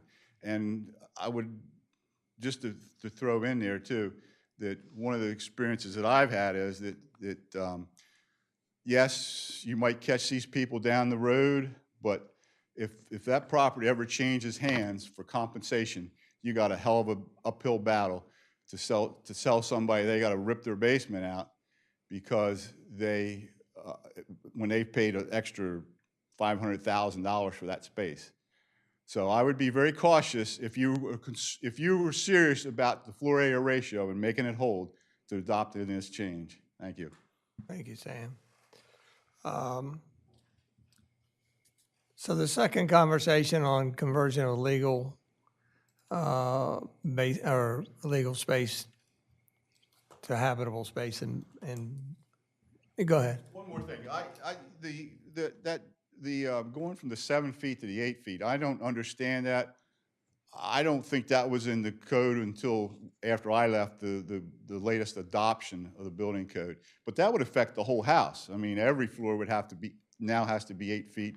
If you do that, it could go to 7 feet. I don't know why that was, I can't imagine somebody building ceilings at 7 feet today, but it's, I guess it's possible. But I tend to agree with you in one sense, because I got to believe that it affects a lot of other things in the code that you might not have anticipated. But if you really want to keep it, go to 7 feet 11 or something, or, that's, to drop it all the way. If there's a valid reason for the 8 feet, just take care of the, I don't know. I don't know. Somebody must have had an argument that they sold other people on at the time, why we shouldn't have 7, but we should have 8, because, but I don't know. So it seems to me, before we totally entertain this, that we should have that conversation about illegal conversion of basements. And so what time cycle are we on for that? Are we ready for the February regular presentation meeting that's or a ready. March workshop meeting, or? Are you talking phase 2 or part 2 of Part this 2 was this basement ordinance discussion review of discussion? illegal conversion of basements. Identification, codification, and enforcement, all 3 aspects of it? I mean, if we agree there might be some nexus between that conversation and this, then we ought to have this before we have that public hearing, The one, so yes, when I originally wrote the report, there was 4 sections. There was the 6'6" for 6'8", the 1,000 square foot credit, the case between basement versus a crawl space, and then the habitable versus non-habitable, and in terms of doing illegal conversions. We went with the first 2 today for simplicity and for necessity. It's all well that we had our, it was good intentions for the 6'6", but it doesn't meet building code. And if it doesn't meet building code, I'm not stamping it. And I go through these plans with a fine-tooth comb, not just building, but with plumbing and mechanical and fuel gas. And I make sure that they meet the minimum requirements on every single level except for this one. So this pending ordinance, if anything, at least pulls our zoning code to meet the minimum building code requirements. And that's what prompted this whole thing. That's why it became a red flag for me, which developed into a passion project, and I've looked at this for the past year. We have a lot of stuff to discuss with this, and the points that you made, Mr. Cooper, they're very valid, and we want to address all of them. Just for the sake of time today, we only decided to talk about the first 2, and really the first one in particular, so that we could amend our code to let the public know that they have to, if they want to build a non-habitable basement, they have to build it to 6'8", floor to ceiling as defined in the building code. There's a valid point about the drop-down ceilings. If we, that would be an enforcement issue, and that would be something where I understand why we use the bottom of the first floor joists. But my goal here is to pull our code to meet the minimum requirements, and all the building code states thus far is to have floor to ceiling 6 foot 8 inches. And to word it differently, we could do that, but this pending ordinance at least pulls the zoning code in to match word for word with the building code. Corey, did I miss it? How long has this discrepancy existed? From my research, 30 to 40 years. So what's the trigger that immediately it needs to be acted upon? Changed. Because we know now, So the ICC codes were established in the year 2000, and even in the year 2000, it was a different section, but habitable spaces, ceiling height 7 feet, and they even had the exact wording, non-habitable basements 6'8". So it's been there since 2000, CABO in 1995 had it as well. and we've just missed it since 2000, to be blunt. Either that or we just simply forgot to amend the building code. That's the other option. We amended the building, which is odd to me. We amended the building code from 7 feet to 8 feet, but we didn't amend the building code for non-habitable basements. Okay. And that's where this stick comes from. We know about it now, and so because we know about it, I don't feel comfortable stamping any more plans that aren't per code. That's what made me bring this up. Got it. Thank you. Have we been challenged by builders on this? No, I think everyone is just happy to have an entire storage space below ground that doesn't count towards FAR. Right. So far.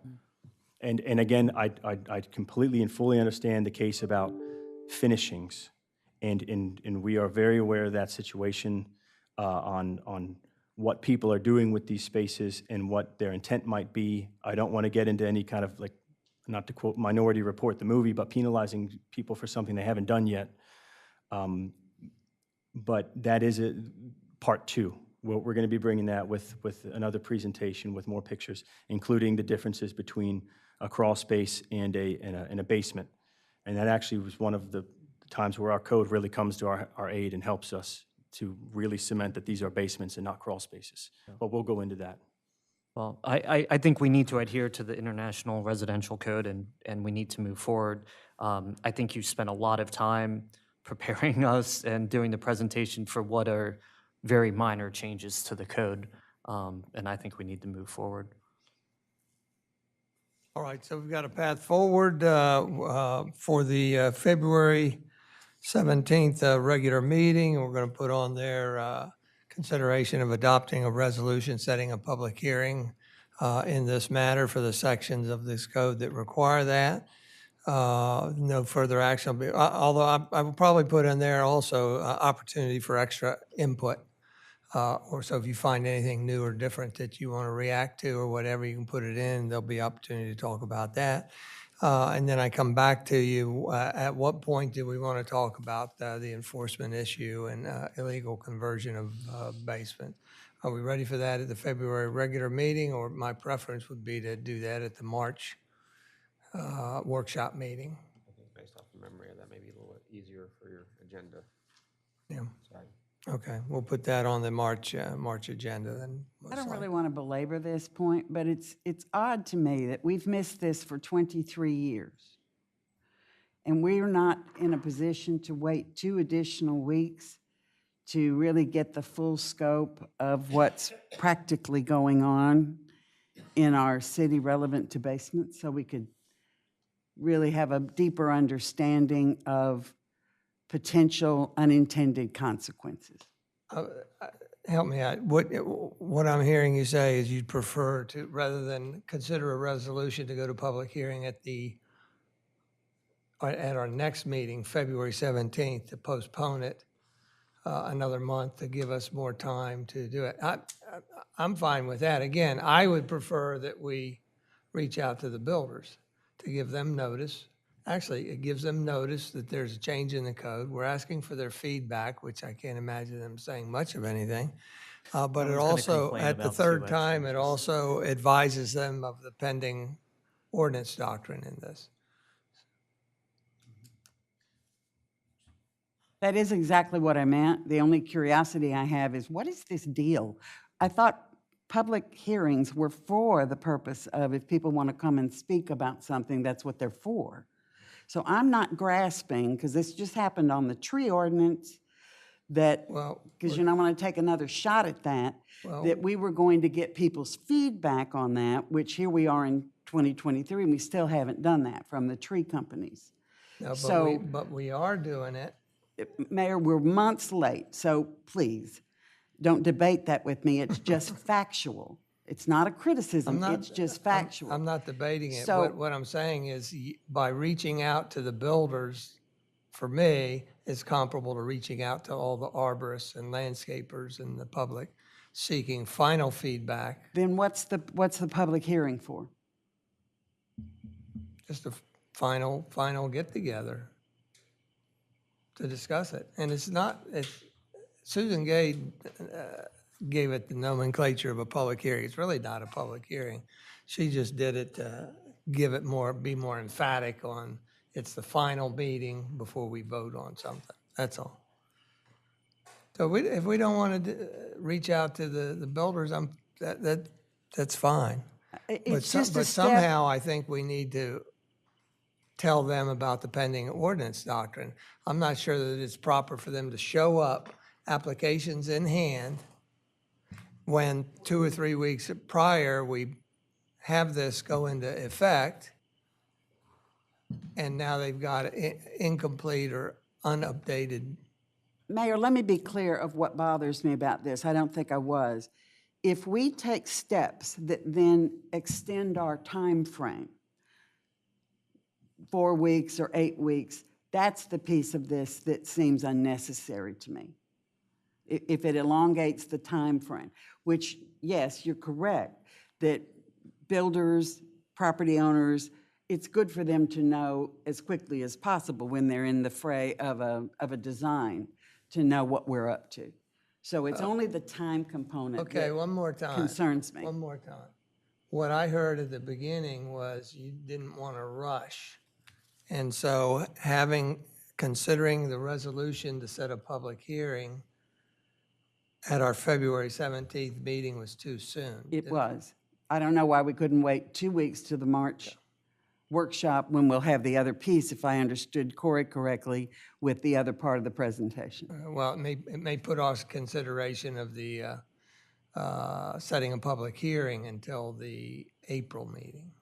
Or no, March meeting. March. March, right. That's fine too. Is anybody,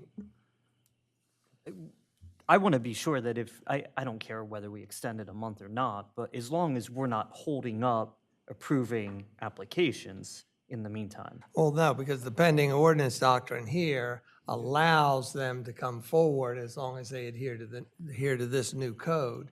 And then therefore, it doesn't hold you up from analyzing and issuing permits based on that. But what if this doesn't get passed? That's always the way of the pending ordinance doctrine. So you have to adhere to it until such time as it's acted on. Sometimes it's acted on and it's adhered to, sometimes it fails. So if somebody came in proposing a 6-foot, 6-inch basement, now that this ordinance is pending, the building officials would not be able to approve it. But remember, the building officials have said they won't approve any more of those anyway because it's not consistent with the International Building Code.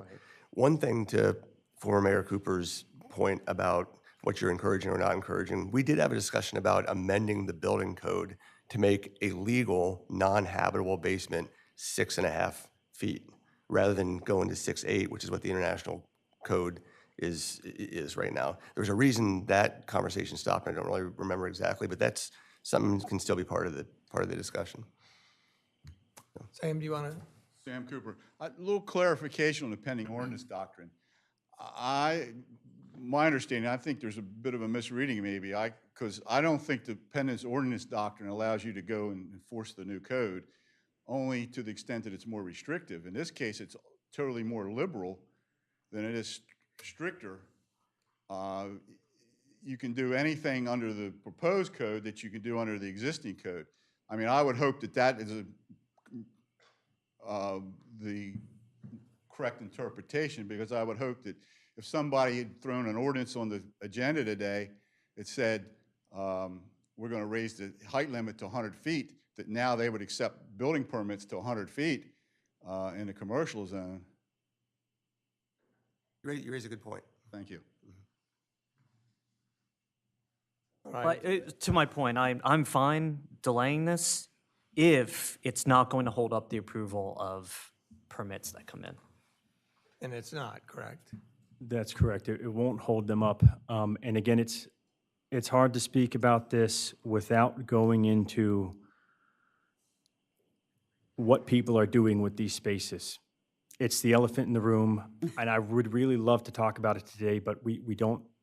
we decided to only do these two first, but they're integral. I mean, it's the two different sides of the same coin here.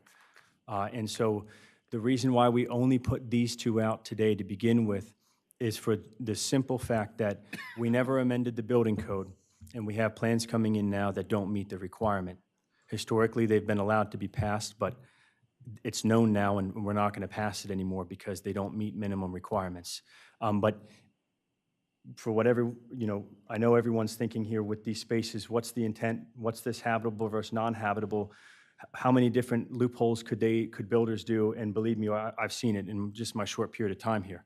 And there's things that we would love to discuss as far as what finishes are allowed, what can or can't they do in those spaces on their walls and on their floor, and other different things that go with creating a space that then could be used for habitable space. And we do have a presentation for that, and it would be great to have all of that. But the reason for the need for speed of this is just for the simple fact of getting at least our zoning code in compliance with the building code, particularly that section 305.1.1, so that we have a 6-foot 8-inch ceiling height. And the other exception, or the other route would be to amend the building code, but that pushes everything down, and then we'd have to amend certain sections on girders and beams and ductwork, because they're nowhere near 6 feet 4 inches is what they need to be in code. And by moving everything up, it at least puts us in compliance with the 2018 International Residential Code. So I think I have a new program here. At the March workshop, we're going to talk about illegal conversion of basements into habitable space. We're also going to have on there the opportunity to talk about any edits to this ordinance in case anything comes up differently. And then we'll postpone to the March regular meeting consideration of the resolution setting a public hearing, if you will.